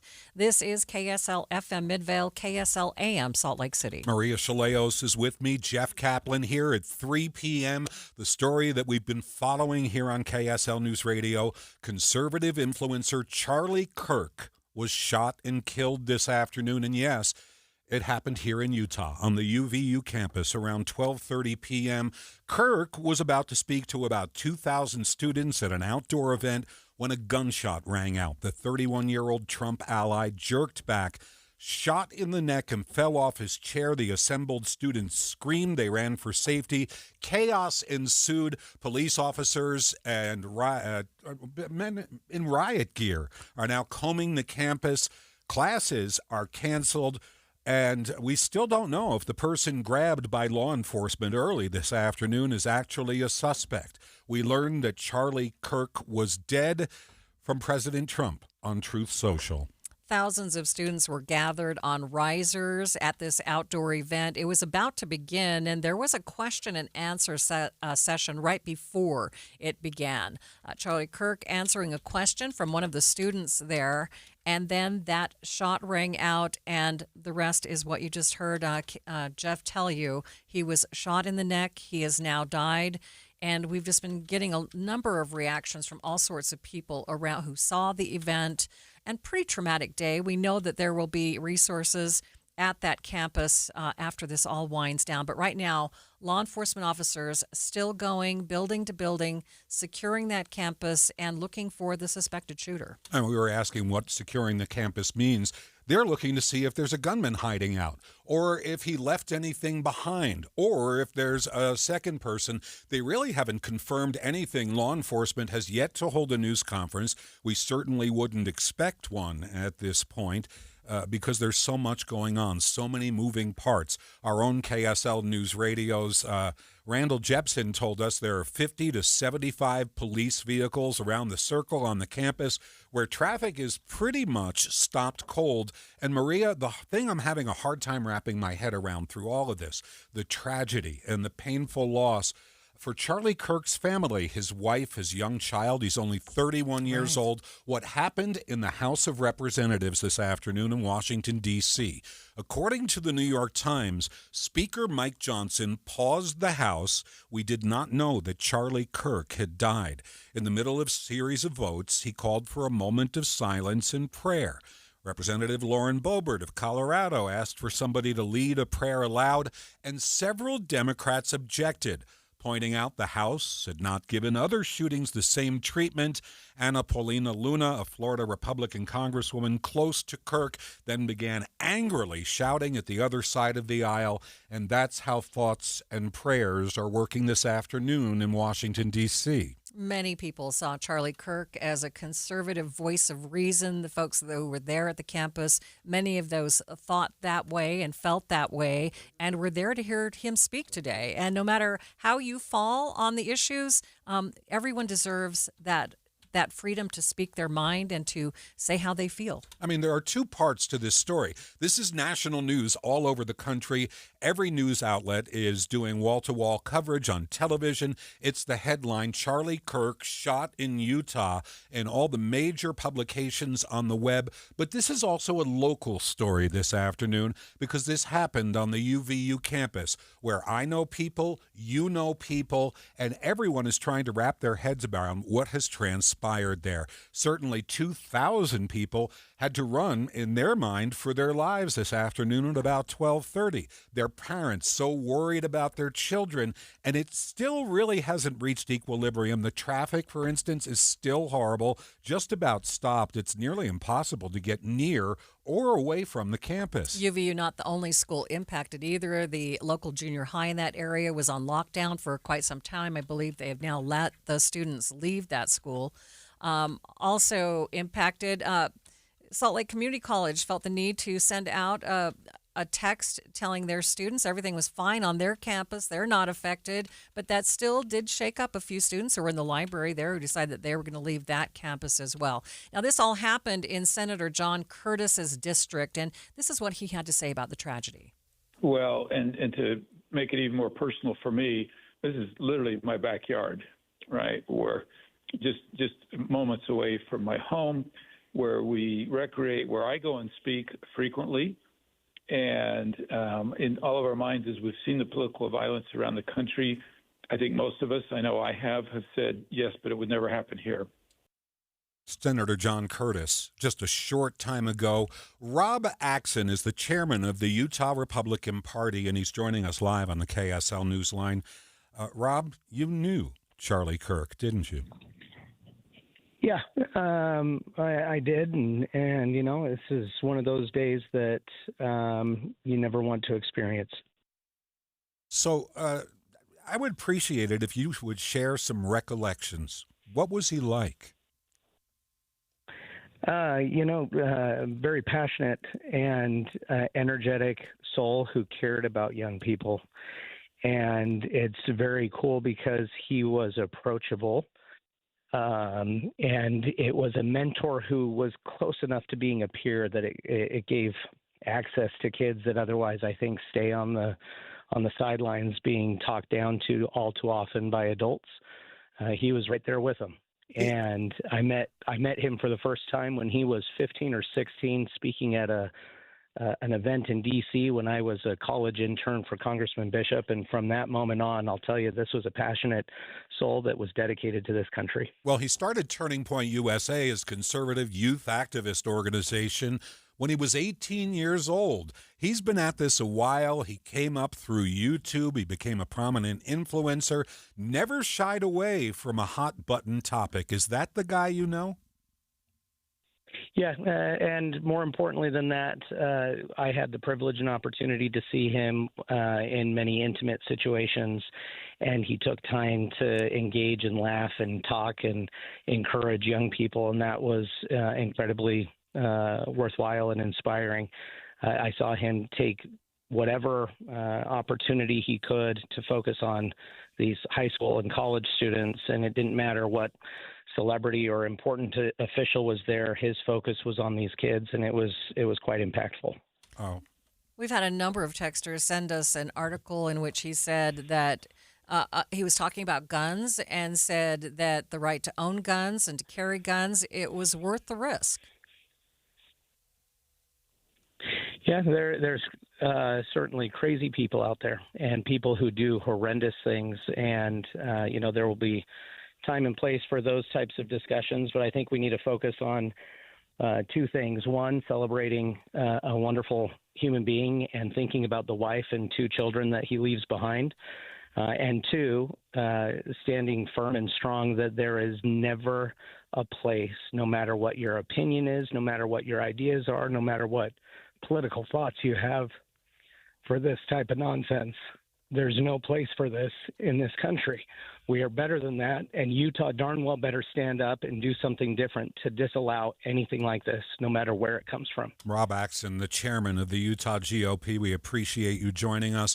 We first learned that Charlie Kirk had died from President Trump on Truth Social. He has been posting this afternoon saying the great, even legendary Charlie Kirk is dead. No one understood or had the heart of the youth in the United States better than Charlie. He was loved and admired by all, especially me. And now he is no longer with us. Melania and my sympathies go out to his beautiful wife, Erica, and family. Charlie, we love you. Let's get more about him from ABC News national correspondent Stephen Portnoy. 5 weeks shy of his 32nd birthday, Charlie Kirk was a highly influential figure in the MAGA movement with a large and loyal following. Earlier this year, President Trump credited Kirk with turning him onto TikTok. Years before the president's first run for office, Kirk founded Turning Point USA, a group focused on conservative activism on college campuses. The shooting took place before a crowd of hundreds, just as Kirk was engaging in a public dialogue on recent mass shootings. That's when the crack of gunfire was heard. ABC News national correspondent Stephen Portnoy, our coverage will continue. Traffic is a mess in Orem. Ricky Meese is standing by in the traffic center. Yeah, I'm still looking at this live shot of the big police presence at the UVU campus, the entrance to it at University Parkway and Sand Hill. Now, we've seen improvements on those westbound delays on the Parkway. Getting to I-15, there's still leftover backup in the area. And also, UVU posted on X that if anybody is still on campus, police will come and escort you out of buildings and get you to safety, and with transportation available at the Orem station by the pedestrian bridge. So we are still seeing that there still may be pedestrians in the area. I-15 traffic by the Orem exit at University Parkway actually in pretty good shape right now. Eric? Elsewhere in the valley, we've got southbound slowing from Murray into Midvale, going by the South Interchange, and another spot of slowing further south in Sandy, going by 106 South. Eric Butler in the KSL Traffic Center. Thanks a lot. That's the latest traffic situation, and we're going to be watching closely as our coverage continues on KSL Newsradio. When the gunshot rang out this afternoon, Adam Bartholomew was at the event that Charlie Kirk was speaking, and he was live streaming. This sounds very chaotic. Stay with it. Adam Bartholomew posted on X.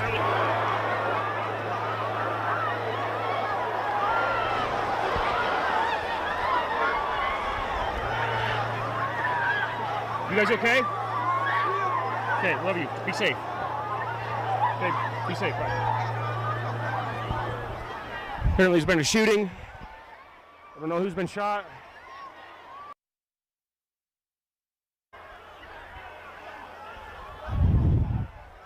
We are here live at Utah Valley State University. I don't know if that was shots or if that was fireworks, to be honest, but... Good, how are you doing? Were you able to see anything that happened? I was standing right here interviewing people. Hang on. Charlie Kirk got shot? This is unconfirmed. This is for my son who was down there right in front of Charlie Kirk. We're going to go down there and see. I don't know the accuracy of that.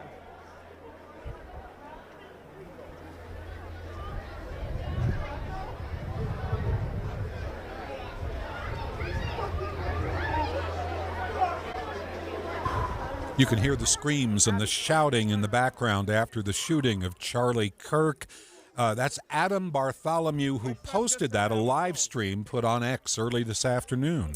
Former FBI agent Greg Rogers joined us earlier. He talked about the difficulty of keeping outdoor events safe. There would have been, and again, the UVU Police Department's very good. I am confident that they had security set up, and also that Mr. Kirk travels with security of his own. So, unfortunately, in a crowd of that size on a college campus, keeping out someone with ill intent is, it's almost impossible. It's, it's very difficult. So there was security, and I'm sure it was good, but the tragic issue always is, like when President Trump was shot during his campaign. When you have huge crowds and you have someone that's got a plan, it's tough. For those and folks, I'll be very interested to find out the distance that the shooter was.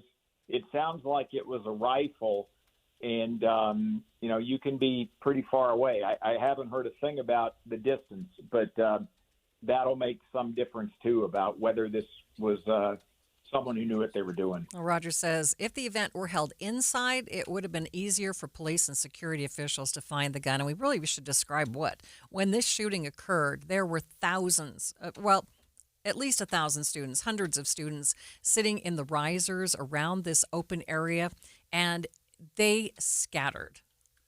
Charlie Kirk was sitting under a small tent, the kind you'd find at an arts festival where they're selling paintings like that. One of those little tents.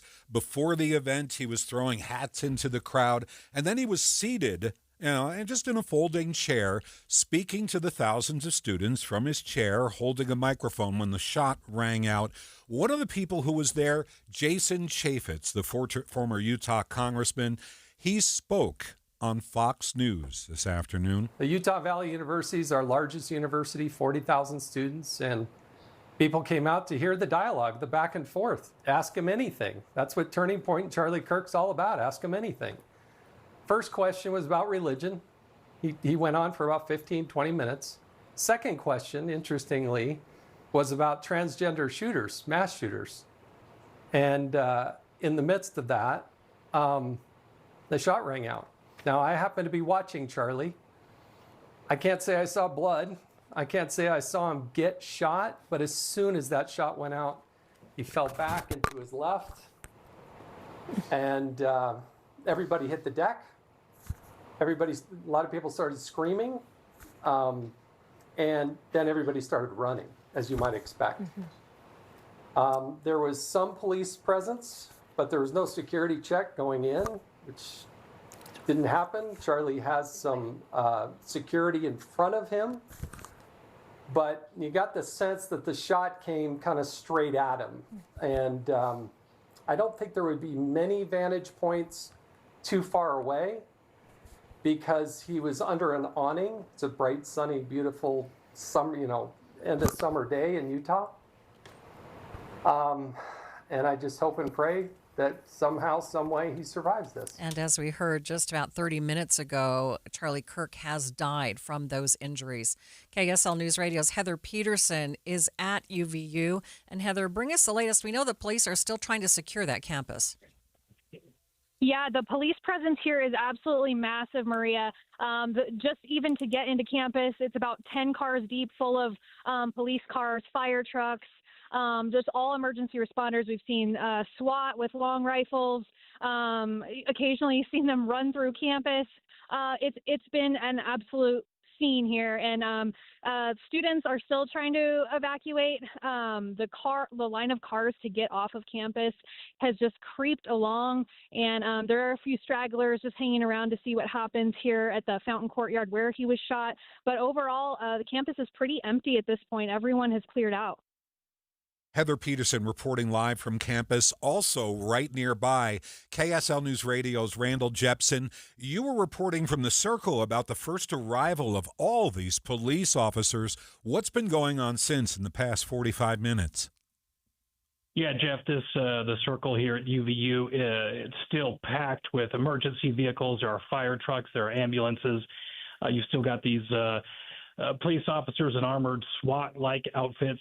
Now, we've just been told the Department of Public Safety, a spokesperson just grabbed us and said, hey, we're going to hold a press conference around 4 o'clock. The governor's going to be here and speak. The commissioner of the Department of Public Safety is going to be here and speak, and likely the FBI and possibly others. So they're kind of rounding us reporters up right now, getting us to the business building where they're going to hold this press conference sometime in the 4 o'clock hour. So details still to come. But right now, I'm just looking out the window of the business building, and just everywhere I look, flashing lights, police cars, people walking around, law enforcement walking around with rifles. A few students still straggling through the area, but still a very busy scene here on the campus here at Utah Valley University, Jeff. Randall, you said there's a smattering, just a few students on campus. Has it pretty much been evacuated 100% at this point? For the most part. Every once in a while, you see a student come out and walk out from campus, and I don't know where they've been or why they were on campus. Interesting thing, when I walked up here, one of the first things I saw was this plastic kind of a lunch container that someone had just left behind with like a half-eaten sandwich. So that just kind of shows how people just got up and ran and evacuated the campus. And then that, little piece of lunch sitting there by the side of the sidewalk, it's just kind of tells the story of what happened. Randall, earlier, about 30 minutes ago, we saw a SWAT team, what looked like a SWAT team, go into one of the buildings. Does that look like they are still going from building to building? Yeah, they are still here. That vehicle they arrived in, I'm probably about 100 yards from where that vehicle is parked. In fact, I can see them right now. They're walking in a group. Randall, we're going to interrupt you because we're going to get an update right now from ABC News.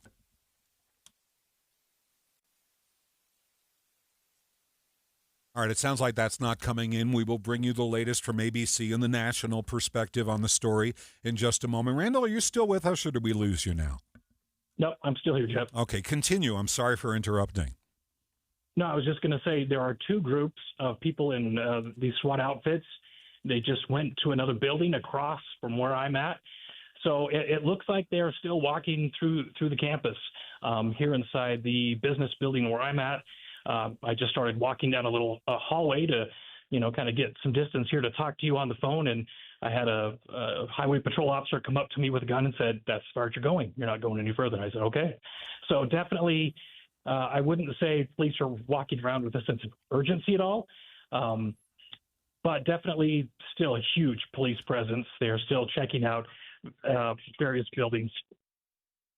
Well, there are two Yep. parts to all of this at this point. The first is securing the campus, going from building to building, and all these police officers and SWAT team members making sure that things are safe. The other part is this is now the scene of a murder investigation. Do you see any sign of that going on campus?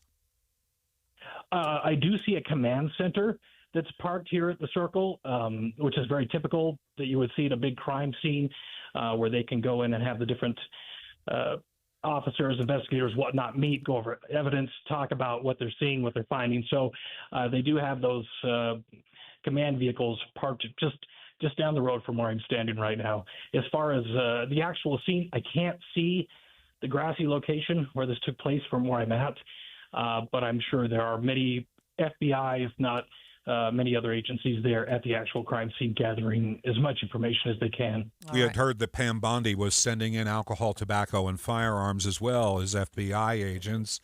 Thanks a lot. KSL News Radio's Randall Jepson is standing by on the campus of UVU. I had asked Randall whether there were still people sheltering in place, and we did get a text from a person who was sheltering in place asking for the phone number to have the police come and escort them out. So there are still people sheltering in place, and we will check back with Randall. We are expecting a news conference from UVU at about 4 o'clock. It'll be police agencies, federal agencies, and the governor will be there. Stay with us here at KSL News Radio right now.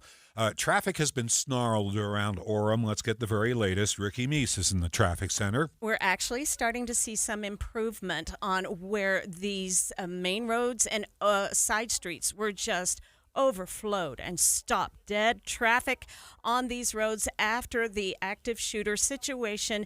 And for now, the biggest spot where we're still seeing some backups is westbound University Parkway, getting from about 4th West over to the I-15 junction. There's also still some delays in spots on State Street at University Parkway. And I do want to mention that UDOT still has that right lanes are still blocked eastbound University Parkway after the I-15 junction going towards Sandhill. So just be aware there are still police blocking some lanes of traffic in the area of Orem. Again, avoid this spot and just use caution if you are in the area and get to where you need to be and get to safety. Okay, while we're here, do we have any other major problems around the Wasatch Front?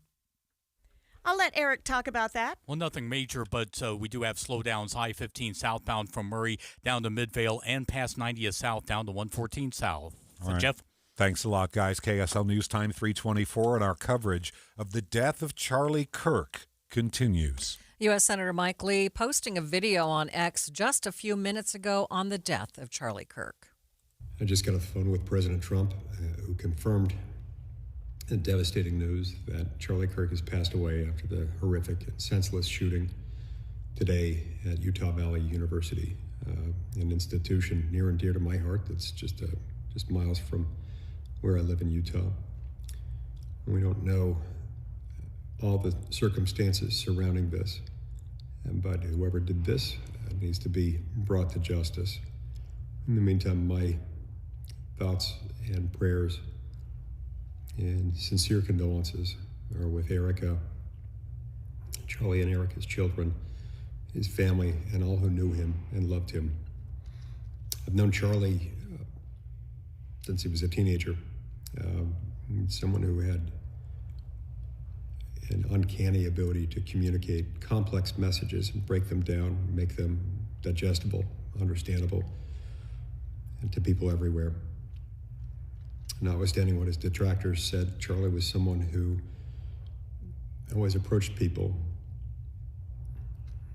esteeming them based on their immense, infinite value. He was always respectful.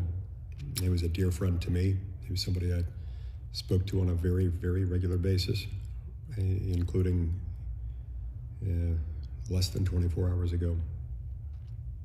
I'm devastated. I will miss him. My heart goes out to all those who mourn his passing today.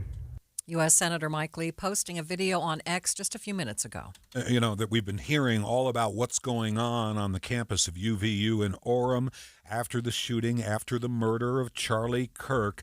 Let's go live now to Chris Bertram. He's a retired deputy police chief in the Unified Police Department. So, Chris, you have a lot of experience, first of all, in crowd control and in police investigations. Can you give us a window on what's happening at the command center down in Orem right now? Yeah, I mean, there's probably a lot going on. When this initially happened, we can see from the videos there's a lot of chaos. By now, I think things have calmed down. They've stabilized. You've got very important parts of an investigation going on. You've got the scene, the surrounding campus that needs to be secured, that needs to be searched for evidence and people possibly involved.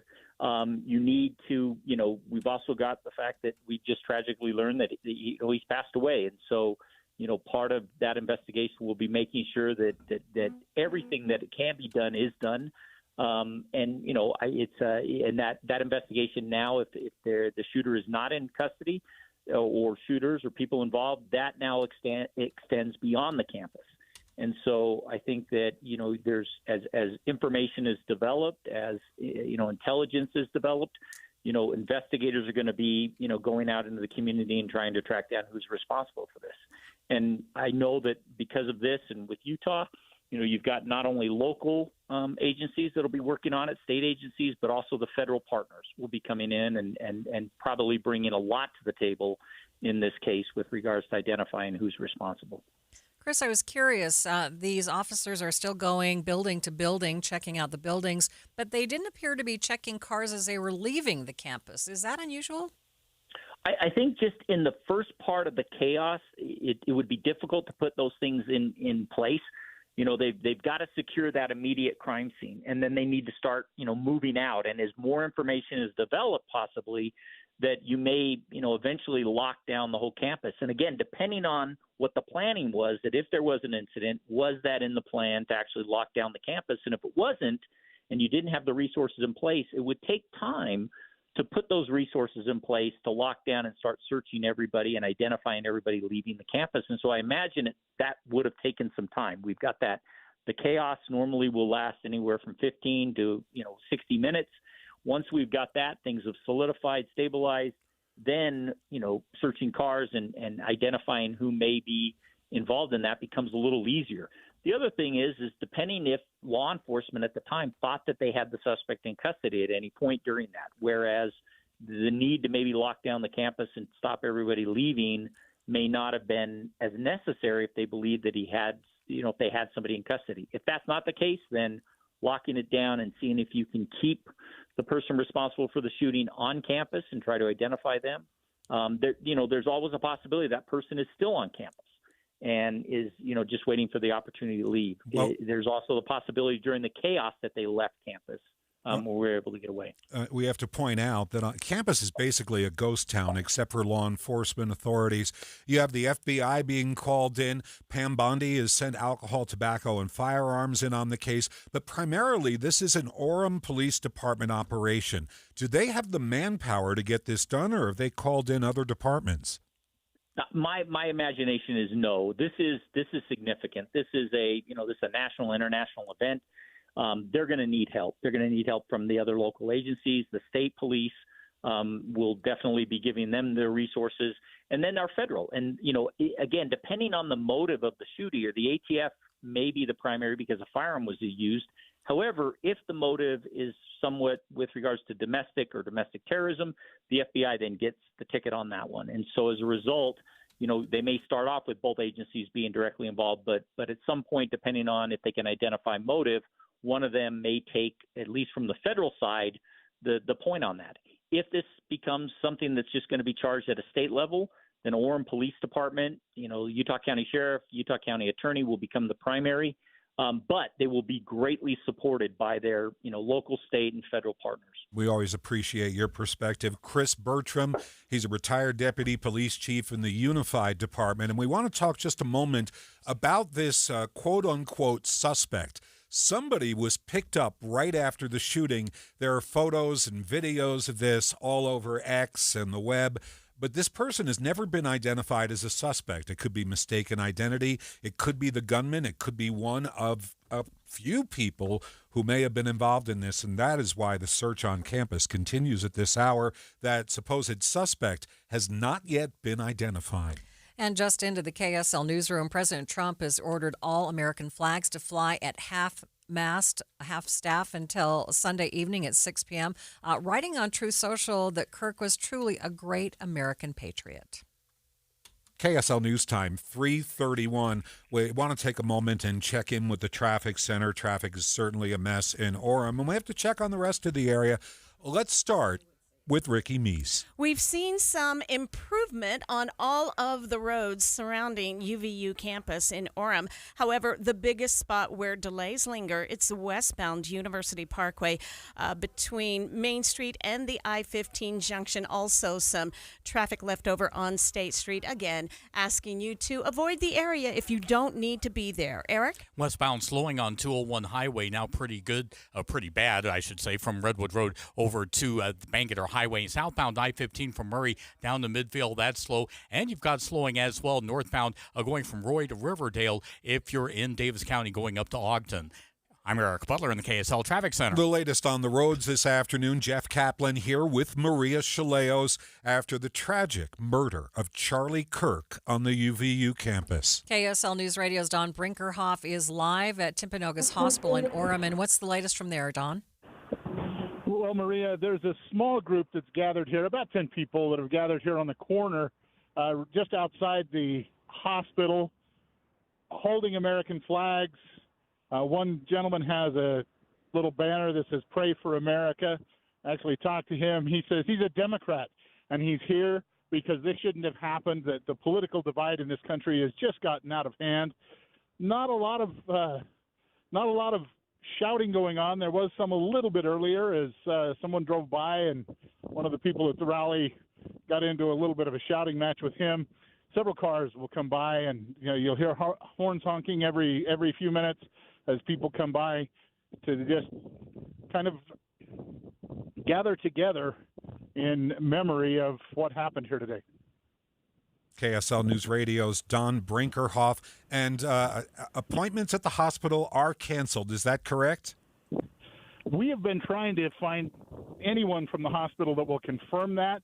I am not seeing anybody going into the hospital. There were a few earlier.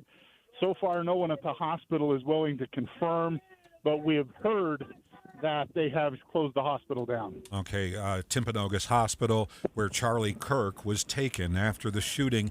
Attendees were shocked by the act of political violence at UVU.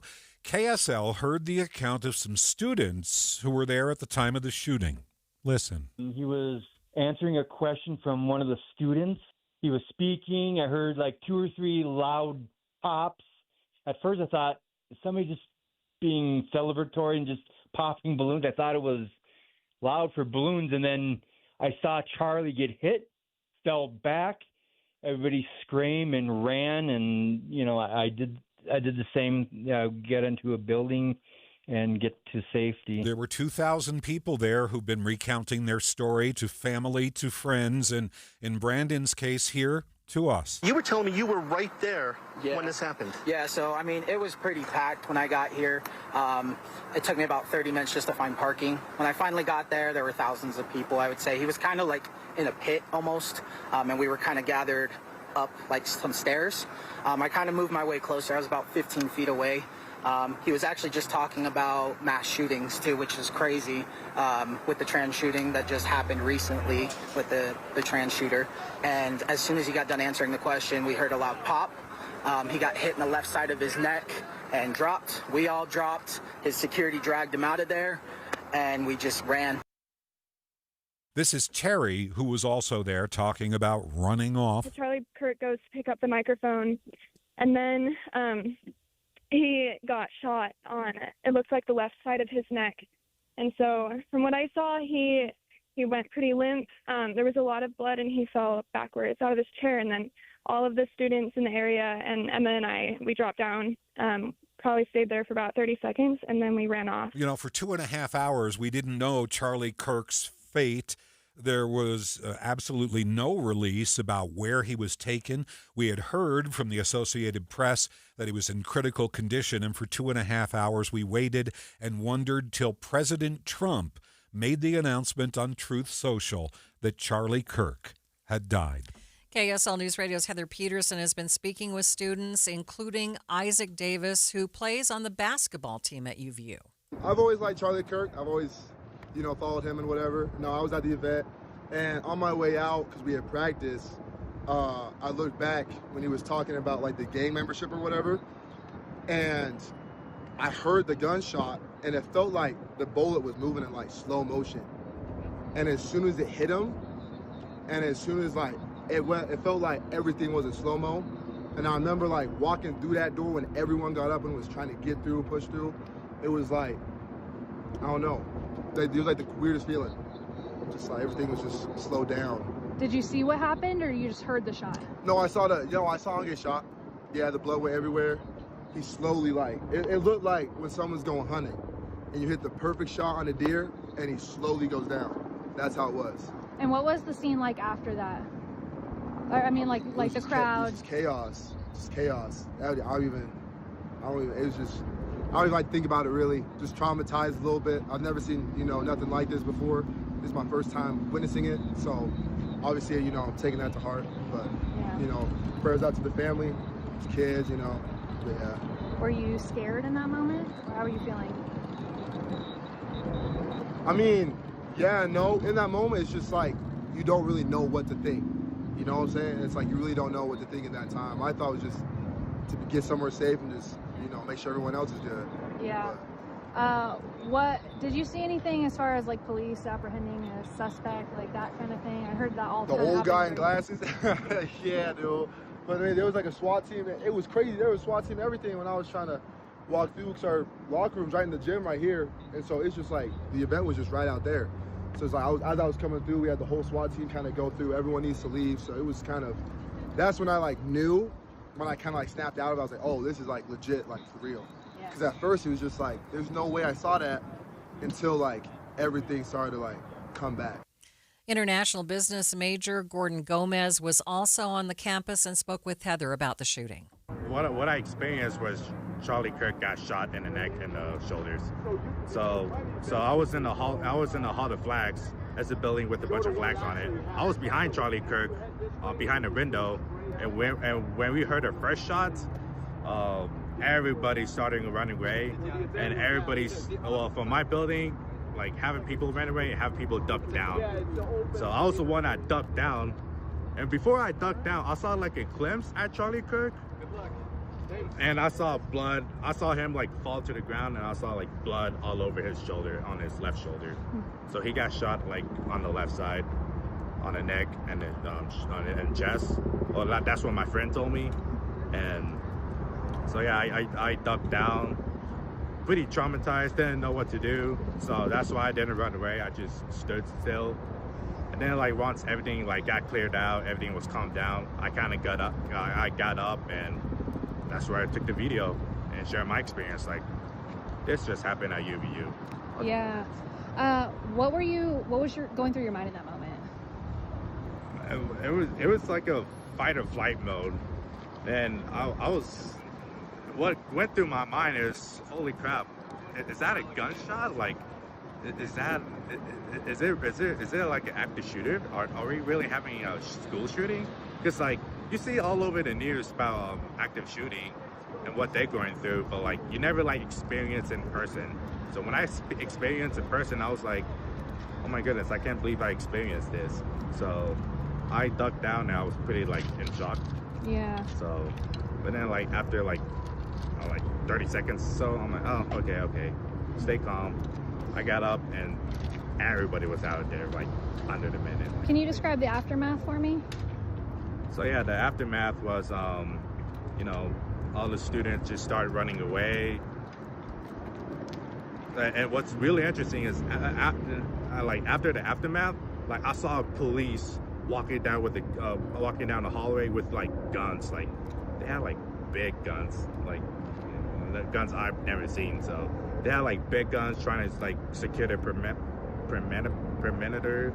and yeah, it was pretty devastating. And one of the police said, "Oh, there might be like more than one guy, so we're trying to search for him." I'm like, really? More than one guy was at the... Did you notice any security for the event prior to him getting shot?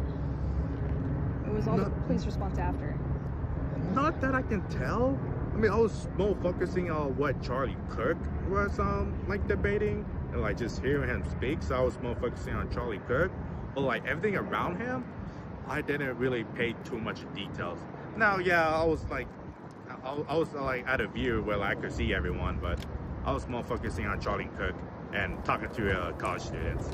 Again, both students speaking with KSL Newsradio's Heather Peterson. What this is all about, in case you're just joining us and are unfamiliar, conservative influencer Charlie Kirk was shot and killed this afternoon. It happened here in Utah on the UVU campus at around 12:30. Kirk was speaking to about 2,000 students at an outdoor event when a gunshot rang out. The 31-year-old Trump ally jerked back, shot in the neck, fell off his chair. Assembled students screamed. They ran for safety. They left behind their water bottles, their backpacks as they fled towards safety, but getting off the campus was practically impossible. Traffic snarled for hours as police began blocking roads. The investigation continues. They're trying to make sure the campus is secure. There is one person who we believe is in custody. That individual has not been named. We don't know if they're a suspect, and at this point we wait for a news conference that'll feature the governor, federal officials, and law enforcement at 4 o'clock. Jeff, the University of Utah just sent out a text alert to its students and faculty. It says Utah Valley University witnessed a horrible act of political violence in the shooting of Turning Point USA co-founder Charlie Kirk. University of Utah Public Safety is in close contact with local, state, and federal law enforcement peers. Additional public safety patrols and layers of security will be present at the university events today and for the rest of the week. Earlier, we spoke with Utah Senator John Curtis about the shooting. This was before we learned that Charlie Kirk had died. To make it even more personal for me, this is literally my backyard, right? Where just moments away from my home, where we recreate, where I go and speak frequently. And in all of our minds, as we've seen the political violence around the country, I think most of us, I know I have said, yes, but it would never happen here. You're a U.S. Senator. You talk to people. You can find out things. Is there anything you can tell us about the events of this afternoon that we might not know? Yeah, I'm at just as much a disadvantage as all of you. I'm in D.C. It might be a little bit different if I was in Utah. I'm madly trying to find out what I can. And as you well know, you have to be super careful with your sources in a situation like this. And I wish I could tell you and your listeners more. I just don't have that information. So what happens next? Is this going to become an issue in D.C.? Is this the talk and the discussion this afternoon in Washington? Well, I think mission one is praying for the health and safety of Charlie and his family. It's hard to really even think past that until we know his condition, and I hope just beyond belief that he recovers from this. I think then mission number two is in my opinion, an analysis of why this is escalating, why this political violence is escalating. And I think if we're honest, we all know that conversations frequently aren't healthy, even within families, sometimes, even around family tables. And I think we all need to take a really hard look at how we turn that curve. Certainly, we can disagree, and we have as a country many times in the past, but I certainly haven't lived through an era like this. Senator, students deserve to be safe in their schools. So what do we do to move forward and try to ensure their safety? Well, it's certainly a worthy conversation, and I don't know enough about the particulars of this. I think we can all see the very high degree of difficulty of protecting somebody in this environment. And I can just tell you personally, this is I think it's going to impact Utah politicians. I think it's going to impact me, right? Like if this can happen in my backyard, and we don't want that to happen. We want politicians to be accessible and out. I mean, but you think about the parades that we ride in, think about the vulnerability and the near impossible conditions to keep somebody safe if someone has the intent to do them harm. That's Senator John Curtis speaking with us here on KSL News Radio. A little while ago, he alluded to the fact that this is not the time for a discussion about guns and violence. But there was some discussion on the House floor this afternoon. Speaker Mike Johnson paused the House. They were in the middle of a series of votes, and he called for a moment of silence and prayer for Charlie Kirk. Kirk was still alive as far as we knew at the time. What happened, Representative Lauren Boebert asked for somebody to lead a prayer aloud, and Democrats objected, several of them pointing out the House hasn't given other shooting victims the same treatment. That began a shouting match across the aisle, so things are the same as they ever were on the House floor this afternoon. So who was Charlie Kirk? There are many people who don't know who he is. KSL News Radio's news director, Becky Bruce, has just walked into the studio to tell us more about him. Becky? Yeah, Kirk was a well-known political activist and the co-founder of a group called Turning Point USA that has been largely growing over the last 10 to 15 years now. It's a group that is nonprofit and encourages conservative political involvement specifically on college and high school campuses. So one of their key mission points is to get turn out the vote efforts and get people politically activated. Kirk himself grew up in the greater Chicago area. He ramped up his political involvement during that Tea Party movement. And more recently, he's been hosting his own radio show and podcast. His podcast was like number 21 on Apple's top list. He also has TikTok videos that go crazy in terms of their virality. Some of them get up to 50 million views for just one video. He's been a well-known supporter and friend of President Donald Trump, of course, and he's also a very young man. Kirk was 31 years old. He leaves behind his wife, Erica, and two small children, ages 3 and just over 1. It's a tough blow So sad. to the family, to supporters, to members of the political community, and as well at UVU this afternoon. This is not what a school wants to be known for, but this is going to be etched into history, sadly. Right. Thank you, Becky. We are expecting an update soon from officials on the UVU campus. KSL News Radio's Heather Peterson is there. She joins us now live. Heather? Maria, they're just now setting up to have a press conference coming up at around 4 o'clock, which we will take live.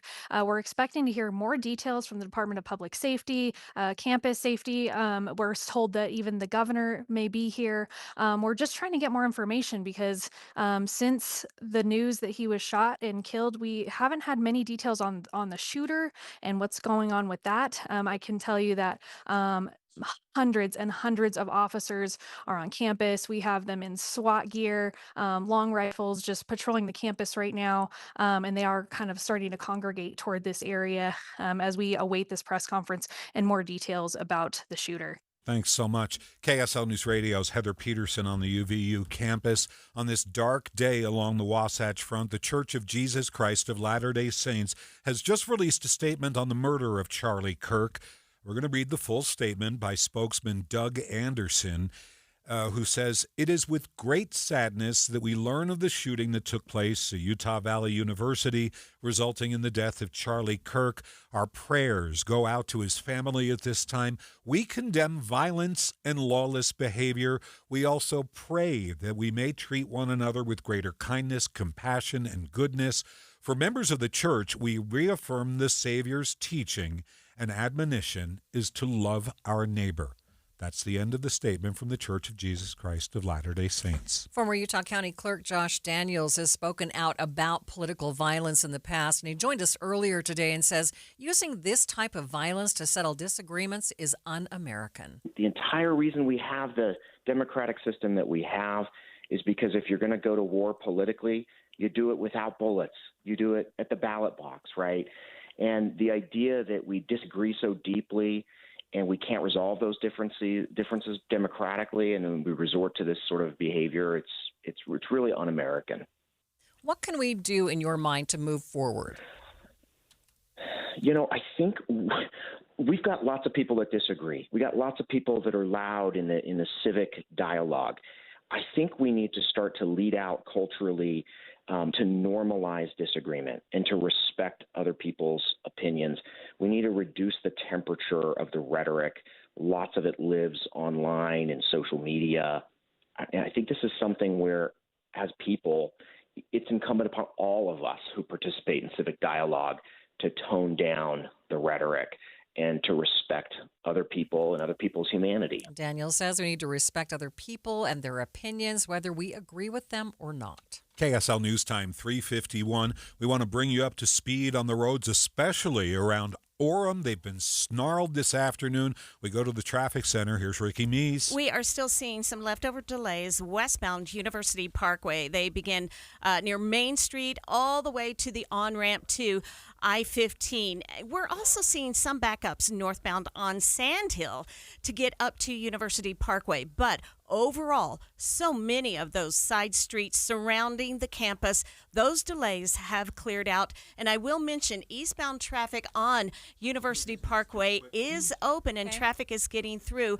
But you still may want to find an alternate route if that's your normal drive home. Eric? Westbound 201 highway, very slow from I-15 heading out towards Bangerter Highway. There's a crash just past Bangerter. They have moved that over to the right shoulder.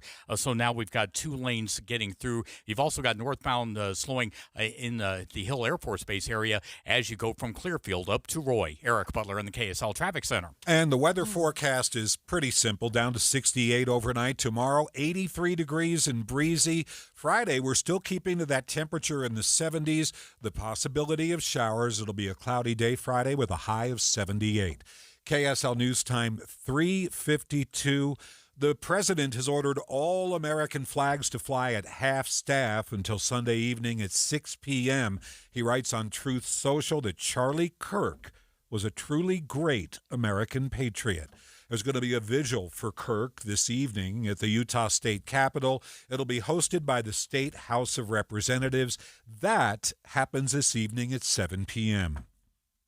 Utah's House Minority Leader Angela Romero says a staff member texted her when this shooting happened during the noon hour, and she was horrified. I condemn all acts of violence against people, regardless of their political ideology or what they stand for. Everyone should have the freedom to be able to speak their mind and feel safe. Representative Romero told us earlier that the shooting sparks questions of if there should be more gun regulation in Utah. Many of us have been fighting to do some more gun regulation, but that's not happening here in the state of Utah. And it's unfortunate that kids can't even feel safe at college anymore. I mean, they were there to hear a speaker, whether I agreed with the speaker or not. They felt like they were in a safe environment at school, and this happened. So this has to be a wake-up call for us as policymakers to think about, should guns be allowed on college campuses? Angela, this is really a tough one because you want a balance here. We don't want people of different sides not being able to speak on a college campus where students really need to, see every point of view. I agree with you 100%. Again, I may not agree with him, but he has every right to share what he thinks to a college campus, and those students can make a decision based off of that, whether they like him or not. I just don't. It makes me afraid. I think about me and being on a college campus, and people may not like what I stand for, and do I have to worry about my safety as well? And so this is not just about him. This is about just the undertone within our country right now that it's not safe to just be your authentic self, regardless if you agree with someone or not. Romero later posted on X, the actions of one or a few individuals must not overshadow the importance of civil discourse. KSL News Time, 3:54. Charlie Kirk was quickly transported to Timpanogos Hospital after the shooting. There right now, KSL News Radio's Don Brinkerhoff, who's telling us something's going on there. Don?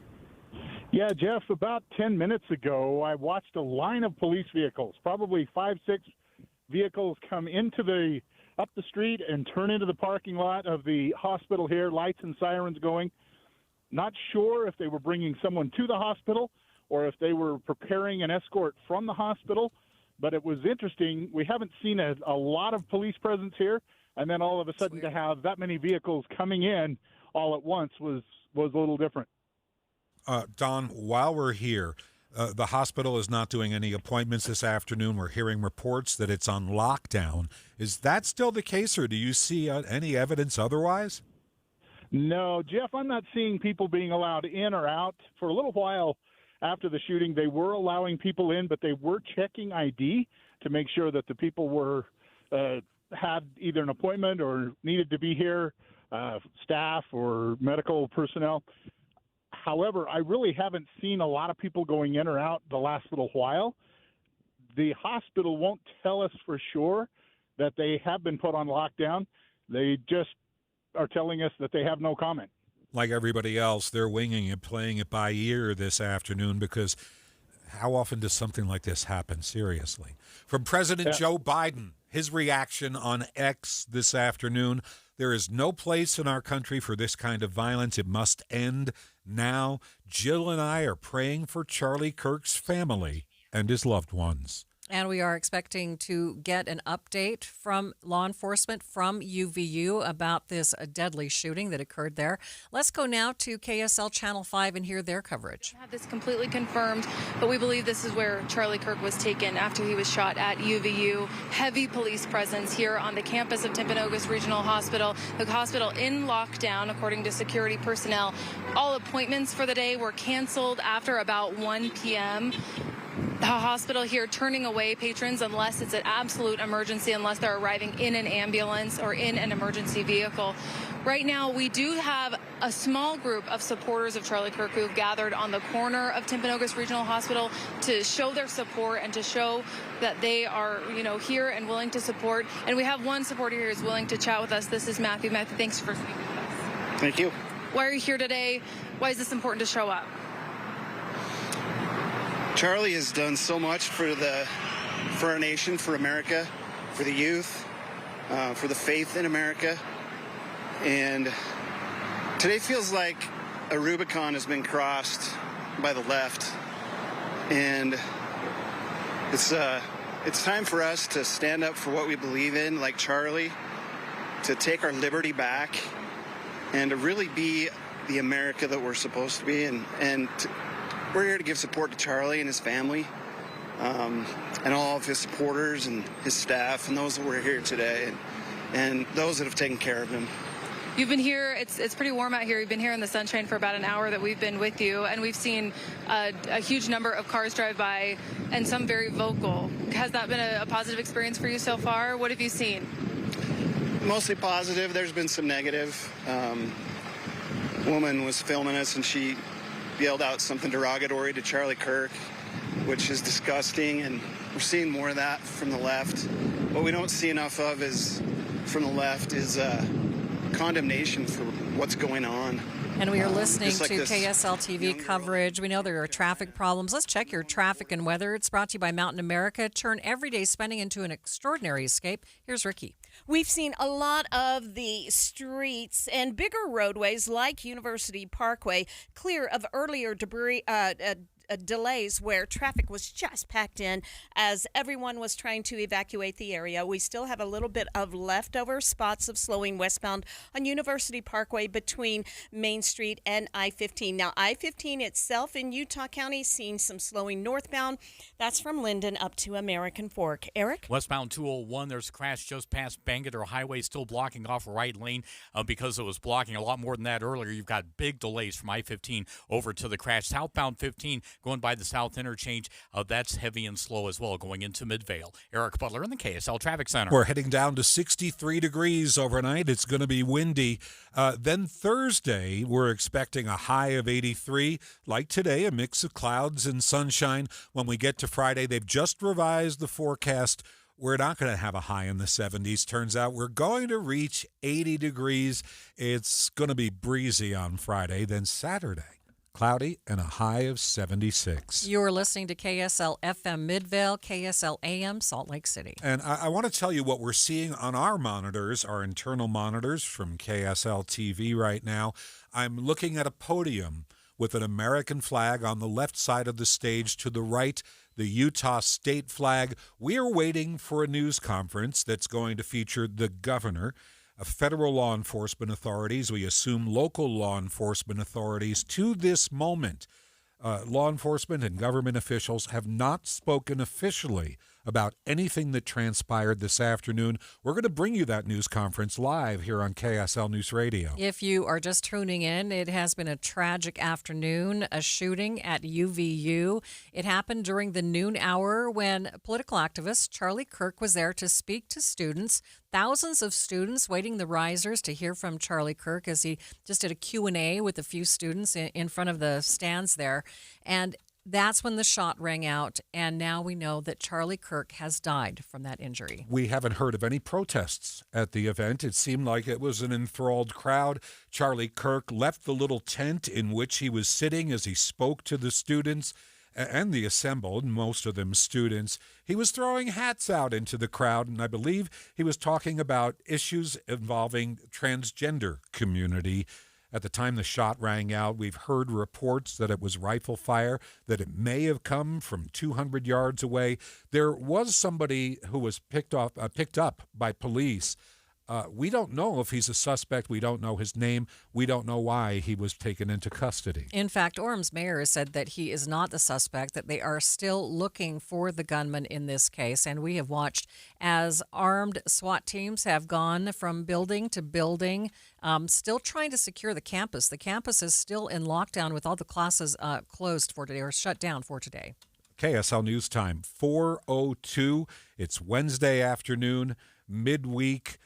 Former FBI agent Greg Rogers joined us earlier and talked about the difficulty of keeping outdoor events like this, 2,000 people, safe. There would have been, and again, the UVU Police Department is very good. I am confident that they had security set up, and also that Mr. Kirk travels with security of his own. So, unfortunately, in a crowd of that size on a college campus, keeping out someone with ill intent is, it's almost impossible. It's,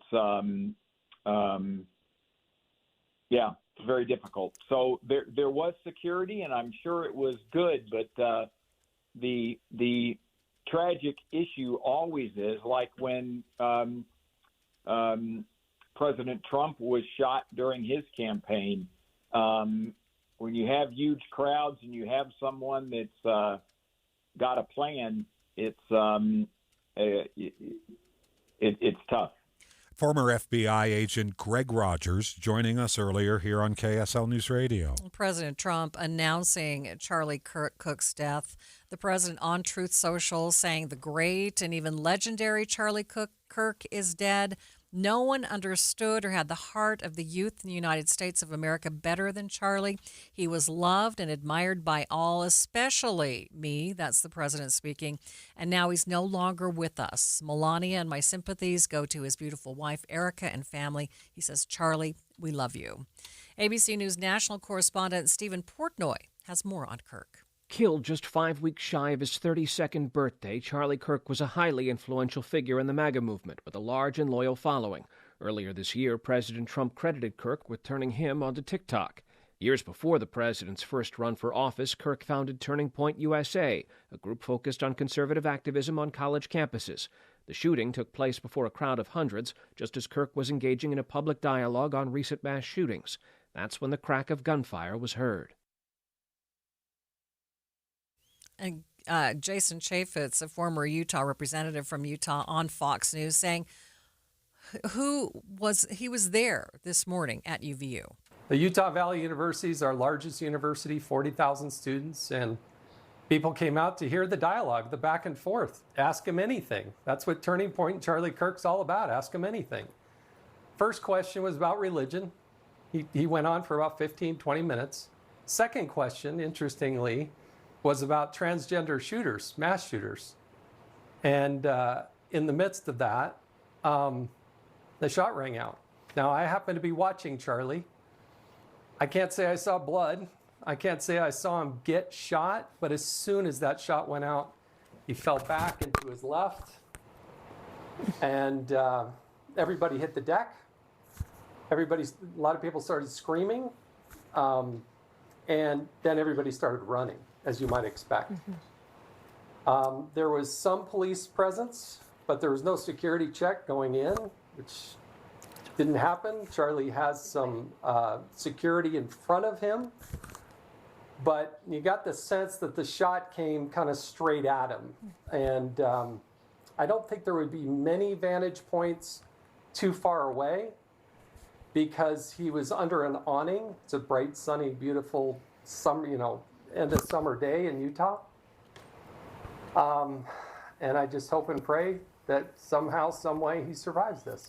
Former Congressman Jason Chaffetz speaking to Fox News. The former congressman was there this morning at UVU. The president has ordered all American flags to fly at half-staff till Sunday evening at 6 p.m. The president writes on Truth Social that Kirk was a truly great American patriot, and Governor Cox has now followed President Trump's lead, ordering all U.S. flags and all state flags here in Utah be flown at half-staff at all state facilities starting today till sunset on Sunday, the 14th. The governor is inviting all private citizens, businesses, and other organizations to do the same. He can't order flags to be lowered at private businesses, but he requests that be done. And at this moment, we're waiting to hear from the governor. There's a news conference that's being set up on the UVU campus. Reporters have gathered. They're testing their equipment. There's a podium set up. We haven't seen any sign yet of law enforcement, of the governor, of federal agents who are expected to participate. While we wait for that news conference to begin, for those of you who are not familiar with Charlie Kirk, he was a well-known political activist and the co-founder of Turning Point USA.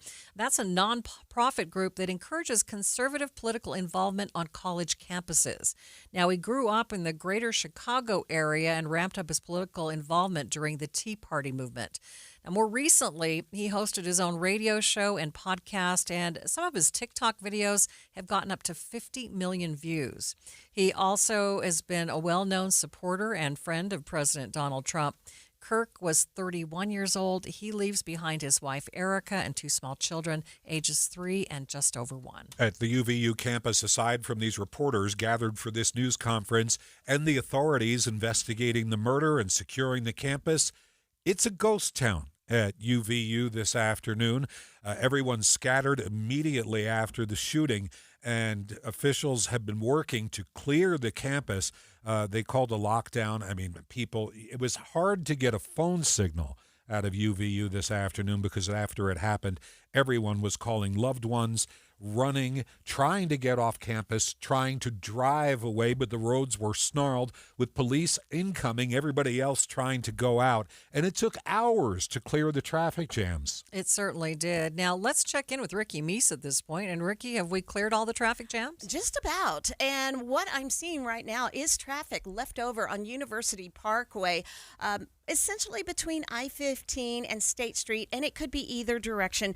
So there is travel going by UVU campus in that area. They're not going to let anybody onto campus, of course. So we still have some busy traffic just in that vicinity, but all of those secondary streets surrounding the UVU campus in Orem, that traffic has cleared out. Eric? New crash southbound 15 at the Bangerter exit. Slowdowns from Murray all the way to Bluffdale. And speaking of Bangerter, there's a crash on the 201 highway still being cleared. That's westbound just past Bangerter. And slowdowns go back to I-15 and one right lane still blocked. Eric Butler in the KSL Traffic Center. Thanks, guys. The weather forecast, it's headed down to 63 degrees overnight. Tomorrow it's going to be breezy and 83, a mix of sun and clouds. Friday, high temperature 80. KSL News Time 4:09. Our coverage continues of the murder of Charlie Kirk at UVU. We're now hearing from Turning Point USA after the murder of Kirk. The organization Kirk founded when he was 18 years old says, may he be received into the merciful arms of our loving Savior who suffered and died for Charlie.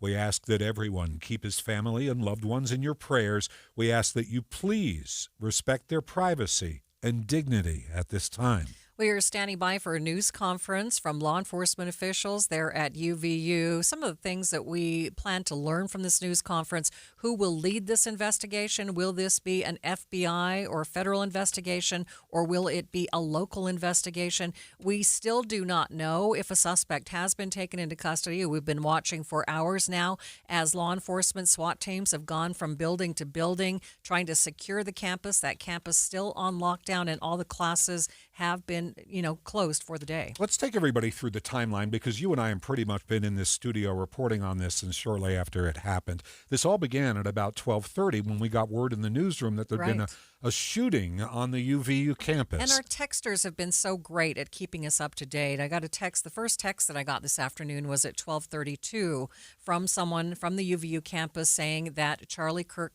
had been shot on the campus.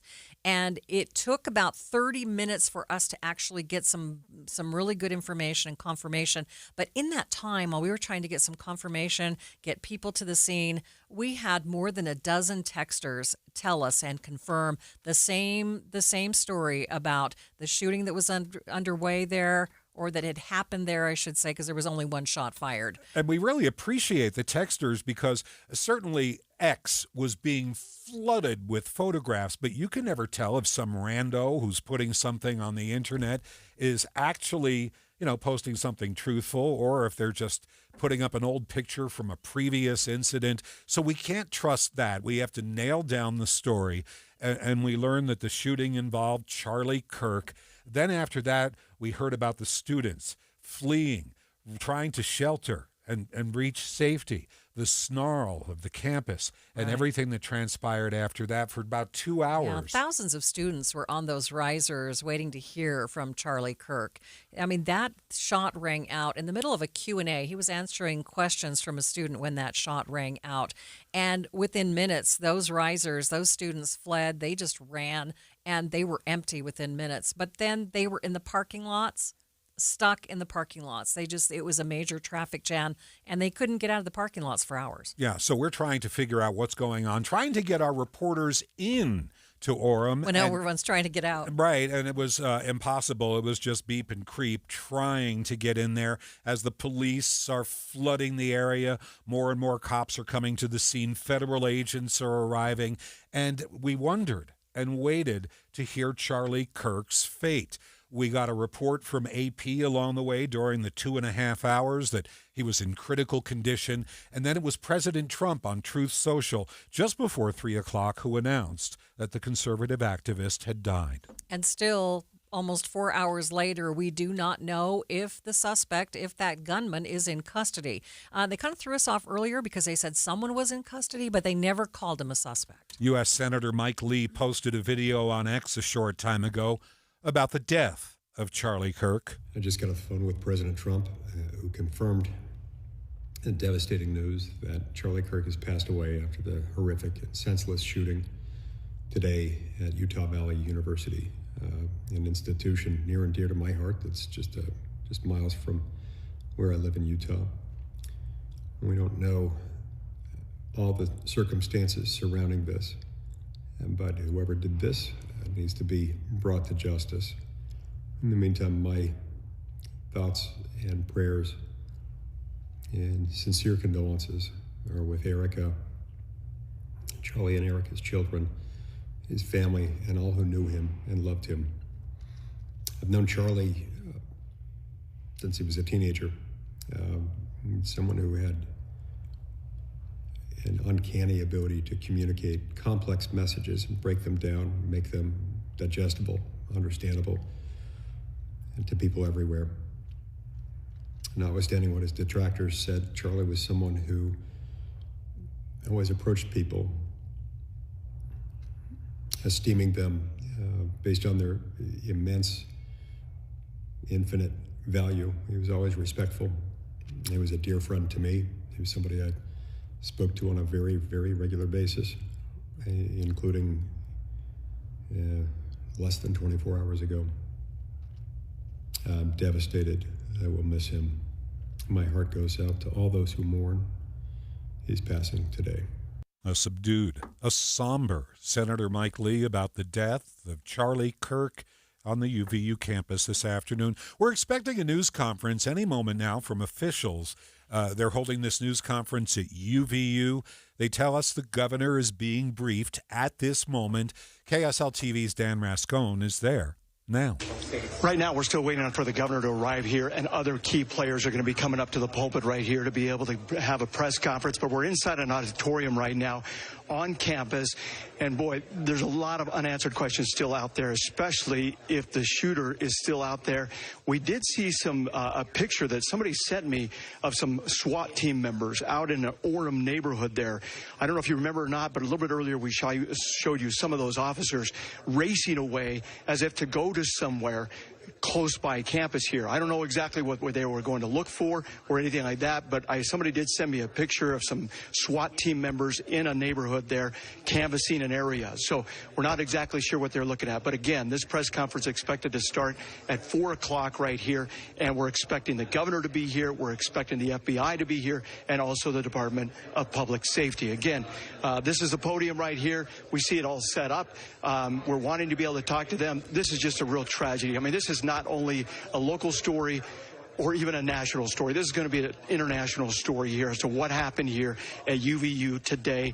I did talk to a public affairs individual here on UVU campus. He said that Charlie had about 8 security personnel there with him at that event. They also had several other security personnel from UVU that was also at that event. And so we're still trying to get details exactly what happened there. But he told me that there was about 1,500 people gathered together at that event, and when this all went down. And so again, we're still trying to find out from the Department of Public Safety and also the FBI as to what they're going to be looking at. So we're hoping that this press conference will get underway. But again, we have not seen the governor pull up. We have not seen the FBI pull up, the lead players in that area.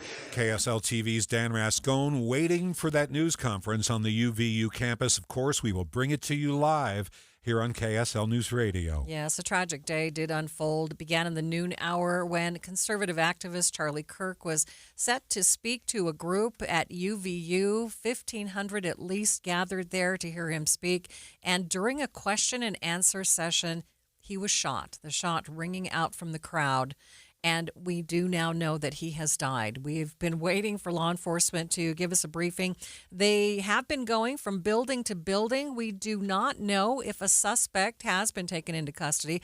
One person was taken into custody, but not being called a suspect. And Orem's mayor even saying that they while they did arrest a person, that person was not the suspect. We're getting word that the nonprofit group, the Uvalde Foundation for Kids, is offering up a reward to $5,000 for information that leads to the arrest of the suspect in Charlie Kirk's murder.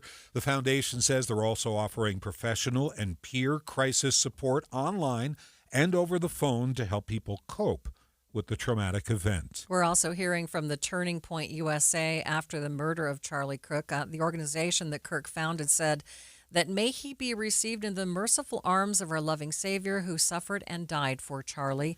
And they are asking that everyone keep his family and loved ones in their prayers. And they ask that you please respect the privacy and dignity, their privacy and dignity at this time. Orem City is reacting to Kirk's death on social media, on X. Orem says, we are devastated by today's events. This type of violence should never happen anywhere, let alone in our community. This is in direct opposition to our values, which include family, unity, respect, and faith. We are praying for Charlie and his family, his wife, and 2 small kids at this time. President Trump has also ordered all American flags to fly at half staff until Sunday night at 6 o'clock, writing on Truth Social that Kirk was truly a great American patriot. Jason Chaffetz was at the event on the UVU campus. He was there listening to Charlie Kirk speak. Of course, Jason Chaffetz, the former congressman from here in Utah, he was on Fox News talking about what happened. The Utah Valley University is our largest university, 40,000 students, and people came out to hear the dialogue, the back and forth. Ask him anything. That's what Turning Point and Charlie Kirk's all about. Ask him anything. First question was about religion. He went on for about 15, 20 minutes. Second question, interestingly, was about transgender shooters, mass shooters. And in the midst of that, the shot rang out. Now, I happen to be watching Charlie. I can't say I saw blood. I can't say I saw him get shot, but as soon as that shot went out, he fell back into his left, and everybody hit the deck. A lot of people started screaming, and then everybody started running, as you might expect. There was some police presence, but there was no security check going in, which didn't happen. Charlie has some security in front of him, but you got the sense that the shot came kind of straight at him. And I don't think there would be many vantage points too far away because he was under an awning. It's a bright, sunny, beautiful summer, end of summer day in Utah. And I just hope and pray that somehow, some way, he survives this. Jason Chaffetz talking about events this afternoon on the UVU campus and the murder of Charlie Kirk. So we're expecting an update soon from officials on the UVU campus. Latest we're hearing it's about 7 minutes away, close to 4:30, right? That's right. We are expecting that update. And KSL Newsradio's Heather Peterson is there, and she joins us live. Heather? Yeah, a lot of police have gathered around the auditorium just inside of the university as they wait for a briefing. Right now, we know that the governor is getting briefed on the situation, and he's about 5 minutes away from this auditorium. So it's going to take him a little bit to walk over here after getting that briefing. But yeah, we are hoping to learn more about this shooting in just a few moments, and they're setting up right now. Like I said, hundreds and hundreds of officers just outside this auditorium. It's heavily guarded. A lot of law enforcement with AR-15 style rifles and full SWAT gear, just making sure that this press conference itself is safe as well. Yeah, the campus was swarmed by law enforcement after the shooting. As you move around campus, are you seeing that that's dissipated at all? Has it increased over the past hour or so? No, I mean, there's still a lot of officers roaming the campus, but the intensity, I haven't seen the intensity. No one's running around. Everyone's just kind of patrolling the area. There's almost no students on campus. It's a very eerie feeling right now. Lots of police and emergency vehicles, but not a lot of souls around here except for the officers. And reporters as you wait for this news conference with the governor. Absolutely. Are federal officials going to be there as well? Oh, we don't know. I mean, I would assume so. There's basically every agency you've ever heard of here. I've seen local police, I've seen campus police, state police. Everyone's here. SWAT. I believe I've seen military members. So I mean, everyone under the sun seems to be here right now. Okay, you've been working on this story since early this afternoon when the first shot rang out. This is going to be the first official word about anything that transpired this afternoon, isn't it? Yeah, it's been really hard to get information. University and law enforcement officials have not been forthcoming with what's going on. We've been hearing most of our information from eyewitnesses, a couple campus alerts. So, Jeff, I got to get going here. It looks like the governor is approaching the Go. auditorium. So That's okay. KSL News Radio. Coming here most shortly. Go. Heather Peterson reporting live from the UVU campus. As we wait just in this final few minutes here, let's check in with Don Brinkerhoff, who is at Timpanogos Hospital. Hello, Maria. There's really not a lot more going on than there has been all afternoon. The gathering is getting a little bit bigger, probably doubled in size to about 20 people. A few minutes ago, we did see a line of police vehicles come into the hospital. They had their lights and sirens going as they came in. Now, everything is kind of quieted down. A lot of people driving by and honking at this group that's assembled themselves here at Timpanogos Regional Hospital. Don, over the course of this afternoon, at first you got there, we had heard that Charlie Kirk was brought to Timpanogos Hospital, and you said originally there was just one police officer outside. Meantime, we were hearing that all appointments had been canceled, that the hospital was on lockdown. So the circumstance right now, it's a stronger police presence at this point, yes? It is. It definitely is a stronger presence than it was when I first arrived. When I arrived, there was a highway patrolman. His vehicle was parked in the parking lot. Lights were off. It was obviously shut off, and he was kind of walking around the front of the building. Shortly after I got here, we started to see hospital security staff coming out, and then they took some hospital security vehicles and actually started blocking off the entrances. Never have gotten an official word over whether or not the hospital was in fact shut down. We did see them checking IDs of people going in to see if they actually had business here or possibly staff or medical personnel arriving for their shifts. We've seen a few people leaving. There hasn't been a lot of people left the hospital, so we're not sure if they're kind of keeping them inside or exactly what's going on that way. Any indication whether the hospital plans to hold some sort of briefing?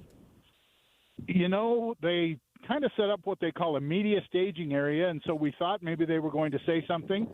Now, okay, we're going to interrupt you, Don. We're going to go live to that news conference on the UVU campus. It's just beginning on KSL News Radio. Then we'll hear from the FBI Special Agent in Charge, Robert Bowles. We'll then hear from Utah Valley University Vice President Val Peterson, who's been in touch with President Jimenez. And then we'll hear from Governor Cox. I'll turn the time over to Commissioner Mason.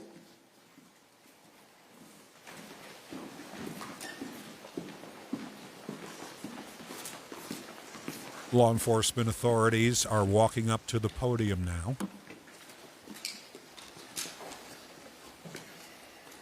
Hello, everyone. I'm Bo Mason, Commissioner for the Utah Department of Public Safety. Today at approximately 12:20 Mountain Standard Time,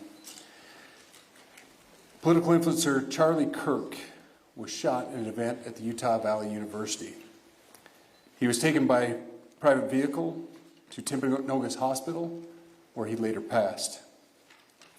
The Utah Department of Public Safety will be co-leading this criminal investigation to find this killer, along with the Federal Bureau of Investigation. We are working in unison with the County Sheriff's Office, the local police department, and the University Police Department, all of which have been very cooperative and fully engaged in this process.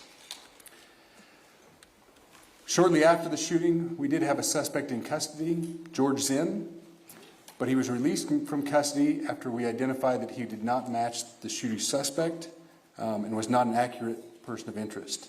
However, he has been booked into the county jail by Utah Valley University Police Department for obstruction of justice.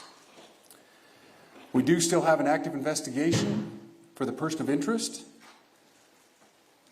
this incident occurred with a large crowd around. There was one shot fired and one victim. While the suspect is at large, we believe this was a targeted attack towards one individual. This is a tragic moment in our state and in our country. As we heal, we encourage everyone who is struggling with news of the incident to call 988, our state mental health crisis line. In addition to that, our partners with the FBI will also be discussing other ways we can communicate through the public for tips and other information. Thank you. Good afternoon. On behalf of the FBI, we extend our sincerest condolences to the family and friends of Charlie Kirk. Our thoughts are also with the people who witnessed this traumatic event. We know that what you experienced was very difficult. Our thoughts are with you as well. As soon as we heard about the shooting, special agents and personnel from the Salt Lake field office responded immediately. We have full resources devoted to this investigation, including tactical, operational, investigative, and intelligence. To be clear, the FBI will fully support and co-lead this investigation alongside with our partners. We are working on setting up a digital media tip line, and as soon as it's established, we'll get that information out to everyone. I know there's a lot of questions. This is very much an active case, and this investigation is in its early stages. We are following all the leads and all the evidence. If anyone has any information, please report it to the FBI or local law enforcement. Thank you. On behalf of President Tumenez, who we've been communicating with, and she's on her way back right now, I say that on behalf of Utah Valley University, we are shocked and saddened by the tragic passing of Charlie Kirk. We express our sincere condolences to the Kirk family. We grieve with our students, faculty, and staff who bore witness to this unspeakable tragedy. He was invited by the student group Turning Point USA to speak on our campus. We firmly believe that UVU is a place to share ideas and to debate openly and respectfully. Any attempt to infringe on those rights has no place here. We do not condone any form of violence at UVU and seek to make our campus a safe place for all. Ladies and gentlemen, thank you for joining us on this dark and tragic occasion. I want to thank our law enforcement officers who are leading this investigation, starting with Chief Long and his response here with the UVU Police Department. We're grateful for your leadership and your team. And again, to the speakers that you've just heard from who are co-leading this investigation. I also want to recognize Sheriff Mike Smith, who has been an invaluable partner as this investigation moves forward. I've been in touch with President Trump, with FBI Director Kash Patel. We are completely aligned with our state and federal partners as we work through this case. Now, this is a dark day for our state. It's a tragic day for our nation. And I want to be very clear that this is a political assassination. We are celebrating 250 years of the founding of this great nation. That founding document, the Declaration of Independence, that this great experiment on which we embarked together 250 years ago, that we are endowed by our Creator with certain unalienable rights. The first one of those is life. And today, a life was taken. Charlie Kirk was first and foremost a husband and a dad to two young children.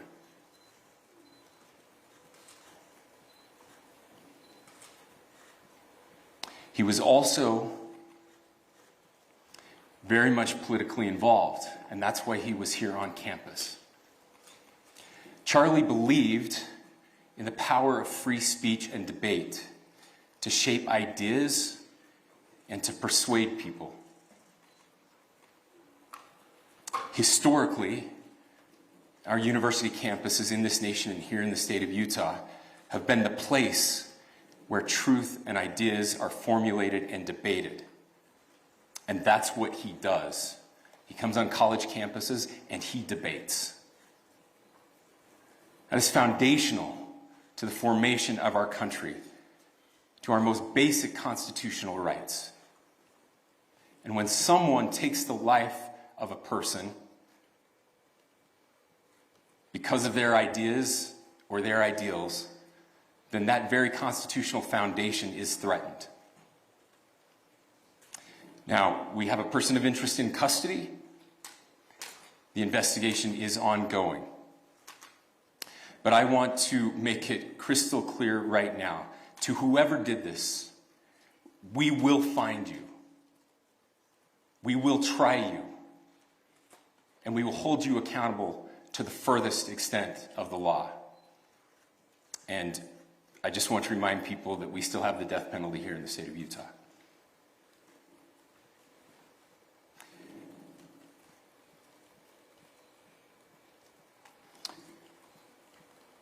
Our nation is broken. We've had political assassinations recently in Minnesota. We had an attempted assassination on the governor of Pennsylvania. And we had an attempted assassination on a presidential candidate and former president of the United States, and now current president of the United States. Nothing I say can unite us as a country. Nothing I can say right now can fix what is broken. Nothing I can say can bring back Charlie Kirk. Our hearts are broken. We mourn with his wife, his children, his family, his friends. We mourn as a nation. If anyone in the sound of my voice celebrated even a little bit at the news of this shooting, I would beg you to look in the mirror and to see if you can find a better angel in there somewhere. I don't care what his politics are. I care that he was an American. We desperately need our country. We desperately need leaders in our country. But more than the leaders, we just need every single person in this country to think about where we are and where we want to be. To ask ourselves, is this it? Is this what 250 years has wrought on us? I pray that that's not the case. I pray that those who hated what Charlie Kirk stood for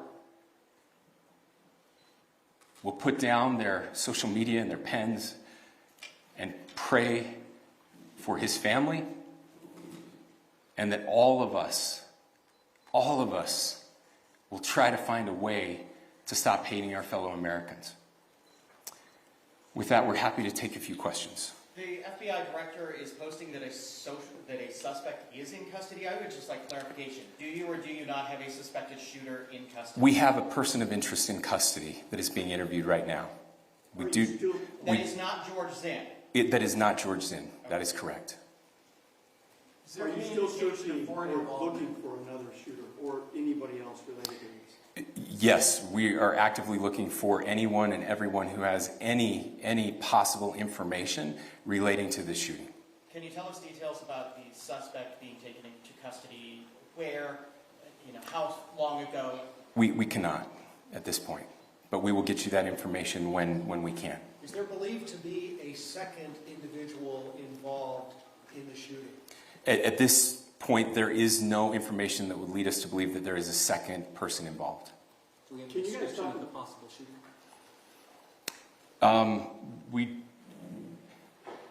Do you want to talk about what we know there? Yeah. The only information we have on the suspect, the possible shooter, is taken from closed-circuit TV here on campus. We do have that. We're analyzing it, but it is security camera footage, so you can kind of guess what the quality of that is. But we do know dressed in all dark clothing, but we don't have a much better description other than that. Where do you believe the shot came from? The shot came from here on campus, from a location at a fair, potentially from a roof, yes. A longer distance shot from a roof. So to clarify, with the security camera footage you have and the person of interest that's in custody, does that match up? That's what we're trying to decipher right now. So did FBI or DHS have anything on the threat board this morning? I can't speak to that. I'll just say that the investigation's ongoing, and as soon as we have further information, we will be sure to release it. Any indications of foreign intelligence involvement? As of now, I can't comment on any of that. Thank you. Can you talk a little bit about the security of the event itself? Who was there security-wise, and what happens on these kind of events? Chief Long. So my name is Jeff Long. I'm the police chief here at UVU, and I'll tell you right now, we are devastated. We're a small police department. We have a very large campus. We have over 40,000 students, and we love our students. We love our visitors, and we're devastated by what happened today. This is the police chief's nightmare. I'm very saddened for the Kirk family. I know his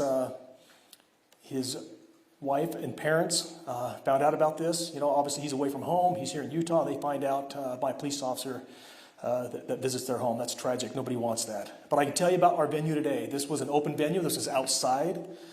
We did have 6 officers working that event. We had probably over 3,000 people that were in attendance. It sat down in kind of a bowl area here on the central campus. We have a waterfall area. And so he was kind of in a lower area, surrounded by buildings. We had some plainclothes police officers that were in the crowd as well. We train for these things, and you think you have things covered, and these things, unfortunately, they happen. You try to get your bases covered, and unfortunately today we didn't. And because of that, we had this tragic incident. So we did have officers there. We had Charlie Kirk's team. He has a security team that travels with him, and they were here with him when he was shot. Was the gun recovered? I'm sorry, see? Was the weapon recovered? At this point, I can't disclose that. When Charlie Kirk was shot, there was a question being asked about mass shooting. Was that person apprehended, and do you know who asked that question? Say the question again. I don't know if I understand what you're saying. When Charlie Kirk was shot, he was answering a question about mass shootings specifically. Was that person apprehended, and do you know who asked that question? I do not. We do not have that at this moment. What kind of weapon was used? Ladies and gentlemen, we have time for just one more question, so thank you. Yeah, a question for the chief as well. Was it your team or Kirk's team, or a combination of both, that kind of set the security protocol for the event? So we work together. He has his team, and they do this all over the country. We all know that. This is not uncommon for them. They're very comfortable on campuses, and I was coordinating with his lead security guy, and so yeah, we were working together. Was this a sharpshooter type shot? Ladies and gentlemen, those are all the questions that will be answered today. Again, thank you for covering this. We will be updating you as soon as we have additional information through normal channels, working with law enforcement. Again, our deepest condolences to the Kirk family and to the students who were there today. I would just ask everyone everywhere to please pray for their family and to pray for our country. We need it now more than ever. Thank you. You've been listening to a live news conference on KSL Newsradio from the UVU campus about the murder of Charlie Kirk this afternoon, a news conference that seems to have sown a little bit of confusion. We heard from the Utah Department of Public Safety that the search continues for the killer. A man was booked into county jail for obstruction of justice. His name is George Zinn, but he's not the suspect. A possible shooter, a different person, is in custody and is being called a person of interest who may have fired from some distance, possibly a roof, in a targeted attack. Meantime, the FBI is asking for tips from the public under the assumption that the shooter might be at large. They're now trying to figure out if the person seen in security camera footage is the same person that they've arrested. as a person of interest. Governor Cox spoke also toward the end of the news conference, and here's what he had to say. We have a person of interest in custody that is being interviewed right now. That is not George Zinn. That is not George Zinn. That is correct. Are you still searching or looking for another shooter or anybody else related to this? Yes, we are actively looking for anyone and everyone who has any possible information relating to this shooting. Can you tell us details about the suspect being taken into custody? Where? How long ago? We cannot at this point, but we will get you that information when we can. Is there believed to be a second individual involved in the shooting? At this point, there is no information that would lead us to believe that there is a second person involved. Governor Cox on a just concluded news conference from the UVU campus. KSL Newsradio's Heather Peterson was in the room at the UVU campus where we just received the update from officials, and she's joining us live. Heather?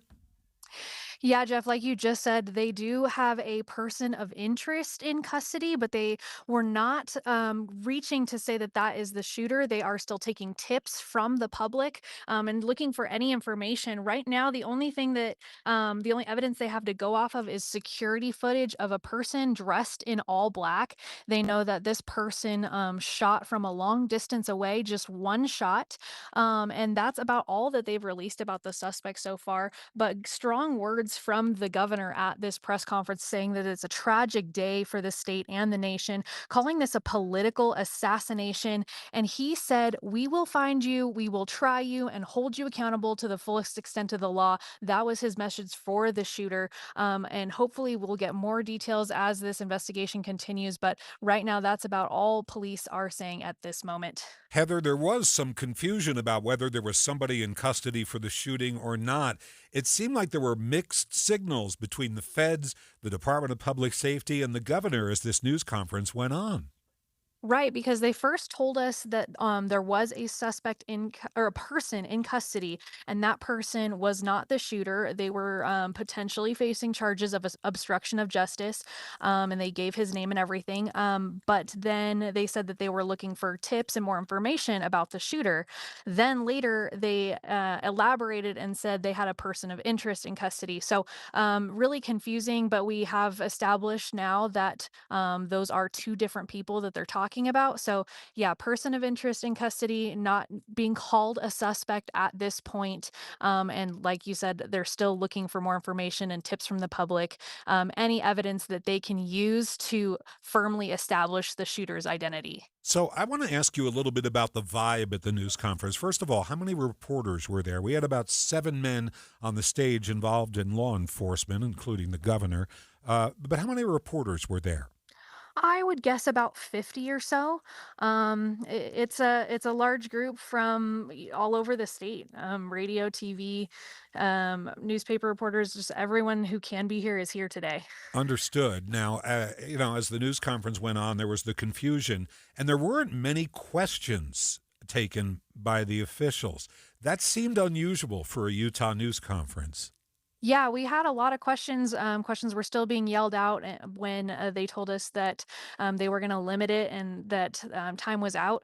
So yeah, we still have a lot of questions and wanting to know more about the event security, what led up to the shooting, what the protocols were for safety beforehand. But a lot of those questions went unanswered. All we know about that is that there were 6 officers working that event, over 3,000 people in attendance, and some plainclothes officers were there at the time. But yeah, still a lot of questions about how this was allowed to happen during such a large event where we knew that Charlie Kirk had gotten threats. They weren't sure how substantial those threats were. We knew that there was a petition ahead of time. About 6,800 people had signed online asking him not to come. So yeah, still a lot of questions about the shooter, how this happened, just everything leading up to and after the shooting. The request for public tips. Well, there were 3,000 people at this event. That's 6,000 eyeballs. The FBI must be expecting that they're going to be hearing from a lot of people. Yeah, I expect so. I mean, we've talked to a lot of eyewitnesses here on campus today. I think the problem that they're going to have is that there seems to be a lot of conflicting information. People said they saw the shooting, but one person would say he was shot in the chest, another person said the neck, another person said the left side, another right side. So I think that when you have that many tips coming from a lot of different people, it's hard to sort out truth from fiction. And so, like you said, a lot of eyeballs, but a lot of maybe unreliable sources too, as they're trying to sort out the truth of the matter. Thanks a lot, Heather. KSL News Radio's Heather Peterson was at the live news conference you just heard on KSL News Radio. And now that it's concluded, we're hearing from the Utah County Commissioners about the shooting. In a statement, they say Charlie Kirk's murder is a chilling reminder of the dangers of political violence. They say there's no justification for responding to disagreement with violence. The commissioners continued saying the right to speak freely and challenge ideas must be protected, not punished. Violence has no place in our discourse. Unity must triumph over hate. Our community deserves safety, dignity, and the freedom to express differing views without fear. That from the Utah County Commissioners. We heard from Governor Spencer Cox just moments ago at the end of this news conference.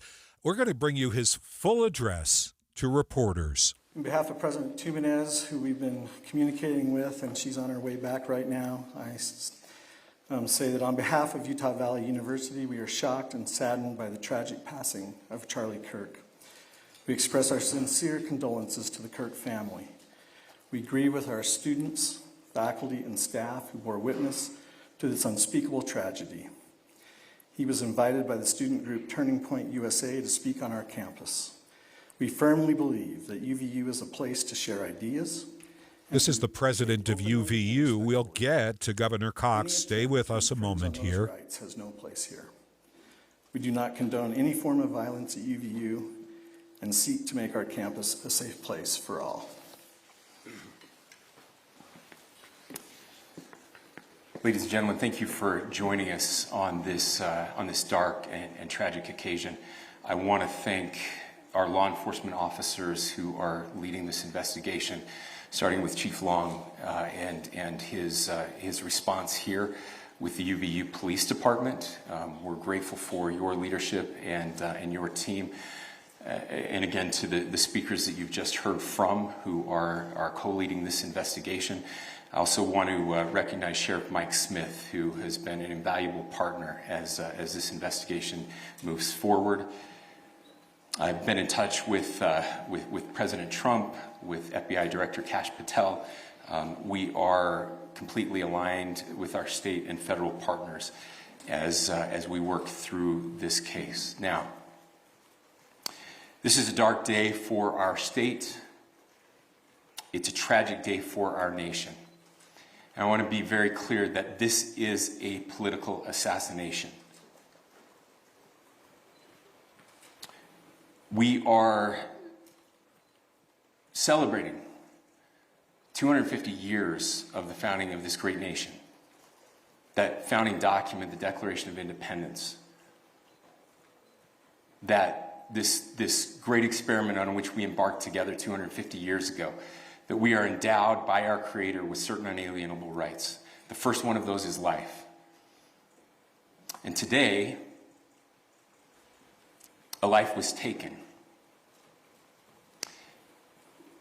Charlie Kirk was first and foremost a husband and a dad to two young children.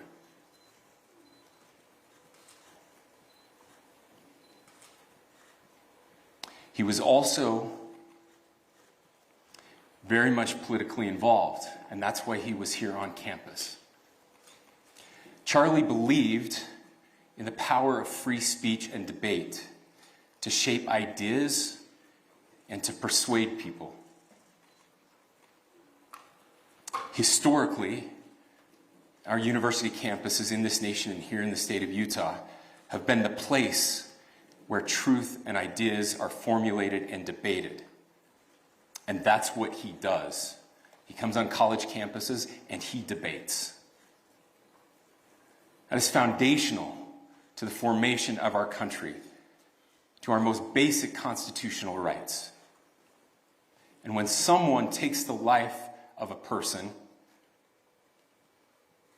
because of their ideas or their ideals, then that very constitutional foundation is threatened. Now, we have a person of interest in custody. The investigation is ongoing. But I want to make it crystal clear right now, to whoever did this, we will find you. We will try you. And we will hold you accountable to the furthest extent of the law. And I just want to remind people that we still have the death penalty here in the state of Utah.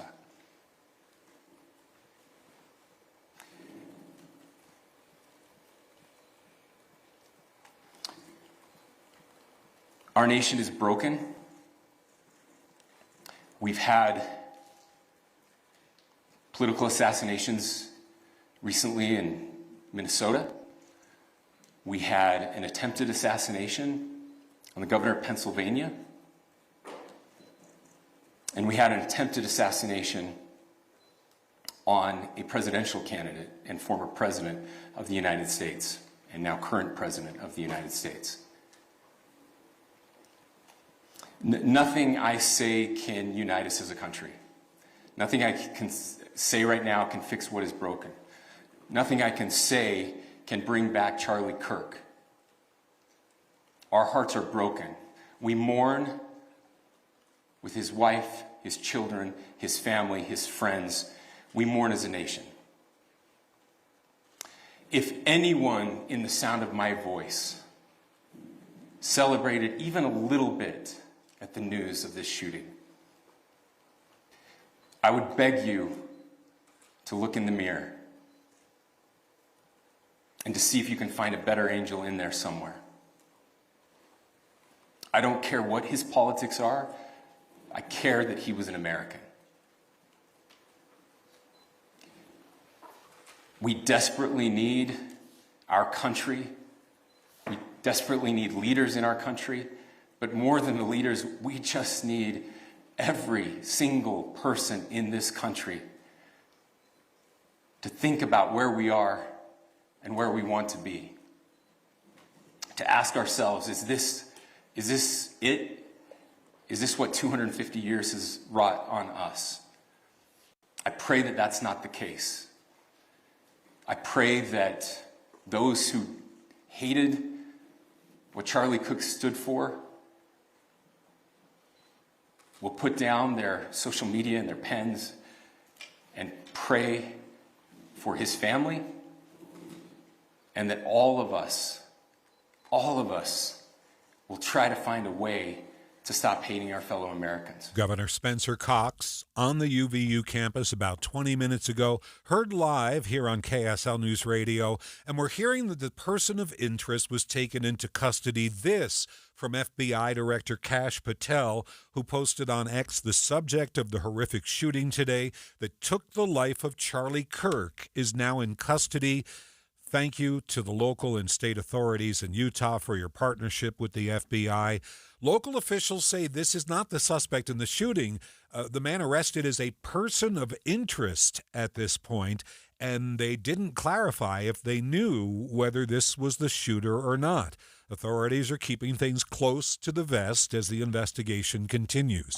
Utah County Attorney Jeff Gray says his office is committed to bringing the people responsible for this tragedy to justice. He says they're working with law enforcement as they investigate this deadly shooting. Senator Mike Lee posted a video on X just a few minutes after the death of Charlie Kirk. I just got a phone with President Trump, who confirmed the devastating news that Charlie Kirk has passed away after the horrific and senseless shooting today at Utah Valley University, an institution near and dear to my heart that's just miles from where I live in Utah. We don't know all the circumstances surrounding this, but whoever did this needs to be brought to justice. In the meantime, my thoughts and prayers and sincere condolences are with Erica, Charlie and Erica's children, his family, and all who knew him and loved him. I've known Charlie since he was a teenager. Someone who had an uncanny ability to communicate complex messages and break them down, make them digestible, understandable, and to people everywhere. Notwithstanding what his detractors said, Charlie was someone who always approached people, esteeming them based on their immense, infinite value. He was always respectful. He was a dear friend to me. He was somebody I spoke to on a very, very regular basis, including less than 24 hours ago. I'm devastated. I will miss him. My heart goes out to all those who mourn his passing today. I'm very upset. Mike Lee, the U.S. Senator from Utah, after the death of Charlie Kirk. Our coverage will continue right now. Let's take a look at traffic. Ricky Meese is in the traffic center. Orem, things have calmed down. Yes, they have. Now, for those who are traveling University Parkway, both directions remain open at this time between State Street and I-15, even the westbound side going past the University Parkway campus entry. Nobody will be able to get into that, but we still have some westbound slowdowns on University Parkway trying to get to I-15. If you are southbound I-15 in Salt Lake County, we do have delays. This stretches from 45th South Murray to the point, and then more slowing as you go from Pioneer Crossing into Linden. Eric? Northbound slowdowns from Murray heading through South Salt Lake up to the downtown area. It's very slow westbound 201 highway because of an earlier crash just past Bangor. That's never really recovered. And now a lot of westbound slowing on the south belt from Union Park over to a crash. Actually, it was a police incident as it was described to us near the Murray Golf Course. Right now, lanes are getting through. Eric Butler in the KSL Traffic Center. Traffic and weather together every 10 minutes on the nines. Tonight, we're expecting an overnight low of 63 degrees for Thursday. 83 your high tomorrow, a mix of sunshine and clouds and still breezy. Friday, it won't be in the 70s. Temperature's going to top out at 80 degrees with a breeze. Saturday, we're looking at a high of 76 right now in Salt Lake City. 91 degrees at KSL FM Midvale, KSL Salt Lake City. This is the 5 o'clock report. 20 minutes of uninterrupted news, commercial-free. I'm Jeff Kaplan. KSL's top story, political violence in Utah. A single shot fired on the campus of Utah Valley University this afternoon, and now a well-known political activist is dead. Charlie Kirk was shot as he spoke to students. It's an unfolding situation with constantly changing details, but we just got an update from Governor Spencer Cox and the Utah Highway Patrol. The Utah Department of Public Safety will be co-leading this criminal investigation to find this killer. Our live team coverage begins with KSL News Radio's Heather Peterson. She's on the scene at UVU. Heather? Jeff, there's still a large police presence here on the campus at Utah Valley University. Political activist Charlie Kirk was shot just after noon today. He was taken to the hospital, but he later died from his injuries. Police say someone was arrested immediately after and was booked into the county jail, but they determined he was not the shooter. He may soon face charges of obstruction of justice. The FBI tells us they're now partnering with state authorities on this investigation, asking the public to submit any tips or information they have. Governor Cox had strong words for whoever shot Charlie Kirk. He said that they will find him. They will prosecute him to the highest extent of the law. They do have a person of interest in custody, but they're not exactly saying if that is the suspect. The commissioner of the Department of Public Safety tells us the evidence they have right now consists of security footage where you can see a person dressed in all black. They know it was only one shot that was fired from a long ways out, and that's about all they're saying at this point. Reporting live from the university, Utah Valley University, Heather Peterson, KSL News Radio. Thanks, Heather. So if you're joining in and just listening now, wondering, did they get the guy who did this? The answer is we don't know, and they don't either. But those details will eventually come out. Typically after a news conference like this, there's another one, but I'm sure it's going to wait till tomorrow. KSL News Time 5:02. Our team coverage, political violence in Utah, continues now. KSL News Radio's Don Brinkerhoff is live outside Timpanogos Hospital. Don? Jeff, a small gathering has continued to grow for the last couple of hours here on the corner out in front of the hospital. There's about 20, 25 people there now. It started out as just a few, and then over the course of the last few hours, more and more people have continued to arrive, just holding American flags, banners, saying that they love Charlie Kirk. A lot of the people that I've talked to say they can't believe that something like this happened in the state of Utah, and they're devastated at how divisive everything has become here on the political landscape. Reporting live in front of Timpanogos Hospital, Don Brinkerhoff, KSL News Radio. After the shooting, Charlie Kirk was taken to Timpanogos Hospital, which was basically shut down at that time. There was a lockdown. All appointments for the rest of the afternoon were canceled. No one who wasn't authorized was allowed into the hospital as the police presence built. And now, let's call them demonstrators, but people showing support for Kirk and his family. People all over the political spectrum are condemning the shooting that killed Kirk here in Utah today. Republican Congresswoman Nancy Mace from South Carolina. In this country, we have the First Amendment. We have freedom to speak what's on our mind and shouldn't get shot because we believe in our system of democracy, conservative, liberal, whatever you are. You shouldn't be shot. Senator Mike Lee called the shooting a cowardly act of violence in a new post to X. He continued it was an act on champions of freedom and the students who gathered for a civil debate.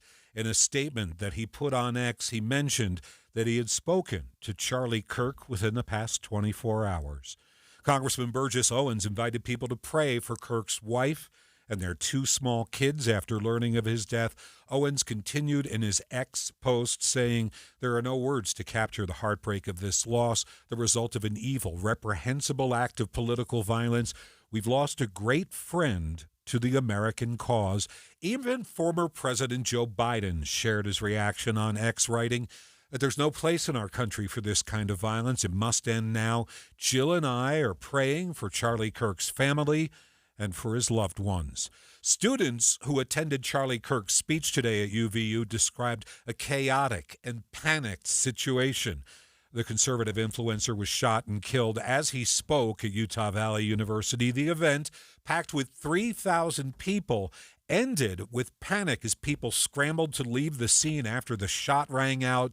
This is Brandon, who said the timing of the shot was eerie. It was pretty packed when I got here. It took me about 30 minutes just to find parking. When I finally got there, there were thousands of people, I would say. He was kind of like in a pit almost, and we were kind of gathered up like some stairs. I kind of moved my way closer. I was about 15 feet away. He was actually just talking about mass shootings too, which is crazy, with the trans shooting that just happened recently with the trans shooter. And as soon as he got done answering the question, we heard a loud pop. He got hit in the left side of his neck and dropped. We all dropped. His security dragged him out of there, and we just ran. Isaac Davis, meantime, plays basketball for UVU. He says the experience this afternoon was surreal. I've always liked Charlie Kirk. I've always, followed him and whatever. No, I was at the event, and on my way out, because we had practice, I looked back when he was talking about, the gang membership or whatever, and I heard the gunshot, and it felt like the bullet was moving in slow motion. And as soon as it hit him, and as soon as it felt like everything was in slow mo. And I remember walking through that door when everyone got up and was trying to get through, push through. It was I don't know. It was the weirdest feeling. Just everything was just slowed down. Isaac says there was a lot of blood. He says the aftermath was traumatic, with students and other attendees dropping backpacks and water bottles and running for safety, running for their lives, in essence. And then when they tried to leave the campus, traffic was jammed as the police were moving in. The students were trying to move out. And this evening, the UVU campus is basically a ghost town. Shut down, no classes today, and the campus is dominated by law enforcement. If you're just joining us, the well-known political activist and media personality Charlie Kirk was shot at Utah Valley University. Charlie Kirk was here speaking with students when a single shot struck him in the neck. He died at a nearby hospital. Kirk was 31 years old. He leaves behind a wife and 2 children. We're going to have more coverage coming up. First, some of our other headlines today. 4 people are in the hospital after a shooting at a Colorado high school. Jefferson County Sheriff spokesperson Jackie Kelly says the call first came in at 12:24 p.m. local time at Evergreen High School. She says investigators believe the shooter is one of those 4 people in the hospital. This is the scariest thing you could ever think that could happen. And these parents were really frightened, and so were the kids. And I know we always say not again, and here we are. We know 3 of those students are critical. We don't have the condition on the 4th, except police say the shooter was neutralized. Unprecedented Russian drone attacks on Poland have triggered NATO to launch jets in Polish airspace. Here's the Polish Deputy Prime Minister. Poland, the EU, and NATO will not be intimidated, and we will continue to stand by the brave people of Ukraine. It's time for the leadership of Russia to understand that the attempt to rebuild Europe's lost empire is doomed to fail. It's believed to be the first direct military engagement between a NATO member and Russia since the war in Ukraine began. The Producer Price Index came out this morning, showing an unexpected drop in prices at the wholesale level. ABC's Elizabeth Schulze says this comes ahead of a meeting next week of the Federal Reserve Open Market Committee, now expected to cut interest rates. This report really does keep the Fed on track to cut interest rates next week, largely expected to have the first interest rate cut in quite some time. So that would be welcome news for a lot of borrowers out there talking about credit card debt, auto loans. We already are seeing mortgage rates go down in anticipation of that. The Bureau of Labor Statistics report shows prices pulled back by 0.1% in August compared to July, though they're still up more than 2.5% from a year ago. KSL News Time 5:09. It's time for traffic and weather together. Ricky Meese. It was a rough afternoon, especially in Provo. Traffic stopped for hours. You're right, Jeff. In Orem, by the campus, we had not just the bigger streets around the campus, but all of the side streets as well, anywhere between I-15 and State Street, that was just packed in with overflow delays as everyone tried to evacuate the area from the UVU campus in Orem. Now, we still have a little bit of busy traffic either direction on University Parkway, but the road is open and you can get through the area, so that is good news. You still may want to consider taking an alternate route. Now, southbound I-15 in Salt Lake County, delays start after 33rd South. You won't see better speeds till you're at the point of the mountain.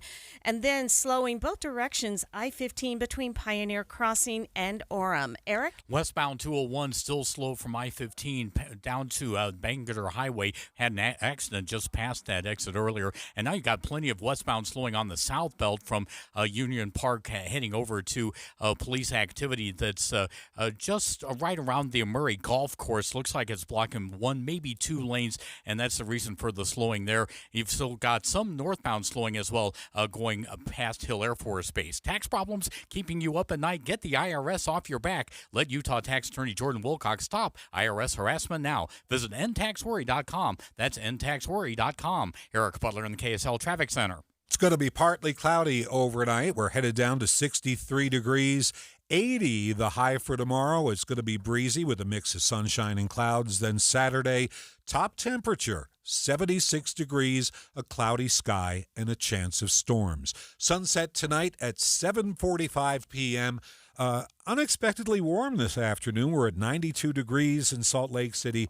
KSL News Time 5:12. Again, the top story we're following. Authorities have a person of interest in custody related to the shooting of Charlie Kirk this afternoon on the UVU campus. They're not sure if it's the suspect. They're merely saying that it's a person of interest. Stay with us for the very latest. Our coverage will continue. Meantime, if you were raised in Utah, you're more than likely to have a higher credit score than people across the rest of the country.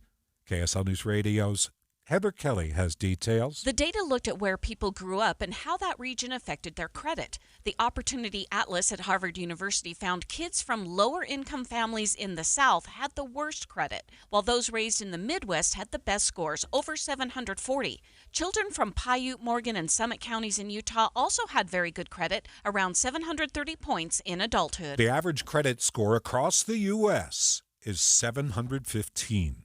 Yet another social media giant is promising new features to help younger users stay safe. Snapchat is rolling out a new online course that teens are meant to take alongside their parents. Jacqueline Boucher is the global head of platform safety at Snap. She says there are going to be bad actors online. And we want to get ahead of that, get proactive by having parents and teens have conversations about some of the most serious risks that are out there. The course is called The Keys, and it offers tips on how to handle things like cyberbullying, illicit drug activity, and lewd or pornographic material. Mike Dubusky, ABC News. Scientists say harmful algae blooms are contributing to health advisories for a large number of lakes and reservoirs across the state. Ellen Bailey, an environmental scientist with the Utah Department of Environmental Quality, says monitoring of the blooms picked up after 2016.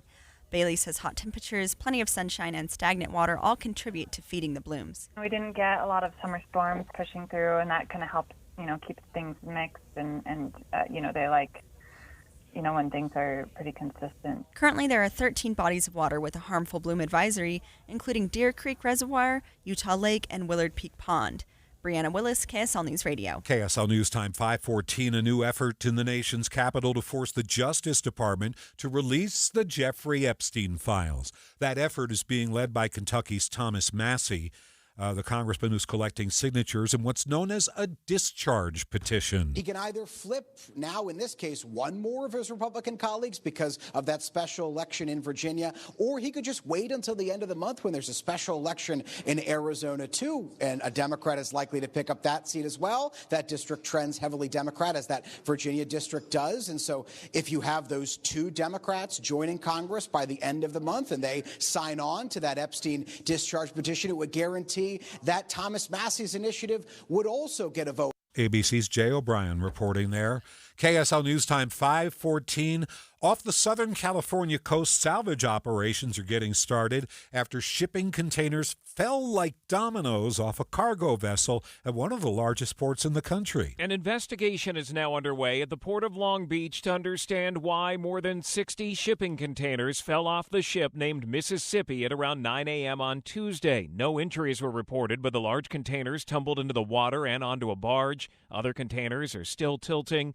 Art Maraquin with the Port of Long Beach says it will take a while to clean it up. The Unified Command is going to discuss how to start salvage operations. Investigators are looking at a possible balance issue involving the ballast inside the ship. Alex Stone, ABC News, Los Angeles. NASA officials say a sample found by the Perseverance rover on Mars shows potential signs of microscopic life billions of years ago. Here's acting NASA Administrator Sean Duffy. A year ago, we found a sample, and it was, again, we're exploring in places where there were rivers and where there were lakes. And much as on Earth, we think that that's where we'd see signs of ancient life on Mars. We put it out to our scientific friends to pressure test it, to analyze it. They've come back and they said, listen, we can't find another explanation. So this very well could be the clearest sign of life that we've ever found on Mars. Possible signs of life on another planet. Our coverage of the murder of Charlie Kirk will continue in a few moments here on KSL News Radio. Right now, 92 at the KSL Common Spirit Health Studios. And our top national stories. From ABC News, I'm Dave Packer. Utah Governor Spencer Cox says a person of interest is in custody in today's deadly shooting of influential conservative activist Charlie Kirk. But the investigation into who fired that single deadly shot is ongoing. Governor Cox. To whoever did this, we will find you. We will try you. And we will hold you accountable to the furthest extent of the law. Kirk, founder of Turning Point USA, was shot and killed today during an appearance before hundreds on the campus of Utah Valley University in Orem. The school saying the gunman fired a single shot. Emma Pitts, one of the students witnessing the horror. I heard the noise and then so much blood I saw come out of, it seemed like his neck, and then his eyes closed and he went limp almost immediately. Charlie Kirk, just 31 years old, a young conservative voice influencer with close ties to the Trump administration. President Trump has ordered flags at half-staff through Sunday evening.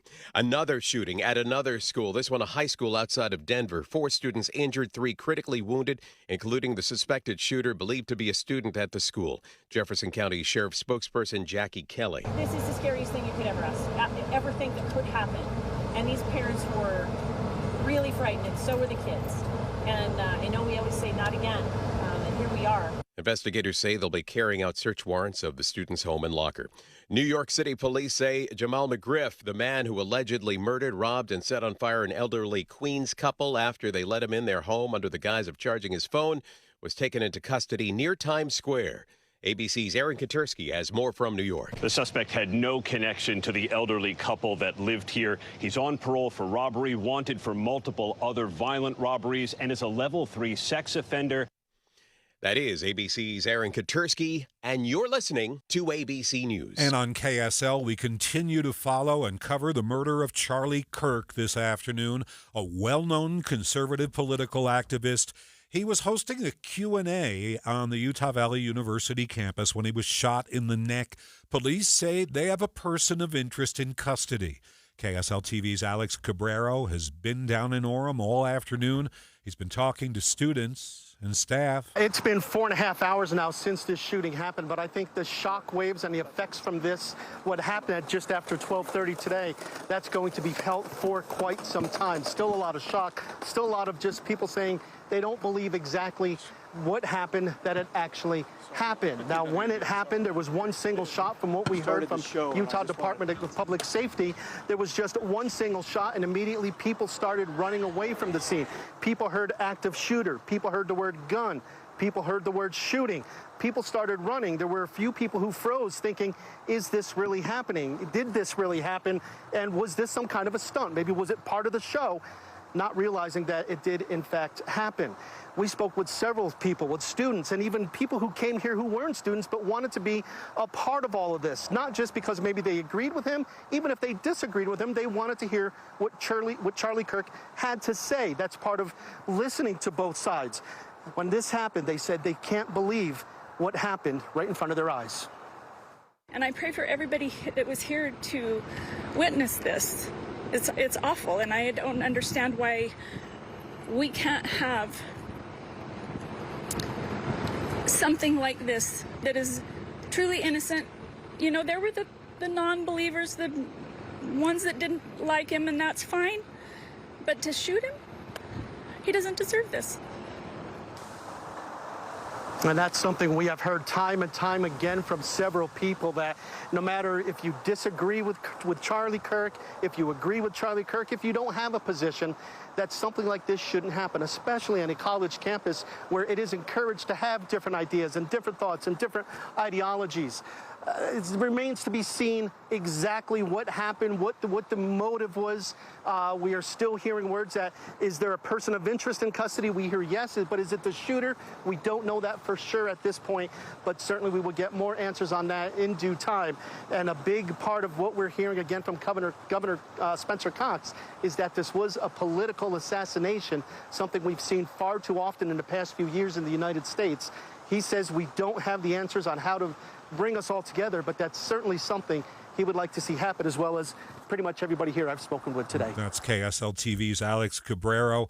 There's going to be a vigil for Charlie Kirk this evening at the Utah State Capitol, 7 p.m. It'll be hosted by the Utah House of Representatives. KSL News Time, 5:21, a bit late. Let's get to the traffic and weather together, brought to you by Mountain America. Here's Ricky Meese. Again, we want to remind Utah County drivers that University Parkway, both directions, is open for traffic between State Street and I-15. You can go by the UVU campus. You cannot enter onto the campus. Just keep that in mind while officers are still there at the scene. Now, if you're traveling, I-15 in Salt Lake County, southbound delays remain pretty consistent and in place, and that starts just after 33rd South to the point of the mountain. Southbound I-15 in Utah County, slow, leaving American Fork to Linden, but northbound I-15 also crowded and delayed from Orem up to Lehigh Main Street. Eric? Got a new crash reported northbound I-15 just past 53rd South and Murray. It's over on the left shoulder, and you've got delays from that area heading through South Salt Lake all the way up through downtown. Northbound, southbound slowing on the west belt, getting over to the west belt on 201 highway. Very slow still westbound from I-15. And you've got slowdowns westbound on the south belt as you go from Highland Drive past Union Park over to State Street and I-15. Arctic Spas, hot tubs and swim spas with stores in Salt Lake, American Fork, and St. George. Comfort with multi-level seating, 100% massaging jets, and adjustable pillows. ArcticSpasUtah.com. Eric Butler in the KSL Traffic Center. Your forecast for the next 7 days. It's going to be partly cloudy overnight. We're heading down to 63 degrees tomorrow. Breezy and 80, a mix of sunshine and clouds. Saturday, top temperature only 76, cloudy with a chance of storms. No more threat of rain after that. Sunday, Monday, Tuesday, and Wednesday, you'll see some sunshine. Temperatures in the mid-80s right now in Salt Lake City. Mostly cloudy, 91 degrees. Your 7-day forecast brought to you by Performance Automotive Bountiful.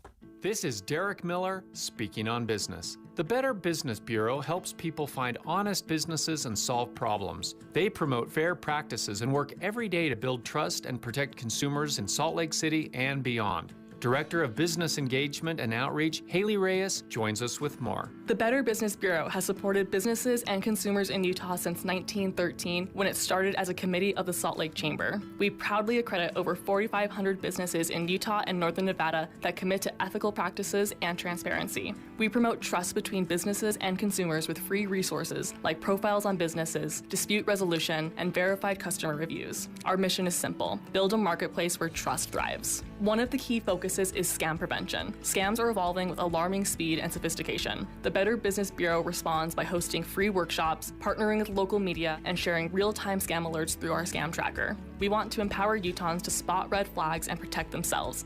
In today's ever-changing economy, trust is more important than ever. The Better Business Bureau is proud to be a resource for businesses and consumers alike. Visit bbb.org to learn more or report a scam. For over a century, the Better Business Bureau has empowered Utah's businesses and consumers by promoting honesty, transparency, and safety. Through education, real-time scam alerts, and trusted resources, the Better Business Bureau helps the community stay informed and protected every day. I'm Derek Miller with the Salt Lake Chamber, speaking on business. Don't let the wrong gear ruin your time in the field. Upgrade your arsenal with premium brands at great prices during the Shields Hunting Sale event now through September 14th. Score free tax stamps for suppressor purchases over $5.99 and save big on Sitka, Lucky Duck, Shields Outfitters, and shot shells from the top brands. Join the community of hunters who trust Shields experts to outfit their adventures and get more bang for your buck now through September 14th at Shields. There's a photo my wife took of me, sitting crisscross on the floor playing Legos with my boys. Might not sound like much, but back in 2020, I couldn't get down there without pain, let alone enjoy it. After 16 weeks on soda and 82 pounds gone, that picture means everything. It's proof that I'm not just present in my kid's life, but I'm active, engaged, and I'm healthy. Soda didn't just give me a plan. It gave me a partner, a personal nutritionist, who helped me every step. Through grocery store trips, family vacations, late night cravings, you name it. If you're a parent who wants to be there, not just someday, but right now, go to sodaweightloss.com. Click the Request a Nutritionist callback. That's sodaweightloss.com. SOTA stands for state of the art. sodaweightloss.com. Soda is, say it with me, state of the art. We're watching Utah's money on Wall Street today. Down day for the Dow. It lost 220 points. The S&P, meantime, was up 19, and the Nasdaq gained 6 points.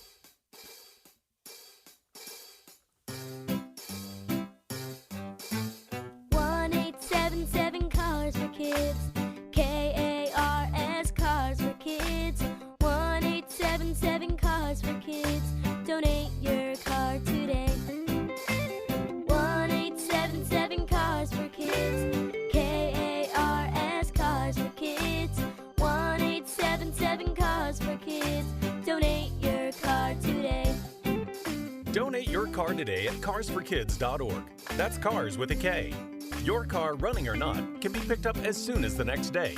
You'll get a maximum tax deduction and a vacation voucher. 1877 Cars for Kids. KARS Cars for Kids. 1877 Cars for Kids. Donate your car today. Now accepting donations of land, homes, buildings, or any kind of real estate. So my mother is thinking of switching from Verizon to Pure Talk, but she's worried the deal sounds too good to be true. Michael, she said, how can those Pure Talk people offer me the same basic service as Verizon for so much less money? I said, Mom, go ask Google how much Verizon spends on advertising and promotion. A few seconds later, my mother said, oh my goodness, $12 billion a year? That must be a typo. I'll tell you what I told my mom. It's not a typo. Verizon spends $12 billion a year on advertising and promotion, and their customers are paying for it. Well, Pure Talk doesn't spend that kind of money on commercials. Trust me, I would know. Consequently, they can offer you and my mother unlimited talk, text, and plenty of data on a blazing fast 5G network for just $25 a month. Dial pound 250 and say the words Mike Rowe, and you'll get an additional 50% off your first month. That's pound 250 Mike Rowe. Pure Talk. Everything you need and nothing you don't. Traffic and weather together brought to you by Mountain America. Turn everyday spending into an extraordinary escape. Here's Ricky Meese. A long, slow drive on southbound I-15 in Salt Lake County. You're going to see some heavy traffic near 1300 South, but the bigger delays will start after the I-80 201 junction and continue to the point of the mountain. Had an accident reported by a listener near 33rd South. I'm not seeing it yet, but on the northbound side, a crash just after 33rd South. That's jamming up traffic. I-15 in Utah County. Spots of slowing southbound scattered from 5th East, American Fork through Orem, and northbound I-15 jammed up from the very bottom end of Linden up to Pioneer Crossing. Eric? I've still got plenty of westbound slowing on the south belt from Highland Drive past State Street and then from I-15 over into the Murray Golf Course area. We had some police activity earlier there. Oh, and that's still being cleared up on the right. Save up to 25% on a new Bernina machine and trade in yours, any brand or condition. Dave's Bernina, St. George and Provo. Discounts on all new Berninas. 48 months, no interest, limited offers. Eric Butler in the KSL Traffic Center. After a couple of days with highs near 90, Thursday will be a little bit more like normal. Now, morning lows are still above normal by about 5 degrees in the low 60s, but afternoon highs are normally around 83 degrees, and that's what our forecast high is for Thursday. We're expecting lots of sunshine, but the winds will remain elevated. From the KSL Weather Center, I'm Deb Mashuli. You're listening to Jeff Kaplan's Afternoon News on KSL Newsradio, 102.7 FM and 1160 AM. Good afternoon. It's 5:30 at KSL. Jeff Kaplan here. 90 in Salt Lake City, KSL's top story. Authorities say they have a person of interest in custody in the murder of political activist Charlie Kirk. He was speaking at UVU this afternoon when he was shot and killed. Governor Spencer Cox calling this a political assassination. KSL News Radio's Heather Peterson is live on the campus with the latest details. Heather? Jeff, Charlie Kirk was speaking to a crowd of about 3,000 people today when one shot rang out and the crowd scattered. Eyewitnesses tell me Kirk fell to the ground almost in slow motion. He later died from his injuries. People started posting on social media about a person who was arrested at the event, but officials are now clarifying that person is not suspected in the shooting. He may face charges of obstruction of justice. At a news conference this afternoon, Governor Spencer Cox had strong words for whoever shot Charlie Kirk. Now, we have a person of interest in custody. The investigation is ongoing. But I want to make it crystal clear right now, to whoever did this, we will find you. We will try you. And we will hold you accountable to the furthest extent of the law. And I just want to remind people that we still have the death penalty here in the state of Utah. They're not yet calling that person a person of interest, a suspect yet. The only evidence they've laid out for us so far is security footage of a person wearing all black. The FBI is partnering with Utah's Department of Public Safety on the investigation. They're asking the public to submit any tips or information so they can learn more about the person responsible for the assassination of political commentator Charlie Kirk. Reporting live from Utah Valley University, Heather Peterson, KSL News Radio. For a time this afternoon, the entire nation's focus was on Timpanogos Hospital. That's where Kirk was taken after he was shot. Right now, KSL News Radio's Don Brinkerhoff is there, and there are still people around, Don. You know what, Jeff? There's about 15, maybe 20 people left here at this small gathering just on the corner out in front of the hospital. They've been here since pretty much shortly after after Kirk was brought here to the hospital. We learned that he later died here. Most of these people that I have talked with say they're just shocked that something like this would happen in the state of Utah. They're holding flags and banners telling those that are passing by on the street that they love Charlie Kirk and that they are here to support his family and his two young sons especially and his wife. Not much. It's just kind of a somber gathering here on the corner in front of Timpanogos Hospital. Reporting live, Don Brinkerhoff, KSL News Radio. For 2.5 hours after the shooting, we didn't really hear a word about his condition, except the briefest report from the Associated Press that he was critical. It was 2.5 hours later when President Trump announced on Truth Social that his friend had died. Seth Hanby was one of the many people who stood outside the hospital paying his respects to Charlie Kirk. He tells us he admired Kirk for his ability to speak his mind. He was unafraid to speak his mind and the truth and what he thought, and he was unafraid to go out there and do what he thought was right. And so we were there when it happened, and we just want to show our support for him and his family. Hamby says he wants Kirk and his family, his wife, his two small kids, to know that he was loved. Utah Valley University officials say they're closing the campus starting now through Sunday. All classes, both in person and online, as well as campus events from now till the 14th, have been suspended. We're told the relationship between Charlie Kirk and President Trump's family was a close-knit relationship. Charlie Kirk was truly a personal confidant of the president, incredibly close to the president's son, Donald Trump Jr., and really, in many ways, the beating heart of the MAGA movement, his Turning Point USA organization, not just a campus organization. This was an organization that put on some of the largest and most ambitious conventions, rallies, events for Donald Trump around the country. That's ABC's Jonathan Carl reporting. KSL News Time 5:35. Our top national story this hour, multiple high school students injured after a shooting at a high school campus in Jefferson County, Colorado. That's the same county where Columbine is. It was just after noontime when 911 in Jefferson County became flooded with calls of an active shooter at Evergreen High School west of Denver. Jackie Kelly with the Jefferson County Sheriff's Office says 3 children were found shot, critically injured on campus. They believe one of the 3 was a shooter. Another student was transported with an unknown injury. This is the scariest thing you could ever think that could happen. And these parents were really frightened, and so were the kids. Investigators say they'll be carrying out search warrants of the student's home and locker. Alex Stone, ABC News. KSL News Time 5:36. We have first look traffic. Ricky, how are things going? A lot of slowdowns on I-15 in Weber, Davis, Salt Lake, and Utah counties. Northbound Legacy seeing delays, leaving North Salt Lake through Bountiful, and I-215's West Belt slowing both directions between 7th North through West Valley. Ricky Meese in the KSL Traffic Center. A dark day along the Wasatch Front. We'll be back in just a moment. KSL News Time 5:36. He's Donald Trump's #1 enemy in Congress, Chicago Senator Dick Durbin. And now Dick Durbin has a new scheme, a government takeover of your credit card. Today, consumers have thousands of choices in credit cards, all with equal, strong security. But Durbin's plan is less competition and less security. And that means more risk for your credit and your identity. Tell Republicans in Congress, stop Dick Durbin's takeover of your credit card before it's too late. Paid for by Electronic Payments Coalition. At Your Service Pros is your whole home service maintenance pro with 5-star reviews. Get $49 furnace tune-ups, $39 electrical inspection, $75 off repairs. At yourservicepros.com.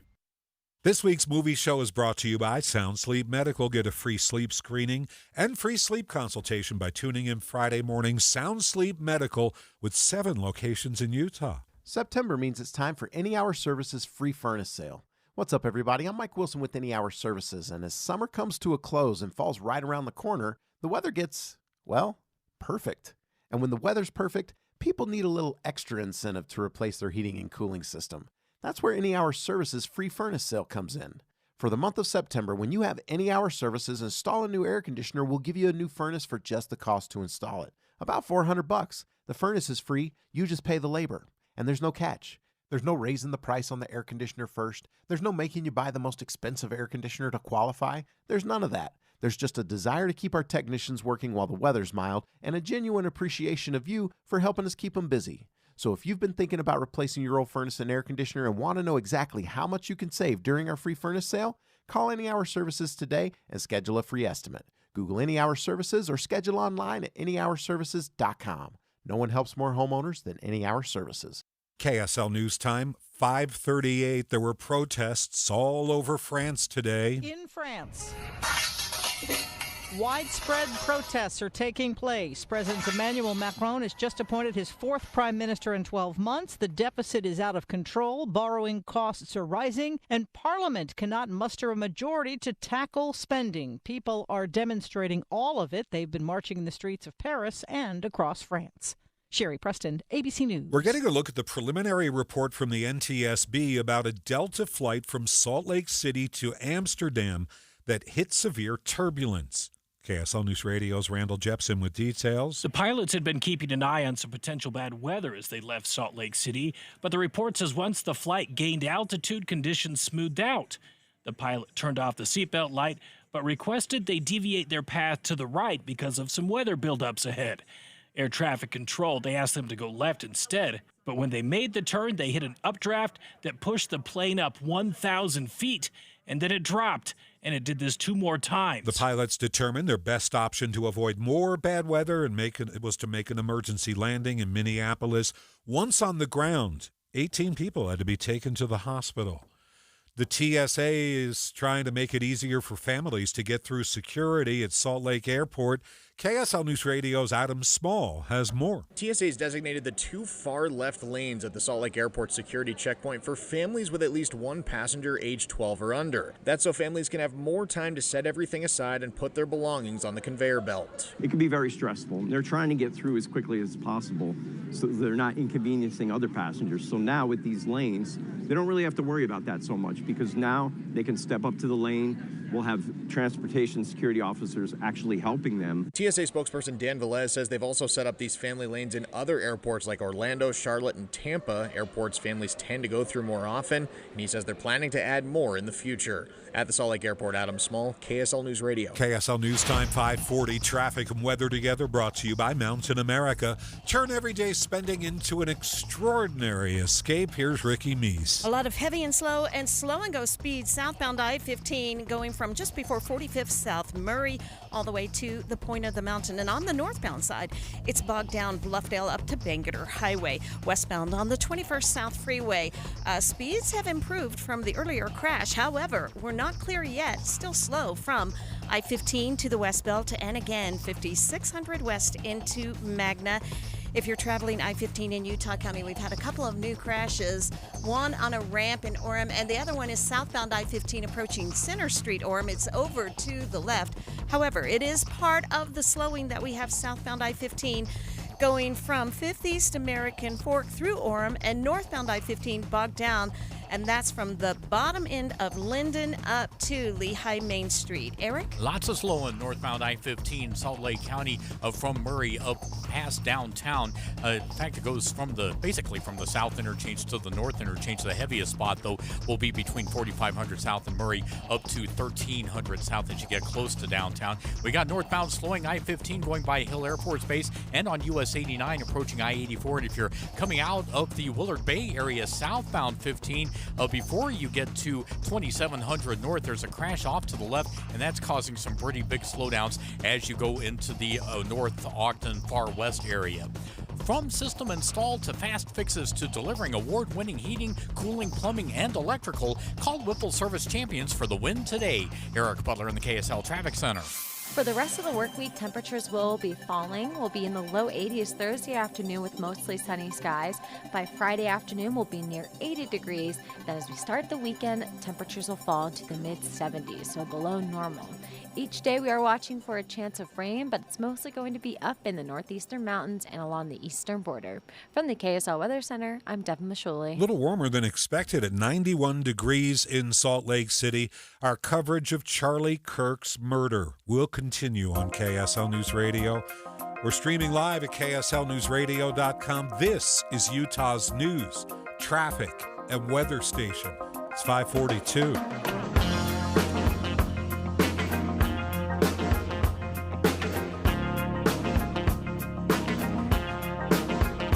Did I mention my pants fell down the other day? Fortunately, I was home.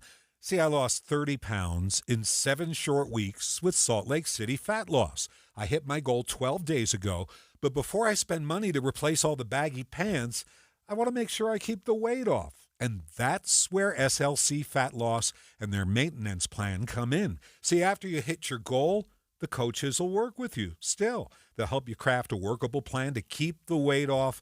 They're with you every step of the way, and 12 days later, instead of devouring pizzas, I'm still down exactly 30 pounds. No injections, no weight loss drugs, just a sensible diet.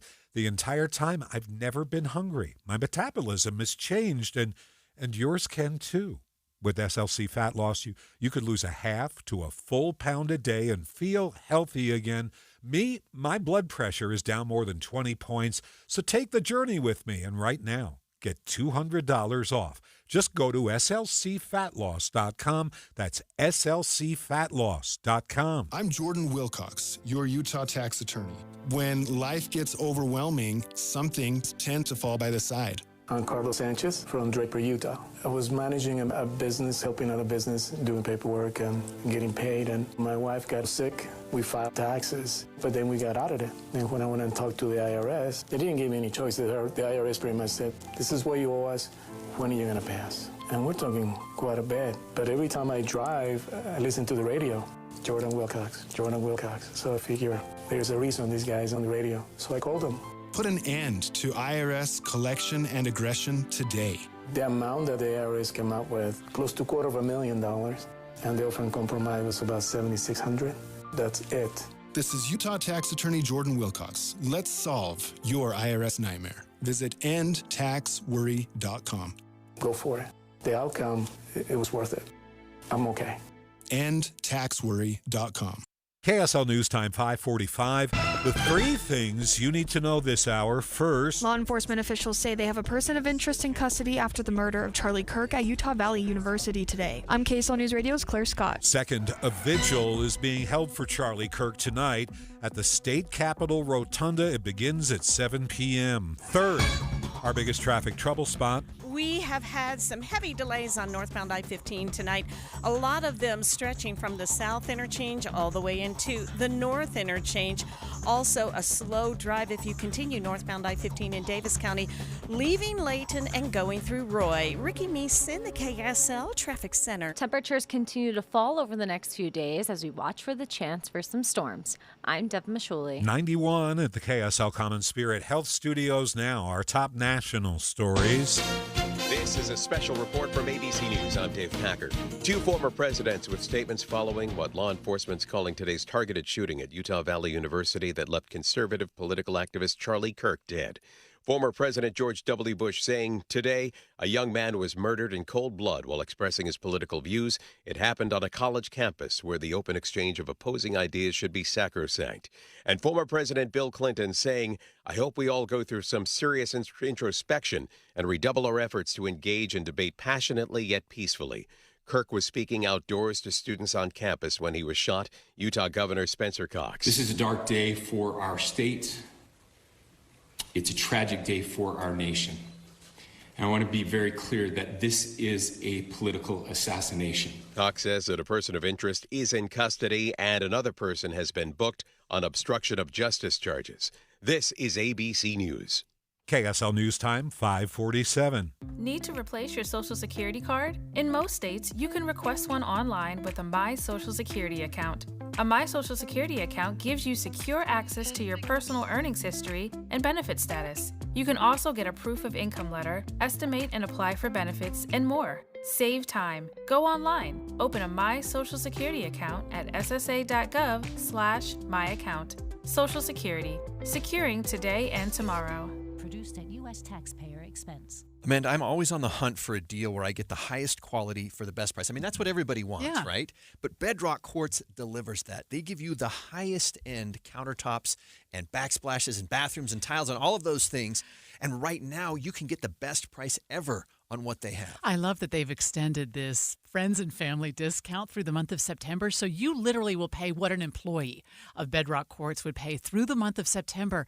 And they did 2 bathrooms at our old place and 1 in our new place. And Andy, there's just nothing like getting in a shower that is as beautiful as it can be with Bedrock Quartz. You know, if you're in your home and you're not looking to move, but you can still make it feel like new with new countertops or new bathrooms. So right now, when you go into their showroom, the price on the showroom is what it is installed, no additional markup. And that's true whether it's quartz or quartzite or granite or marble. And they have 100 different options to choose from. So you'll find something you fall in love with. They're a 4th-generation, family-owned countertop company headquartered in Utah since 1976. Check them out online at bedrockquartz.com.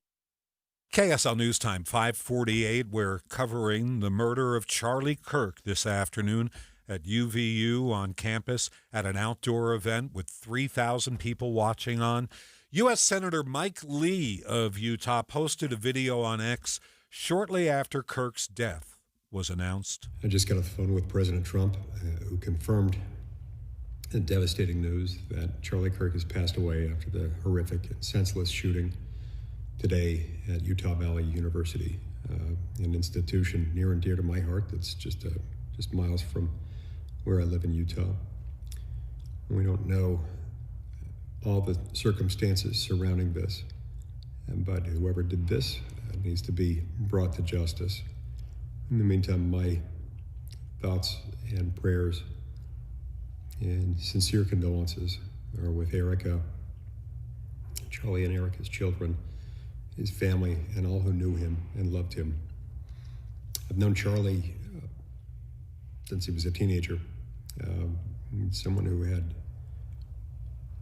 an uncanny ability to communicate complex messages and break them down, make them digestible, understandable, and to people everywhere. Notwithstanding what his detractors said, Charlie was someone who always approached people, esteeming them based on their immense, infinite value. He was always respectful. He was a dear friend to me. He was somebody I spoke to on a very, very regular basis, including less than 24 hours ago. I'm devastated. I will miss him. My heart goes out to all those who mourn his passing today. A somber, a subdued Senator Mike Lee after the death of Charlie Kirk. There is an unnamed person of interest in custody. Authorities aren't sure if he's the right guy. They're still asking the public for tips. And there were 3,000 people watching. That's 6,000 eyeballs when Charlie Kirk was shot. KSL News Time 5:50. We have traffic and weather together. It's brought to you by Mountain America. Turn everyday spending into an extraordinary escape. Here's Ricky Meese. It's been a rough ride on your Salt Lake County freeways. We still have delays in place. Southbound I-15, Murray, almost to the point of the mountain, so Bluffdale. And then if you're northbound I-15, it is crowded and slow coming around the point up to Bangerter Highway. If you're headed westbound on the 21st South Freeway, lingering slowdowns between I-15 and the West Belt, and then again from 5600 west into Magna. Slowing westbound I-215 South Belt from State Street over to Redwood Road. For Utah County drivers, delays in place, and they're pretty solid at times. On the southbound side of I-15, they stretch from just as you're leaving American Fork and going through Orem, and northbound I-15, it's Linden up to Lehigh. Again, a reminder, University Parkway in Orem is open in both directions between State Street and I-15. Eric? Got reduced speeds. It is breaking up a little bit, but it is still a little bit slow northbound 15 from Murray up past downtown. The slowest spot will be going right by the turnoffs to go to I-80 or 201 highway. Coming out of Box Elder County going southbound through there as well as through Weber County, we've got a couple of really slow spots. One is on I-15 approaching 2700 north because of a crash. And then coming out of South Ogden, US 89, where we often have slowdowns going down the hill. We got them again today, but you've also got a crash there. There's still northbound slowing as well, going from Antelope Drive on I-15 past Hill Air Force Base up to the Roy exit. Utah Rail Safety Week is Monday, September 15th to Sunday, September 21st. Whether you drive, bike, or walk, safety starts with each of us. Learn more at UtahOperationLifesaver.org. Eric Butler in the KSL Traffic Center. The KSL 7-day forecast starts off with temperatures falling. We'll be in the low 80s Thursday afternoon with mostly sunny skies, breezy winds. Will remain breezy through the start of the weekend, and temperatures will fall to 80 on Friday to the mid-70s on Saturday. It looks like we have a shot of some rain, some isolated thunderstorms to pass through on Saturday, but overall it's only a 30% chance, and the rest of the weekend at the beginning of next week looks dry with highs in the low 80s. From the KSL Weather Center, I'm Devin Mishuli. It's 90 degrees in Salt Lake City. It wasn't supposed to be this warm today. Partly cloudy, wind south, 14 miles an hour. Your 7-day forecast brought to you by Performance Automotive Bountiful. We'll be back with the numbers from Wall Street in just a moment. Stay with us. The other day, I'm over at a friend's place. He's pumped to watch football, but his setup, total mess. Lagging, buffering, and switching between apps trying to find the game. He claimed he was a big fan, but I felt like I was fan-fished. See, if you call yourself a football fan, you gotta have Xfinity. It's the ultimate sports destination. I can find the best games and my favorite teams all in one place. And the way I watch? Next level. It's the perfect fan flex. I have all the action right in my living room, plus Xfinity's best picture and sound with enhanced 4K. So clear, it feels like I'm in the stadium. Sometimes I've got 4 games going at once because why not? On top of all that, I get real-time notifications and live stats right on my TV. It's the best seat in the house every time. Next game day, make sure that big fan isn't a big fail. Learn more at Xfinity.com. Xfinity. Imagine that. Restrictions apply. Multiview requires Xfinity 4K capable TV box. This is the story of the one. As a custodial supervisor at a high school, he knows that during cold and flu season, germs spread fast. It's why he partners with Grainger to stay fully stocked on the products and supplies he needs, from tissues to disinfectants to floor scrubbers. All so that he can help students, staff, and teachers stay healthy and focused. Call 1-800-GRAINGER, click Grainger.com, or just stop by. Grainger, for the ones who get it done. Wesley Financial Group is not a law firm, and Chuck McDowell definitely not an attorney. This is Chuck. If someone talked you into buying something really silly and you want to get out of that silly little thing, my advice, get the facts. Call me and I'll send you our timeshare exit kit absolutely free. Inside, you'll learn how timeshare works and all your options for cancellation. Call Wesley now for your free exit info kit. 800-486-9600. That's 800-486-9600. We're watching Utah's money at KSL. Amazon is jumping into the robo-taxi race. The company's ZooX is offering rides along the Vegas Strip today. Free rides from a few locations, but riders will eventually have to pay once ZooX gets regulatory approval. Self-driving cars at Amazon. Boeing is reaching a tentative agreement with more than 3,000 striking defense workers. Specific details aren't shared, but union officials say the people who build jet fighters will get better wages, and it restores a signing bonus. Union members vote on the deal Friday. And on Wall Street today, The Dow was down 220 points.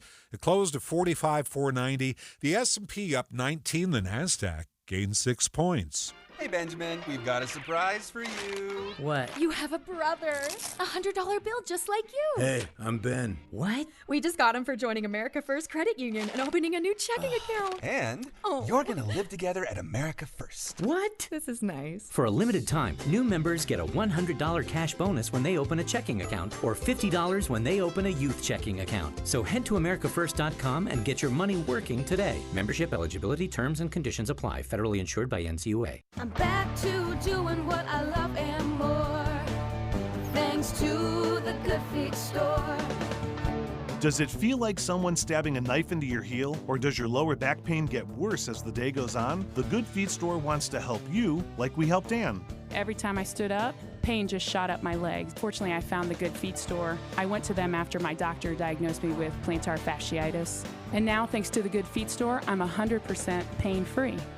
Wouldn't it be nice to get back to doing what you love, like Patrick did?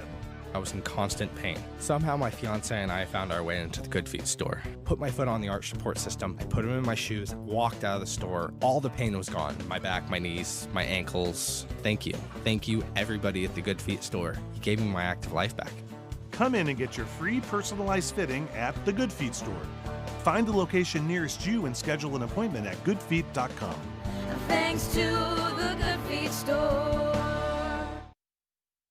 Cougar Tracks is on the way in about 30 minutes on KSL, brought to you by Premium Checking from America First Credit Union. Learn more at AmericaFirst.com. Hi, I'm Ty Detmer. We buy our jewelry from Sierra West Jewelers because of the great service, large selection, the diamond education, and the lowest prices. Sierra West Jewelers offers a VIP service package that my wife and I love. The VIP package includes free lifetime warranty, 50% off men's band with purchase of engagement ring, a free electric ring cleaner, a free $50 gift card to Ruth's Chris Steakhouse, plus 14 other free services. Buy at Sierra West Jewelers. I promise you'll never regret it.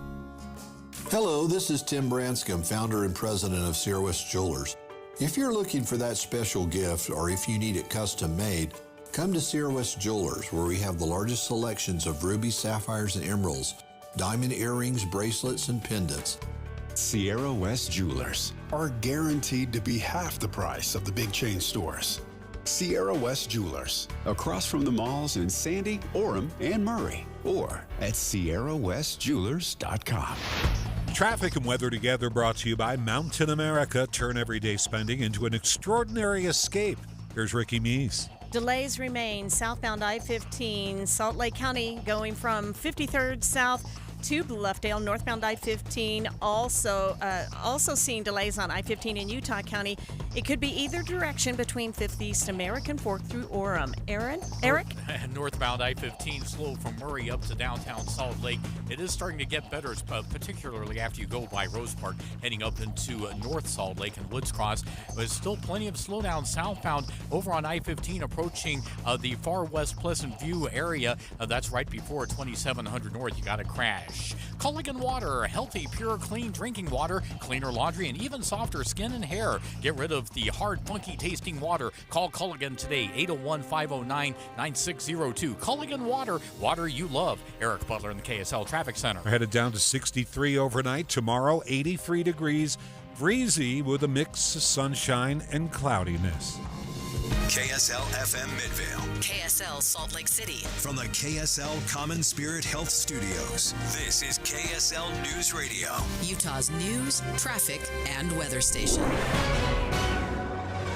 Good evening at 6 o'clock at KSL News Radio. I'm Jeff Kaplan. 90 degrees even in Salt Lake City with a breeze. KSL's top story. The American flag is blowing at half staff at the state capitol this evening. It's in honor of political activist Charlie Kirk. He was assassinated today in Orem while speaking to students at Utah Valley University. This is a dark day for our state. It's a tragic day for our nation. I want to be very clear that this is a political assassination. Governor Cox there. Our live team coverage begins with KSL News Radio's Heather Peterson on the scene at UVU. Heather? Jeff, federal and state authorities are still on the hunt for information and the person who shot Charlie Kirk as he was speaking to about 3,000 people here at UVU. Here's Department of Public Safety Commissioner Bo Mason. This incident occurred with a large crowd around. There was one shot fired and one victim. While the suspect is at large, we believe this was a targeted attack towards one individual. Mason says they do have security footage of this person dressed in all black, but it's not a lot to go on. Now, there is a person of interest in custody, but authorities did not call them a suspect at this point. There was an arrest made at the event, but that person was later released and could face charges of obstruction of justice. That's separate from the person of interest being questioned right now. State authorities are partnering with the FBI, asking for information from the public on who the shooter could be. Still, university leadership, as well as Governor Spencer Cox, saying no matter what a person believes, they have every right to share their ideas on a college campus. And when someone takes the life of a person because of their ideas or their ideals, then that very constitutional foundation is threatened. He asked for prayers for everyone involved at this time, including the Kirk family, as he leaves behind a wife and 2 young kids. Also, prayers for the people who witnessed this traumatic event at UVU today. One person told me that you don't wake up and go to campus expecting you're going to see someone get shot today. Now, 3,000 people reeling from witnessing the assassination of Charlie Kirk. Reporting live from UVU, Heather Peterson, KSL News Radio. KSL News Time 6:02. Our team coverage continues. KSL News Radio's Don Brinkerhoff is live outside Timpanogos Hospital, where Charlie Kirk was brought after the shooting early this afternoon. Don? Jeff, the somber gathering here in front of Timpanogos Hospital is growing. In the last half hour, that gathering has grown from about 20 people to around 35. People here holding flags and banners and waving at cars as they go by. Many of those cars are honking and waving back. Charlie Kirk was brought here to Timpanogos Hospital in a personal vehicle after he was shot. President Trump announced his death a couple of hours later. Those gathered here say they want Kirk's family to know that they loved him and that they're sorry for their loss. Reporting live in front of Timpanogos Hospital, Don Brinkerhoff, KSL News Radio. The campus erupted in chaos immediately after the shooting. Hours later, the place was deserted. It was a ghost town, as we hear from KSL News Radio's Randall Jepson. At this point, it looks like the majority of the campus is empty except for law enforcement officers. Now, just to give you a description of how chaotic this scene was, one of the first things I saw when I walked in was someone's lunch sitting on a concrete barrier next to a sidewalk. And the lunch was basically half-eaten, left behind. That just speaks to the chaoticness of the scene as people ran, screamed, tried to get out of the way after a shot was fired. It's KSL News Radio's Randall Jepson on the campus. Utah Republican Party Chairman Rob Axson joined us earlier this afternoon explaining that he knew Charlie Kirk personally and said that Kirk wasn't just focused on hot-button issues. I had the privilege and opportunity to see him in many intimate situations, and he took time to engage and laugh and talk and encourage young people, and that was incredibly worthwhile and inspiring. I saw him take whatever opportunity he could to focus on these high school and college students, and it didn't matter what celebrity or important official was there. His focus was on these kids, and it was quite impactful. Axson says we need to make it clear there's no place for political violence, and Utah needs to stand up and do something different. Former Governor Gary Herbert says on X he and his wife extend their deepest condolences to Charlie Kirk's family and his team in the wake of his death today. He says this senseless act of violence violates the core principles of our Constitution and who we are as a community. We condemn this and all acts of violence. Arizona Senator Mark Kelly says it's up to cooler heads in politics to bring the temperature down. You know, in my view, this was a political assassination. It was the same attempted political assassination in my wife's case because of something she said. Kelly is married to former Congresswoman Gabby Giffords, a Democrat who survived an assassination attempt in 2011 that left her with a severe brain injury. Kelly tells CNN that political violence isn't new, but he does believe it's getting worse. KSL News Time 6:06. It's time for First Look Traffic. Ricky, it's been bizarre this afternoon. How about now? It has been really rough on the freeways, but I did want to give a quick update about University Parkway in Orem at Sand Hill Road. Of course, you cannot get onto the UVU campus, but there is traffic traveling east and westbound on that road. It is open, and you still may see some backups at the intersections anywhere between State and I-15. But we do have lingering delays on I-15 in Davis, Salt Lake, and Utah counties. Ricky Meese in the KSL Traffic Center. Thanks, Ricky. KSL News Time 6:06. The IRS finally caught up with Louie. I hadn't paid my taxes in 8 years. I owed the IRS a lot of money. Louie was in deep trouble. We're going to take your house, put a lien on your bank account, garnish your pay. They don't care. They're going to take your paycheck. Louie found out about Optima Tax Relief, the leading tax resolution firm. A-plus rated by the Better Business Bureau, they've resolved over $1 billion for their clients. Optima Tax, they help me. They calm me down. They make me feel comfortable, and I trust them. Louie has a lot to be thankful for. I don't owe the IRS anymore, and I'm able to live a comfortable life, a lot better life. It was because of Optima Tax. For tax help you can trust, call Optima now for a free consultation. Take it from Louie. If you owe the IRS, don't go it alone. Give Optima Tax a call. They can help you. Call 800-343-6460. 800-343-6460. 800-343-6460. Optima Tax Relief. Testimonial from an actual client. Some restrictions apply. For complete details, please visit OptimaTaxRelief.com. Power outages happen year-round, and they're always unexpected. What's up, everybody? I'm Mike Wilson with Any Hour Services, and some people have medical equipment that needs to stay on, or maybe you don't want the hundreds of dollars of food in the freezer to spoil. Regardless of the reasons, Any Hour Services can help with a backup generator. Now, a lot of people think that backup generators cost thousands of dollars, but we have packages that'll run the essentials and start at less than $2,500. That includes the generator, the connections from the generator to the house, and the installation. We also carry and install larger generators that can run the whole house and kick on automatically when the power goes out. Of course, those cost more, but if you call right now, you can save $1,000 on any standby generator purchase over 9,000 watts. A licensed electrician from Any Hour Services will walk you through the process and show you what options are available. And if you need it, we have flexible financing options available, even if you've been told no in the past. To schedule a free estimate, call Any Hour Services today. Google Any Hour Services or schedule online at anyhourservices.com. No one helps more homeowners than Any Hour Services. When you need the financial products and services for every stage of life, Cypress Credit Union is there for whatever the future holds. Visit cypresscu.com today. KSL News Time 6:08. We're brought to you by Any Hour Services, electrical, plumbing, heating, and air, anyhourservices.com. In Colorado, 4 people were sent to the hospital after a shooting at a high school. This happened in Jefferson County, same place as Columbine. Jackie Kelly with the county sheriff's office says this happened just after noon today at a different high school. The school is clear. We use teams from all over the metro area to help do a sweep of that school, and that has been done. There is no active threat to the community or to our students anymore. Kelly says 4 students were injured in the shooting, and they believe the shooter is among the injured students. Children who grow up in Utah have some of the highest credit scores in the country as adults. That's according to some new research. A new study from the Opportunity Atlas shows kids raised in Paiute County have the best credit scores in the state at 733. Those born and bred in Morgan and Summit County are close behind in second and third place.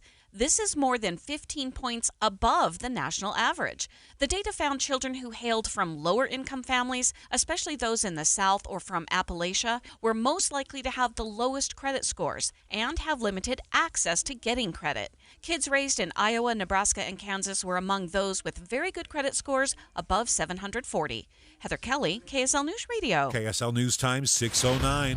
Traffic and weather together brought to you by Mountain America. Turn everyday spending into an extraordinary escape. Ricky, what's going on? Still seeing some slowdowns left over on I-15 in Salt Lake County. Now, most of your other Salt Lake County freeways, big improvements. On the 21st South Freeway, though, it is still busy and a little slow westbound between 5600 West into Magna. Delays remain southbound I-15 Murray at 53rd South to just past Bangor Highway, and northbound I-15 slow Murray to downtown. But I-15 in Utah County, we are still dealing with delays. Clear southbound from the point really through Linden, but still busy and slow getting from Linden into Orem. Northbound I-15, that remains bogged down That's going to be just right about 8th North Orem, all the way up to almost Lehigh Main Street, and then you're going to see good speeds through the rest of Utah County up to the point. Eric? Heading away from Brigham City down past Willard Bay, southbound I-15 gets slow right as you get close to Pleasant View and far west. This is right before 2700 North. You've still got a left lane block there and some pretty significant slowdowns, although not for a long stretch. You are going to slow down quite a bit. Northbound 15, as you head by Hill Air Force Base, you've got some reduced speeds heading up to 5600 south in Roy, and southbound coming away from South Ogden down to I-84. You've got a crash going down the hill from Harrison Boulevard to the freeway and continued slowing there. Harry Potter, the exhibition, leaves Salt Lake September 21st. Come celebrate the filmmaking magic of Harry Potter in an unforgettable, interactive way. Get your tickets before it's too late at harrypotterexhibition.com. Eric Butler in the KSL Traffic Center. We'll continue to see some clouds move in here later on tonight, but we are expecting a mostly sunny day for our Thursday. Some clouds will build up along our mountains, especially in the northeastern side of the state, and there are some chances for some isolated thunderstorms along the eastern border and up in the northwestern corner of Utah. Outside of that, the Wasatch Front will be dry, and afternoon highs will be in the low 80s with breezy winds. From the KSL Weather Center, I'm Devin Mashuli. 89 degrees, the breeze of 14 miles an hour in Salt Lake City. KSL News Time, 6:12. And we have breaking news on KSL News Radio about the shooting and killing of Charlie Kirk. The director of the FBI has just said the person of interest that they had in police custody has been released. Kash Patel posted on X that after an interrogation, law enforcement has released the suspect. He says the investigation continues. Again, the person of interest that you may have heard about since about 4:30 this afternoon has been released. That means that, as far as we know, we don't want to presume, but it would appear that the shooter remains at large. Stay with us for the very latest at KSL News Radio. Get in the zone, AutoZone. Welcome to the end of summer sale at AutoZone. We're celebrating the end of long days and short nights with big deals for a short time, like car wash. Right now, you can save 20% on the Armor All Complete Car Wash Kit. Need new brakes? Duralast brake pads are free with the purchase of Duralast rotors. We've also got oil deals and more. We're ending the summer right with the end of summer sale at AutoZone. Get in the zone, AutoZone. Restrictions apply. Ready to order? Yes. We're earning unlimited 3% cash back on dining and entertainment with a Capital One Saver card, so let's just get one of everything. Everything? Fire everything. The Capital One Saver card is at table 27, and they're earning unlimited 3% cash back. Yes, Chef! This is so nice. Had a feeling you'd want 3% cash back on dessert. Ooh, tiramisu. Earn unlimited 3% cash back on dining and entertainment with the Capital One Saver card. Capital One, what's in your wallet? Terms apply. See CapitalOne.com for details. An emergency can happen any second. Here's a few seconds to think about where you'd go. When you need medical care fast, the closest emergency room is a smart thing to know. Common Spirit Health ERs are your direct path between feeling scared or uncomfortable and feeling better. Find emergency care in your neighborhood at mountain.commonspirit.org. Hi, Utah families. We all would do anything we could to boost our children's confidence and set them up for success. And Smile Zemi can help. Smile Zemi is the personalized learning tablet designed for students from kindergarten through 5th grade. Smile Zemi adapts to your child's level and learning style, delivering engaging lessons anytime, anywhere. Each lesson offers just right challenges, not too easy, not too hard, keeping learning fresh, motivating, and confidence building. Visit smilezemi.com to learn more. KSL News Time, 6:15. The three things you need to know this hour first. FBI Director Kash Patel says they have released the person of interest related to the murder of political activist Charlie Kirk, meaning the shooter is still at large. I'm KSL News Radio's Verl Johansson. Second, a vigil honoring Charlie Kirk will be held at the state capitol rotunda. It begins in 45 minutes. Third, our biggest traffic trouble spot. Still seeing some slowdowns on I-15 if you're northbound. They go from just before 33rd South to 1300 South.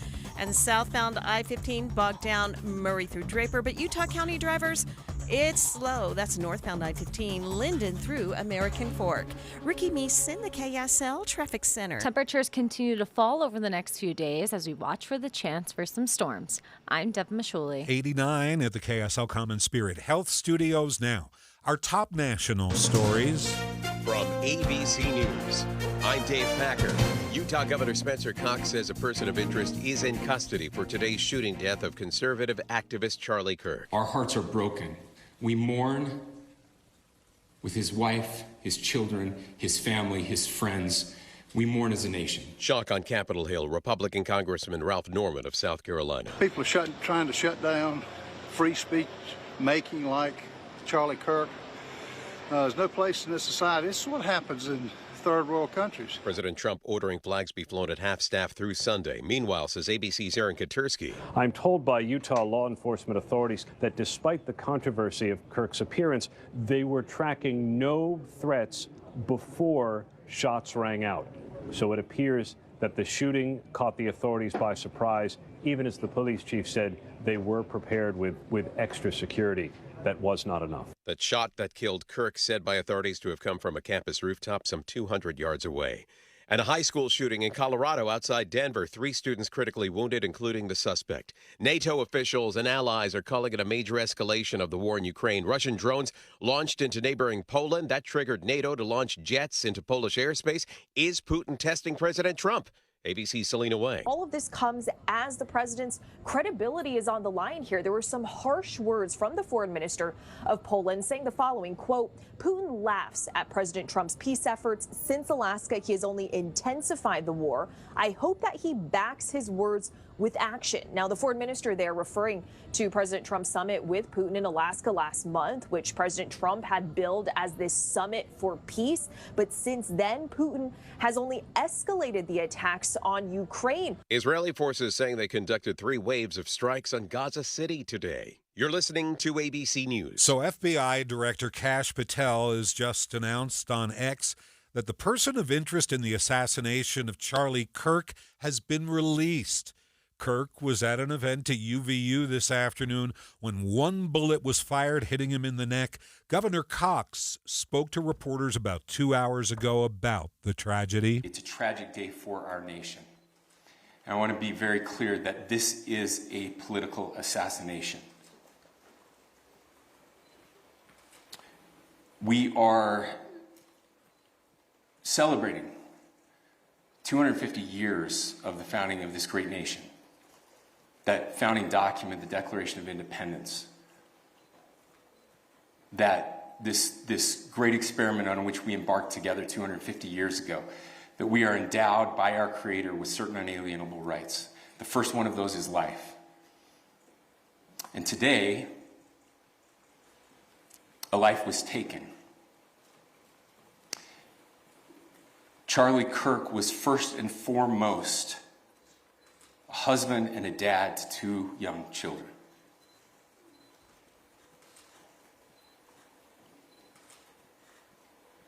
He was also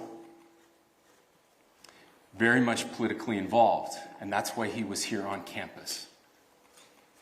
Charlie believed in the power of free speech and debate to shape ideas and to persuade people. Historically, our university campuses in this nation and here in the state of Utah have been the place where truth and ideas are formulated and debated. And that's what he does. He comes on college campuses and he debates. That is foundational to the formation of our country, to our most basic constitutional rights. And when someone takes the life of a person because of their ideas or their ideals, then that very constitutional foundation is threatened. Governor Spencer Cox, 2 hours ago, there's going to be a vigil for Charlie Kirk this evening at the Utah State Capitol. It begins at 7 o'clock, hosted by the Utah House of Representatives. Meantime, again, the FBI director says the person of interest in the assassination has been released. So presumably, whoever was responsible for the shooting is still at large. Stay with us for the very latest. KSL News Time 620, traffic and weather together, brought to you by Mountain America. Turn everyday spending into an extraordinary escape. Here's Ricky Meese. We still have slowdowns left over for the drive home, and this is southbound I-15 in Salt Lake County, going between 53rd South Murray down to about 114th South and then into Draper. But the 201 looks good westbound from I-15 to 5600 West.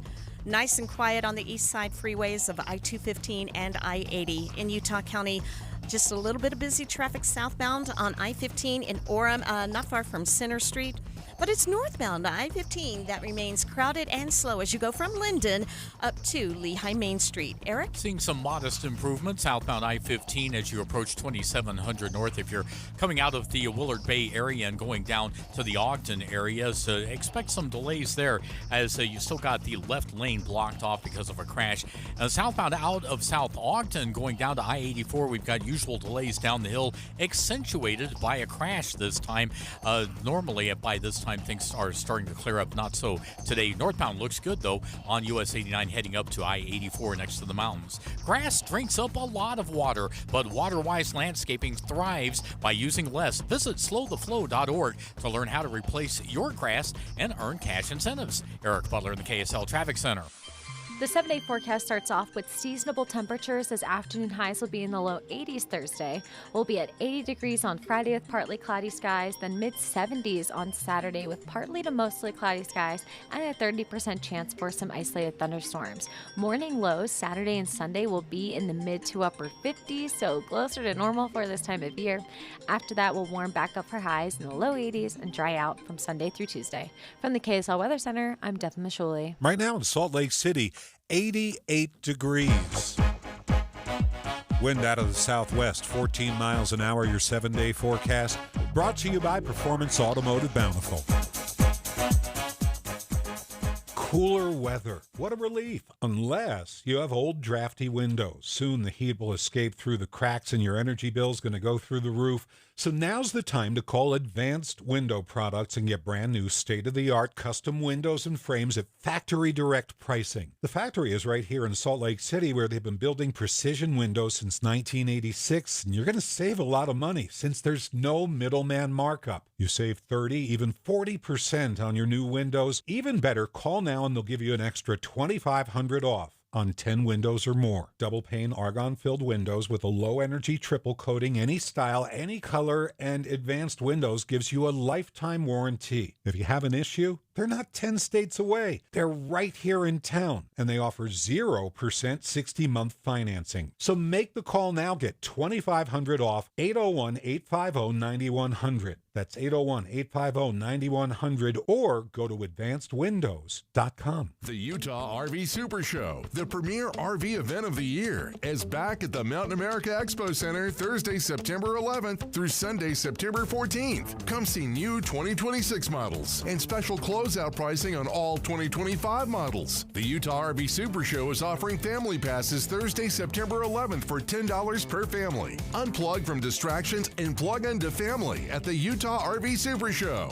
Discount passes at UtahRVSupershow.com. Everything's a little better when it's super. Heroes, markets, sized, and of course, checks. A super check gives you an in-depth review of your current insurance coverage with a Farm Bureau Financial Services agent, no matter who your insurance provider is. That's super cool. Talk to a Farm Bureau agent to make sure you're properly covered at fbfs.com/protect. It's your future. Let's protect it. Farm Bureau Property and Casualty Insurance Company, Western Agricultural Insurance Company. Tim Jr. here from RGS Exteriors. I want to tell you about our famous "You Don't Need a Warranty" warranty. That's right. It's a warranty you don't need, but we give it to you anyway. Let me explain. Most warranty problems for siding, gutters, and windows are caused by not installing stuff right in the first place. If you rush the work, cut corners, or use subpar materials, you're just begging for problems later. At RGS Exteriors, we don't tolerate careless workmanship. We slow down, focus on every detail, and use only the best materials. We prevent warranty work by doing the job right in the first place. That's why the 10-year everything guarantee we give you is also known as our "You Don't Need a Warranty" warranty. We absolutely will be there if you need to use it. But honestly, you probably will never have to. Done right the first time. That's the RGS way. For siding, gutters, and windows, call 801-280-3110 or visit us at rgsexteriors.com. Utah Rail Safety Week is Monday, September 15th to Sunday, September 21st. Whether you drive, bike, or walk, safety starts with each of us. Learn more at utahoperationlifesaver.org. We're watching Utah's money at KSL Wall Street today. The Dow down 220 points. The S&P, though, up 19. The NASDAQ gained half a dozen. The Social Security Administration just announced they are now projected to run out of money 1 year earlier than expected. Benefits could be cut by as much as 23%, and the average person could lose more than $100,000 in lifetime income. This news could significantly change when you file for Social Security. Discover how you could get every penny out of your benefits with a free Social Security analysis from Boss Retirement Solutions. If you've saved more than $300,000 and have not filed for Social Security, schedule your free analysis now by calling 801-896-9622. This free, customized analysis could help you get every penny out of Social Security. Call 801-896-9622. That number again, 801-896-9622. Boss Retirement Solutions is not affiliated with the Social Security Administration. Join KSL in the Utah RV Super Show tomorrow, 3 to 5 p.m. in Mountain America Expo Center. Unplug from distractions and plug into family at the Utah RV Super Show. Hi, this is Derek Overstreet, president of the New Millennium Group and co-host of Stop Working, Start Living with KSL Newsradio. Can you imagine what your life would be like if you could retire 3 to 5 years earlier than you thought possible? The things you could do, the loved ones you could spend time with, the memories that you could create. That's what our team at the New Millennium Group does. We'll walk you through the entire process every step of the way. If you'd like to get a copy of the 5-step proprietary plan that will help you retire 3 to 5 years sooner than you thought possible, give us a shout right now. 888-999-6370. That's 888-999-6370 or utahsfinancialplanner.com. Listen, most of our listeners right now have a tax problem, not a money problem. There's not enough money in Social Security Medicare as it is. Let us show you how you can significantly reduce your taxes. That's 888-999-6370, 888-999-6370, or utahsfinancialplanner.com. Any Hour Services free furnace sale is going on right now. If you haven't scheduled your free estimate yet, what are you waiting for? Call Any Hour Services today or schedule online at anyhourservices.com. When I have an asthma attack, I feel scared. Prevent your child's next asthma attack. Call 1-866-NO-ATTACKS. Visit www.noattacks.org or call your doctor, because even one attack is one too many. Brought to you by the EPA and the Ad Council. Traffic and weather together brought to you by Mountain America.